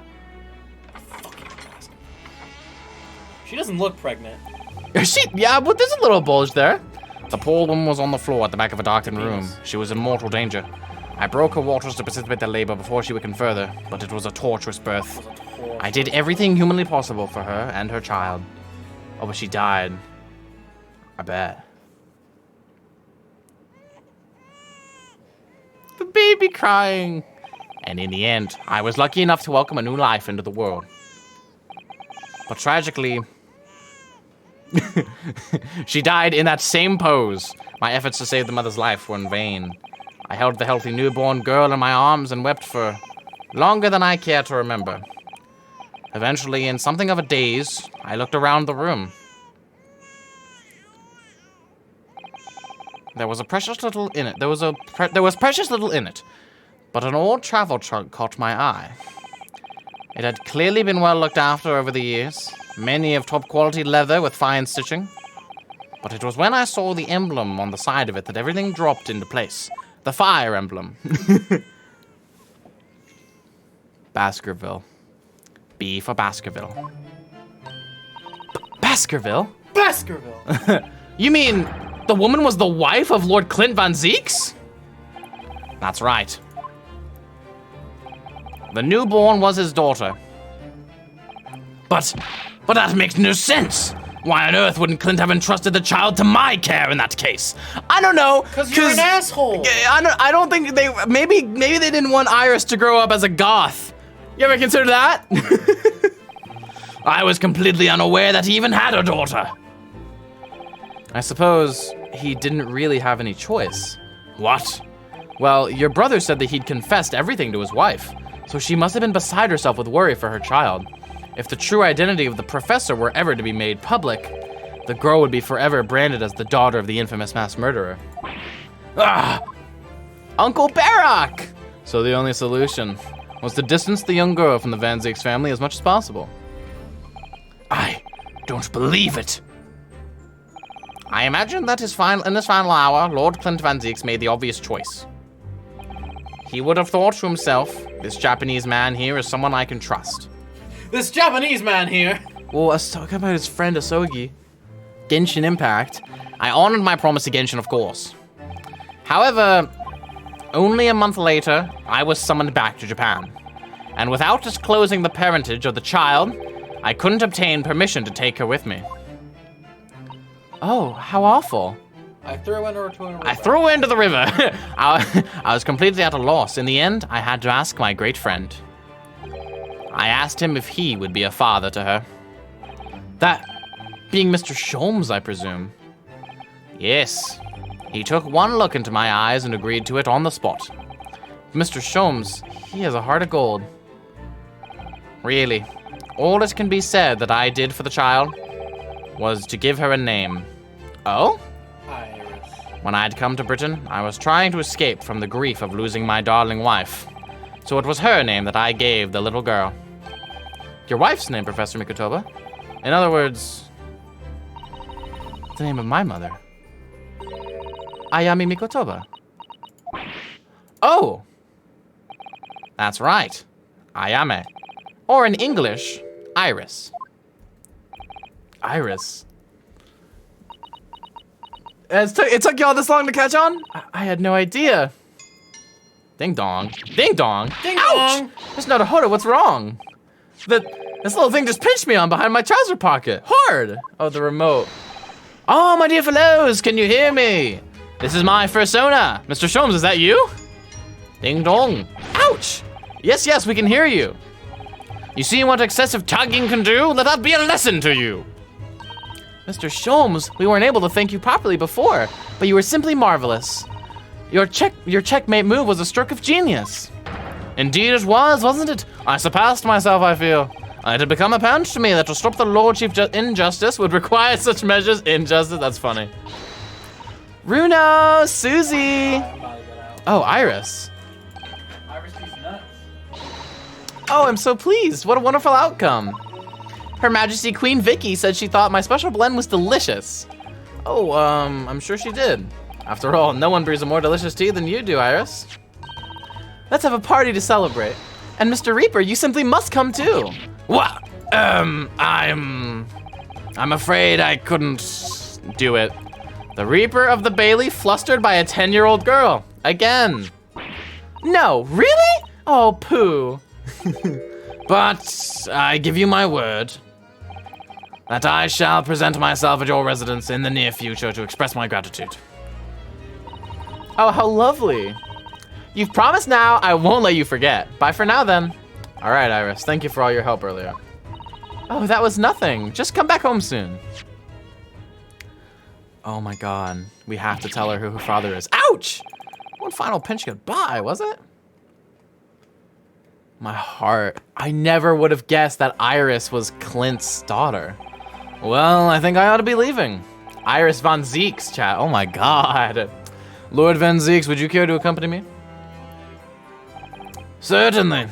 Oh, they're gonna have a little bond right there. Mr. Naruhodo, allow me once again to express my deep gratitude to you.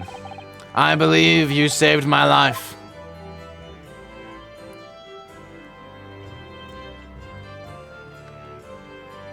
Wow. Wait, Lord Van Zeeks. What the fuck is it? I was trying to excuse myself politely. Yes? What are you intending to do now? Well, clearly, I shall have to resign from the prosecutor's office. Oh no! I intend to publicize the full truth about the Professor case. Once that's done, the Van Zeeks family will be ostracized completely from London society. Surely not. So as soon as I am free from my employment, I shall leave the capital. Oh, I see. Don't be a fool. Huh? Don't be a fool. Are those the actions of a man once feared as the mighty Reaper of the Bailey? I beg your pardon? For the past 10 years, you've endured that pseudonym and been cast as one of the dark forces yourself. Now that you've finally been freed from that disrepute, your battle is just beginning, surely. Well, I certainly never expected to hear those words from your lips. I waited a very long time to come to London. Now I'm properly here. I intend to learn all that I can. Anyway, goodbye for now, Ryunosuke Naruhodo. Cosmo Sogi. It seems as though he's really matured suddenly. He's not the only one who's matured, Mr. Naruhodo. Huh? Well, I think we should make our way back to Baker Street. We must help Iris with tonight's dinner. We must. Wow. And literally every single mystery was answered. Every single mystery. It was then that I came to an important decision about my future. I have to stay here, right? I want to stay in England. I don't want to go back to fucking Japan. All the dudes in Japan, like Ouchie was over there and Judge Jijoku and like all sorts of dickheads. I don't want to go back there. I'm home. Ah, there you are. That time you got here, we've been waiting ages, Odo. What are you doing with that colorful piece of history? It's a party, innit? It's gotta go off with a bang. I mean, fireworks, ideally. But when you ain't got fire, smoke's the next best thing, ain't it? There's a girl on Fresno Street who could help you with that, I think. Right. I'll remember that. You don't have to reload that thing every time I speak. You really must hear this. It's quite the most extraordinary thing. Oh, it's quite the most extraordinary thing. I assure you, it will defy your expectations. Take down every detail now, Mikotoba. Ah, the world-famous great detective, regaling his partner with the tale of his adventure. A sight to behold. Would you care to hazard a guess? Where do you suppose the fiendish runaway had concealed himself? Would you believe? Inside the trunk I found abandoned in his cabin. I was there. I would believe it, yes. I say, Mikotoba, I detect not a hint of surprise. I wonder why that is, Maybe because I was there at the scene as well, Sholmes. What? You were? Then why the deuce didn't you say so before? Not quite the sight I was expecting to behold, but still. It's hard not to feel privileged to see it. Hello, Mr. Sholmes, Professor Mikotoba. I'm finally back from the Bailey. I'm not a moment too soon. A feast prepared by Iris and Mr. Sato awaits. I must say, I haven't seen Susato looking so happy in a very long time. Ah, Runo, there you are. You never would have imagined the girl with pink hair to be the daughter of Goths. Dinner is on the table, everyone. Please do come take a seat. Oh, time to fill me boots. Oh my god. Goodness, is that really true, Gina? Yep, I'm losing me Copper's Clubber and going back to what I know best. It's a diver's life for me. What? You're really leaving the police force? But why, Ginny? Well, the boss ain't around no more, so... Oh. And anyway, no matter how hard I try, the Reaper ain't ever gonna accept a diver darn dick, is he? You got phrasing. Well, people can change, you know. Ah, yes, that reminds me. I rather thoughtfully offered to relieve the bailiff of this now defunct piece of evidence. Eh? It's the inspector's pocket watch. Don't play his theme! And the crowd has been reattached. That watch was his pride and joy, a symbol of his great achievement at Scotland Yard. For 10 years without fail, it measured every second of the man's remarkable career.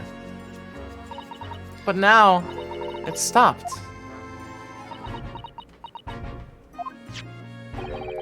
Someone needs to keep the memory of Inspector Gregson's career alive by taking on the great responsibility of winding that watch every single day again.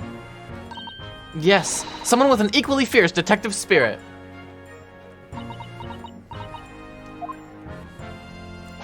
It's gotta be me! There ain't no one else! Quite right. I mean, after all, the boss was... Well, he was my boss! Yes, Ginny, yes he was. Oh, look at her smile! Oh my... Ah! Oh yeah, and I made you a promise and all, didn't I, Iris? And then I'd become a proper detective one day and track down your old man. Oh. Alright then, it's decided. I'll do it. And I'll swear I'll find your dad and bring him back kicking and screaming. I'm not entirely sure that would be appropriate.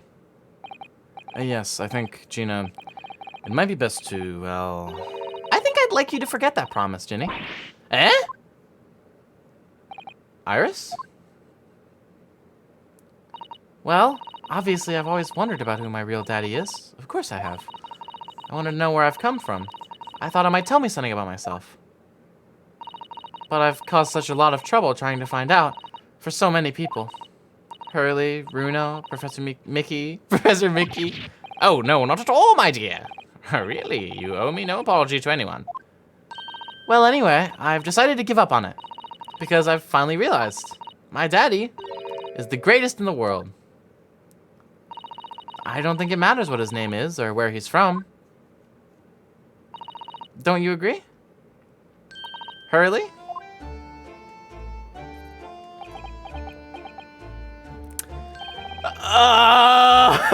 We gotta tell her eventually, right? With every word, Iris. Thank you, Hurley. Thank you, Daddy. Ah! I'm gonna start crying, Chad. Oh my god, it's so good. It's so good.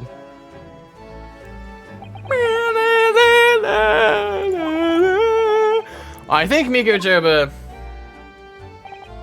Yes, Sholmes. I think I ought to express my gratitude to you. Oh. I'm gonna start crying, chat. I swear to God. For 6 years, you and I solved a many mystery together. And during that time, I remember countless expressions of gratitude for our good services. But a moment ago, I heard the most pleasing expression of gratitude of them all. And I should never have experienced it. Were it not for you. Oh, because he gave her Iris! You old softy Sholmes! But I must confess, it's a weight off my mind to hear you say it. Well then, I think this calls for a lengthy violin recital, wouldn't you say? Oh, well, our food would go cold, that's the only problem. Maybe next week, Hurley? Are you sure a week is long enough, Iris?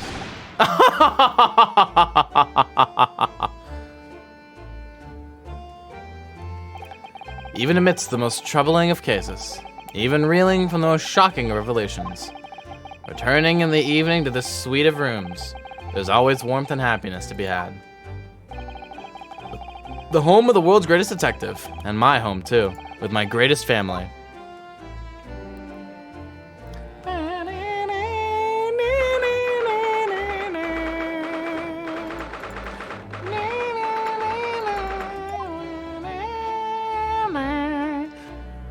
It's just the best. This attic room has been my home and office for almost a year now.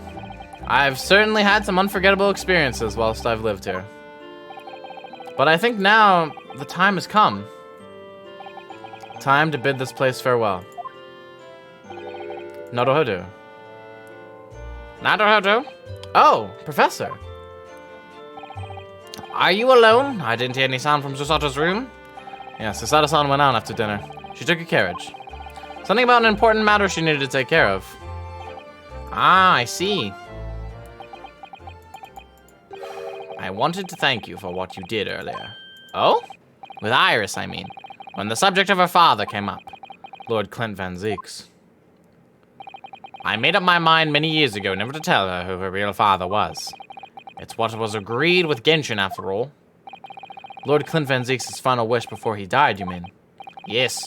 I've had to take some rather drastic steps at times to protect that secret, you know.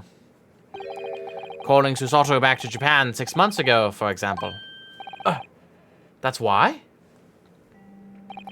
When I read Saseki-san's report about his final days in London, my heart nearly stopped. You'd stumbled across the crux of that terrible case. The dog's collar. The description of the Baskerville insignia left me in no doubt. Baskerville. If you decided to investigate that insignia, sooner or later you'd have made the connection to Van Zeeks. And to make matters worse, Susato knew of the unpublished story as well. The story that Iris had written based off my notes from the time. Ah, yes. The Hound of the Baskervilles. Exactly. It was a work of fiction, but based on the grim reality of a huge beast of a dog being used as a murder weapon. A dog with the Baskerville family emblem around its neck. Armed with those two clues, I feared you and Susato might arrive at the truth.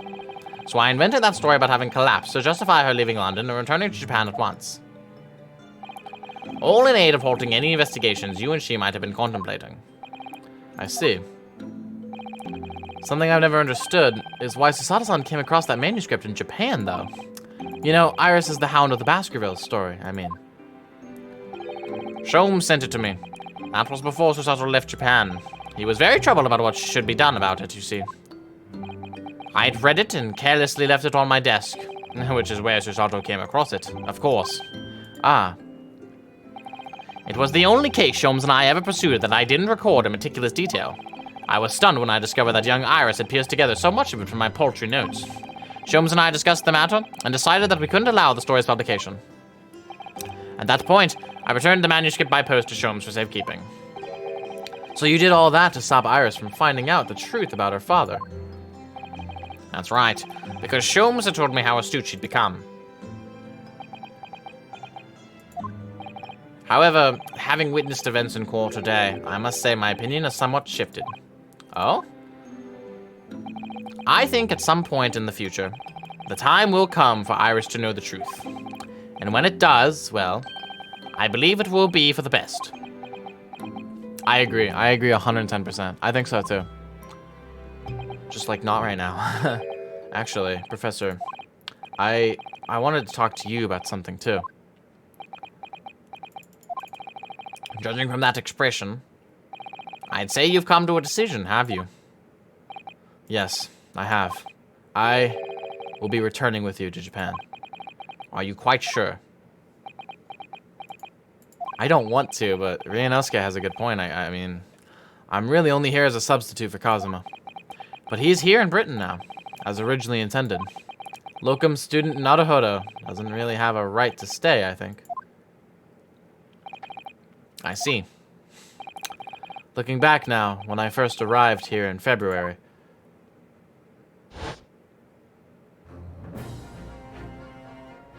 the title screen music playing. Oh my god. My becoming a lawyer just seemed to be the way things turned out. With Kazuma, Susato-san, and Mr. Sholmes all gently pushing me in that direction.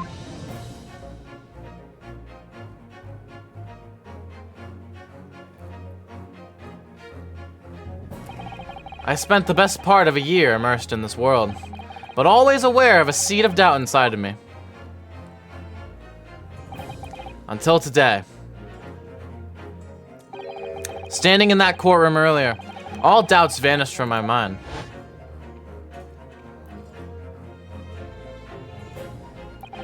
I was totally focused. I was sure of my belief in my client, and I was sure I could see the trial through. And at the end of it, I finally realized that my shirt is kind of clipping into my neck there a little bit on the model, but you know, no one else chose this path for me. I chose it myself.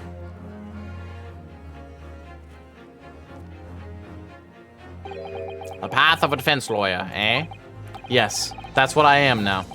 That's what I'll be going back with you to Japan as. And that's the path I'll be following for the rest of my life. Well, it sounds like you've made quite a resolution there. I have. Very well then. I must say it's extremely welcome news. I shall make arrangements for your return first thing tomorrow, but I don't imagine we'll depart for a few days. Not with the symposium having been cancelled now. Such a shame. Never mind. I'm sure there'll be other opportunities in the future. Well then, I'll bid you good night.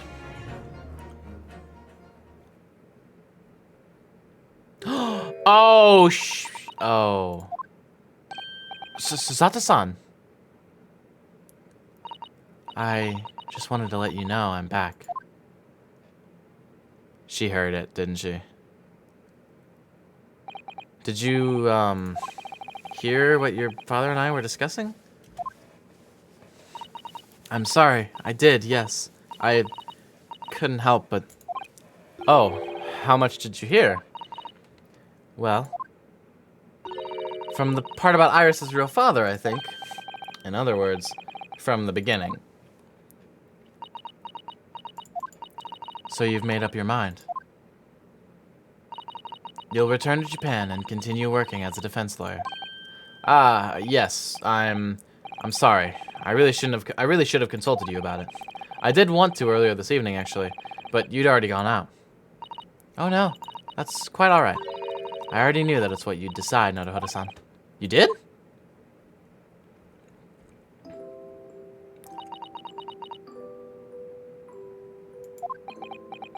Oh wow. Oh wow. Sasata-san. Ah, yes? I suppose this means it has to be farewell soon. I suppose you'll be a great help to Kazuma going forward. I mean, I know he's a brilliant lawyer, but he's new to the British courtroom. He'll certainly benefit greatly having a brilliant judicial assistant on his side. I'll do my very best. I wish I could say it, but I just can't. I can't ask her to come with me. After all, she was always supposed to be coming to Britain as Kazuma's assistant. It's growing late. We should both try to get some sleep. I'm sure you must be exhausted after today. Oh, yes. You're right. Before I retire, let me just say one more time. You really were quite splendid in court today. So if you ask me, anyone who thinks of you as a substitute or a locum should be ashamed of themselves. Sasata-san... Is she? Oh, fuck. What? No way.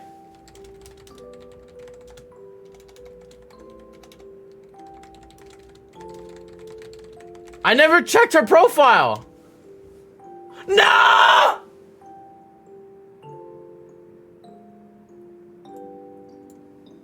Oh, fuck. I did? I forgot? Oh, no. Oh, no. Oh, no. Oh, no. Oh, no. Oh, no.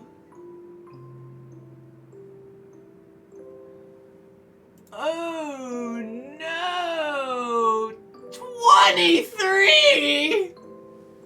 Oh, god damn it.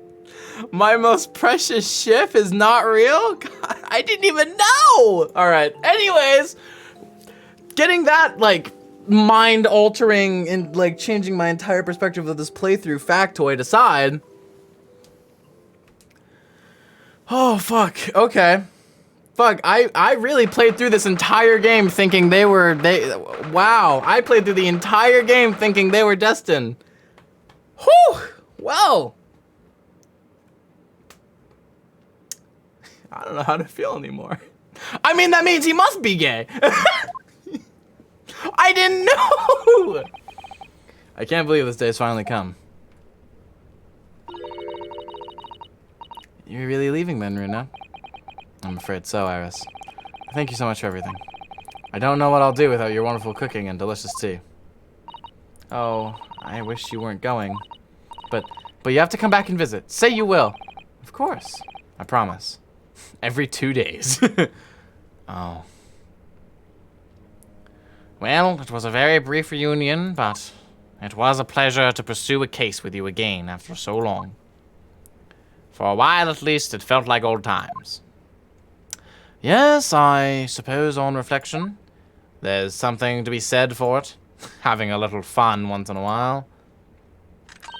I'll just go and say goodbye to the professor as well, I think. Alright, Iris, you do that.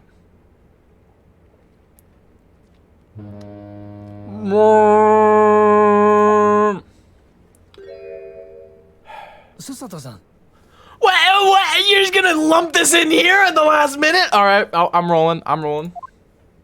I've just checked, Naruhodo-san. Your luggage is already on board. Such a beautiful morning. Perfect for embarking on a journey, isn't it? Before I set off, I'd just like to say how thankful I am for everything you've done for me. And give my warmest regards to Kazuma, please. He's not here?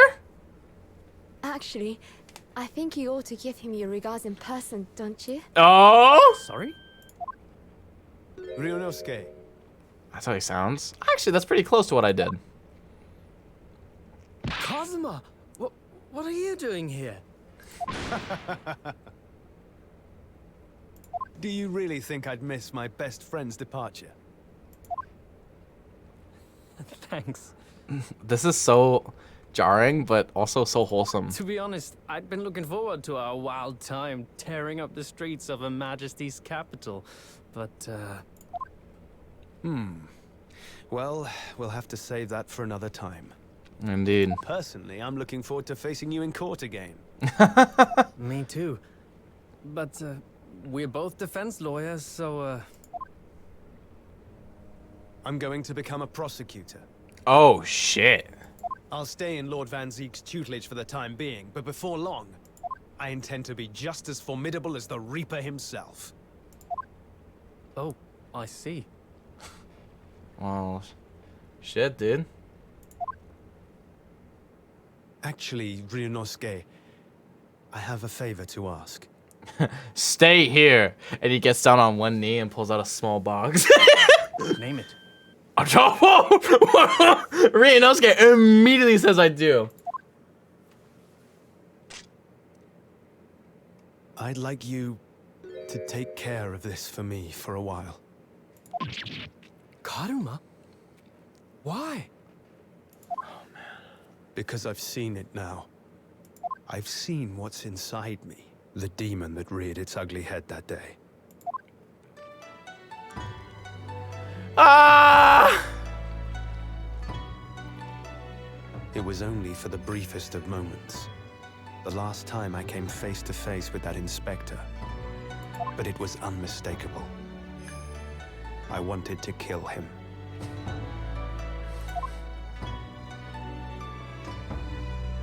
I've always known there are demons that live inside people. And now I know there is one in me. Damn. The fact that it very nearly consumed me is something I'll carry with me. Until the end of my days. While I devote my life to fighting those whose demons have got the better of them. As a prosecutor. So, that's what you've resolved to do, is it? Until I'm ready to face the demon within me. To slay it once and for all. Well, dude. I leave this in your care. Yeah, you're gonna give me your shitty sword with a freaking beat off tip? I don't want that. I'll take it. Of course I will. I'll keep it by my side. Always. Also, how'd you get that from the evidence locker? Low key. Until we meet again then. You have your path to follow, and I have mine. Damn. Naruhodo-san? Yo. Sorry, can't talk to you. The path Your you're reminder. going to follow from now on. I wonder if I might follow it at your side, and unless I'd be a burden. Ah! What? Breaking my heart here. I mean, I would very much like you to come with me. I can't believe I never checked her profile because now this entire scene is like, man, if I hadn't checked, I would have been like, oh, this is adorable. But now that I know, I'm just like, now this is kind of awkward, isn't it? But aren't you? 16?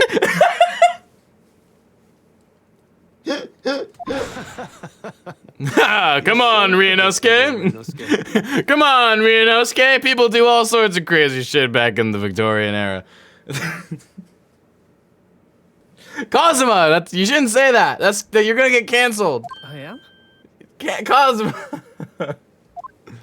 Honestly, you never change at all. Always going after that's those what I like minors.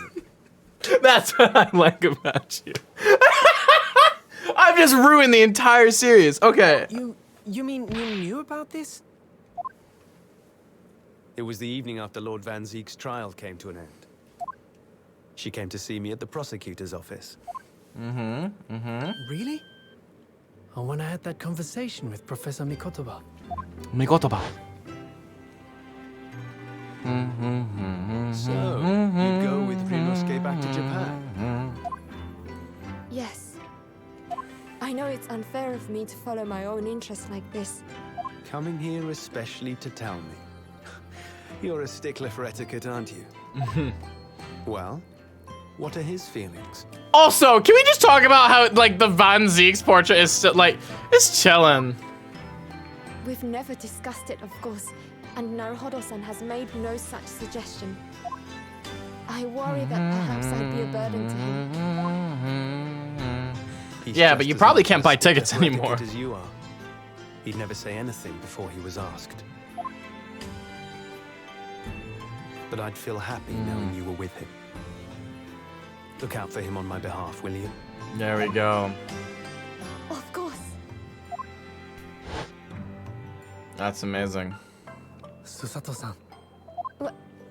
What do you think, Naruhodo-san? Sure, why not? But like, you gotta stay like 2 feet away from me.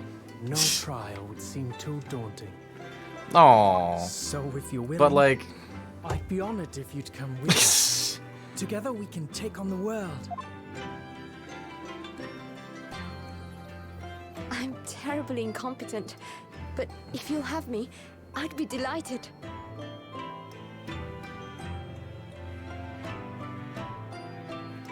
Oh, no, not at all. If anyone's terribly incompetent, Jesus. me. It's. I love how that line was voiced. It's me. Ah! Ah! Your luggage, Susato-san. There's no time. The ship's going to set sail any minute now. It's all right. There's no need to worry. As it happens, my luggage is already on board too. It is? That's funny. Your fine judicial assistant has everything in hand as always, I see. Wow. Mom! Your ship's about to leave. Fuck. I wouldn't have been able to do that voice anyways. I'm like, Rina! No, that would have been terrible. Are you kidding me? Time to go then. I'm glad to hear Iris's real voice Look though. after yourself, Ryunosuke.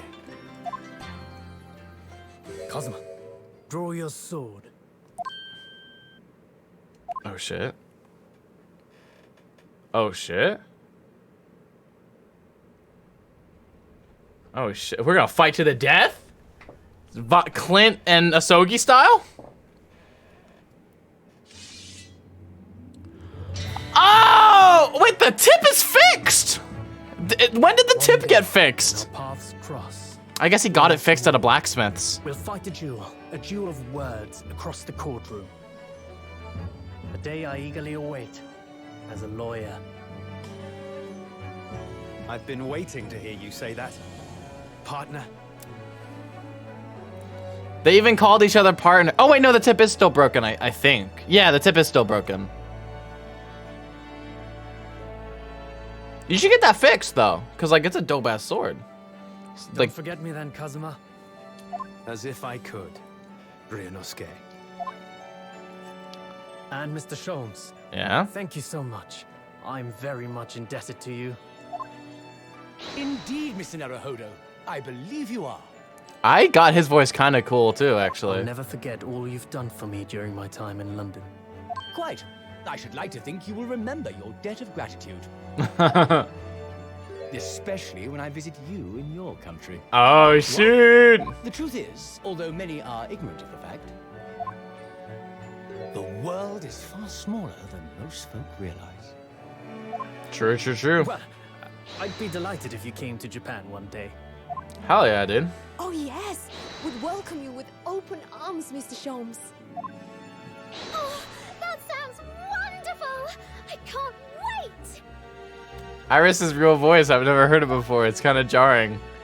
Give me Yujin! I want to hear Yujin! Conclude that this is to be merely a brief parting, my dear fellows. Hell yeah. Just the And tip? that brings us to Crisis. the end of my adventures in Great Britain.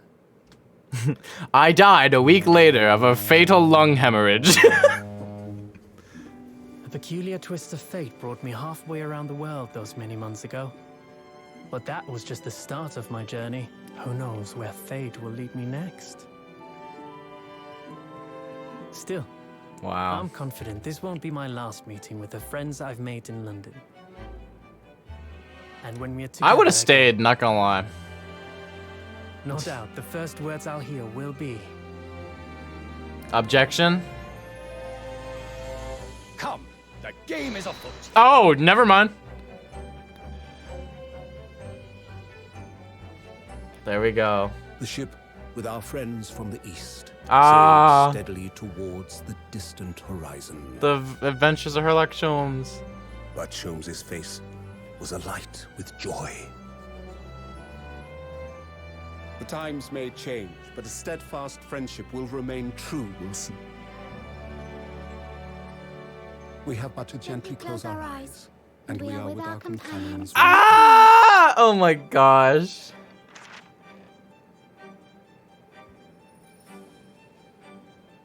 So I do just that. And when I do, I can hear his strong, familiar voice ring out. Objection! Let's go! Until we meet again, Bruno.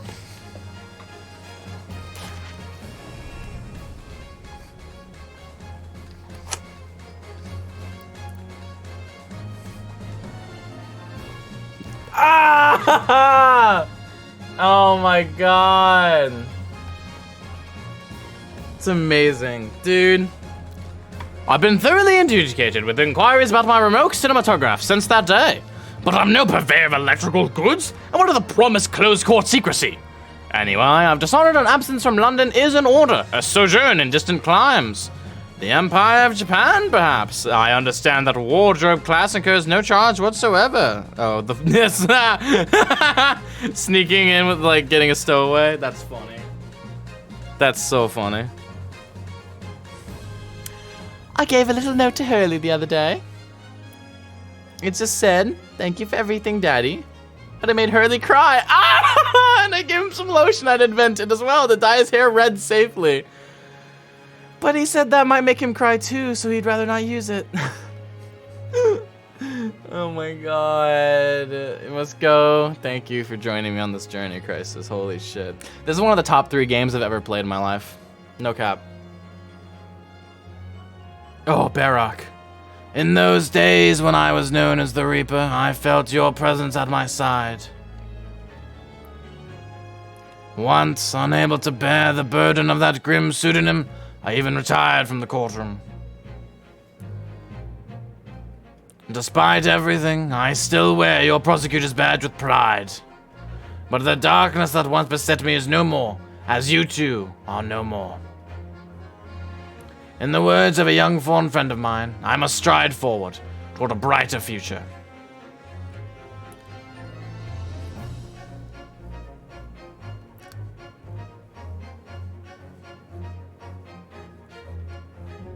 Ah, the boss left a note for me, you know, and I can read every letter now, A to Z, the whole lot. It's cleared a load of stuff up. The boss was trying to protect me, see? And that's exactly what me and Chief Inspector Toby are gonna keep doing for Londoners. Why am I at the Crystal Tower right now? Don't ask. I only wish I could have said how grateful I was before he, you know. I'm gonna miss Greg's. I'm so sad about Gregson, man. Dude, this song. Wait. Jaina, the truth is, I'm not the upstanding fella you think I am. It might be a diver at heart, but it's a good heart. You've reminded me I need to be true to myself.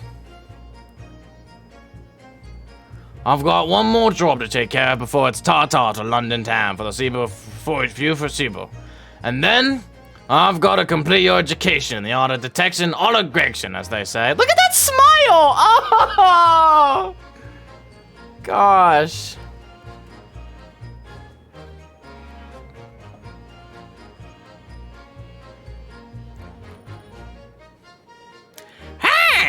Your Excellency, this man is accused of illegal entry into the office of the Minister of Foreign Affairs.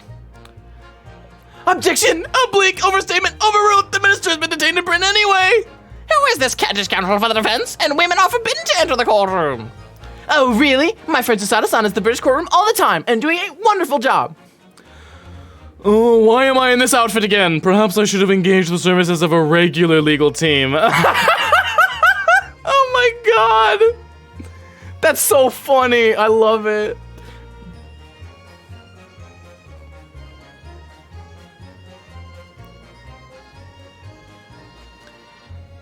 Oh, hi. Mama, is it true about Japanese people? Are they experts at filleting corpses? Yes, they are. Fish corpses on the whole. I'd like to hone my own filleting skills. You don't mind, do you, Mama? Yes, I do. I'm not a corpse yet, am I? No. And I'm glad.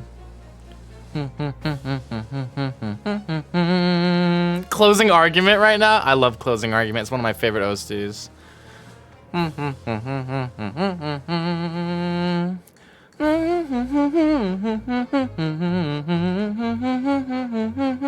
Oh, here I am again in Great Britain on the invitation of my dear old university friend. He sent me a very nice letter saying he'd like to show me around now that everything was settled. But what have I done? I was so excited I picked a splendid hotel and now I can't afford the bill. Oh, Barak, come to my rescue again, please. I wish I could just vanish into thin air sometimes. I want to see Enoch Drebber. I low-key want to see Drebber, actually. Oh, and Miss Olive Green! I want to see Miss Green! Is she okay? Oh, waifu. When I went to make the waxwork impression of the killer in the cemetery, I realized what had happened. But even in the witness stand, the highest court in the land, I could never speak of it. The Lord Chief Justice and I had struck a bargain, you see. For a faithful reproduction of the visage, there is nothing we touch bells would not do. Shh.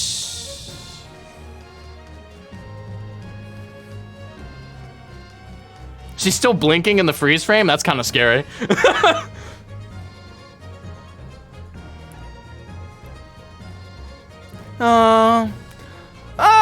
Everyone calls me gossip. I sell jaunty little tidbits to passers-by, you know?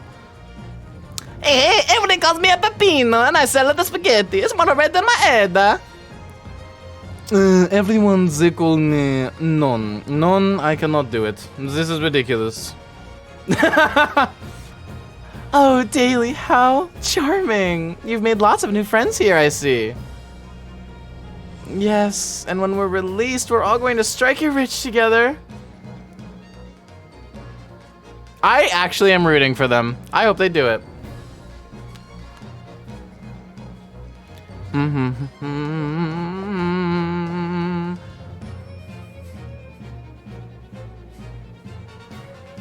Ooh.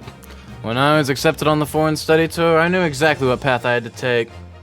And however it might have ended, I knew that I wanted you there to see it. If I'd ended up on the dock, there's no one I would have rather had defending me. But now, thanks to you, there's a new path I want to take. I'm sure we'll meet again in the courtroom, my friend. Until then, I leave Karuma in your care. Dear God, this game is perfect. Like, Jesus, dude.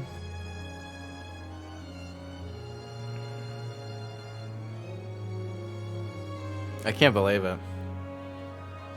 Wow! I've made some tea, Naruhodo-san. It's important that you rest whilst you can. Once we arrive in Japan, you shall be busy establishing your new office. I'm so delighted to be accompanying you. After all, your talents have been recognized by a great detective. Because you really are the greatest of lawyers. A great ace attorney, some might say. Oh, chat, they're literally gonna roll credits now, aren't they? They're literally gonna roll credits after that. That's crazy. No? Okay. Yes, 100%. Oh! Wagahai! I don't even think Wagahai was in this game once. Oh no, he was. One time. I remember now. Oh my god. Miko Toba got cucked out of the picture. I'm not gonna lie, chat. Wow. That's it. Holy shit. Wow, this is so low res. What the fuck? Okay. You want to skip this? Yes. I'll skip that part. I didn't want to skip the part with the actual characters. The Great Ace Attorney to resolve. Fen, baby. I don't think they'd ever make another one. Because, like, they'd have to introduce all sorts, like... This worked so well as a duology. But I don't think they could, like... Because they would have to use the same characters. Oh, wow. That's beautiful. That's also beautiful. Fuck, I'm gonna run out of thumbnails. I'm gonna have too many. No, I'm gonna have too many thumbnails. That's never happened to me before. What? Wow. And ladies and gentlemen, that's gonna be it for the stream today. Wow, wow, wow, wow, wow. There's not even a raid anymore. Not even a raid. I'm just gonna end it. Thank you guys so much for coming out. Been an absolute pleasure to have you guys here. Or maybe we'll raid Goblin. We can raid Goblin, actually. Have a good one, everyone. Everybody hop into the raid. Hope I can see you guys tomorrow. Farewell, everyone. It's been an absolute pleasure to have you guys here, and I'll see you guys there. Then, farewell, everyone. Have a good one. Goblin these nuts. I think that's his actual Start GG tag now. So, hey, be like that. See ya.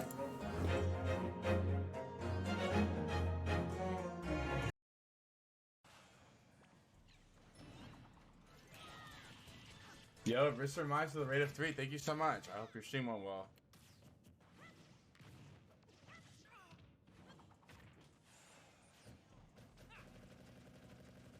Does he drop shield, guys? Yeah, he does. They always do.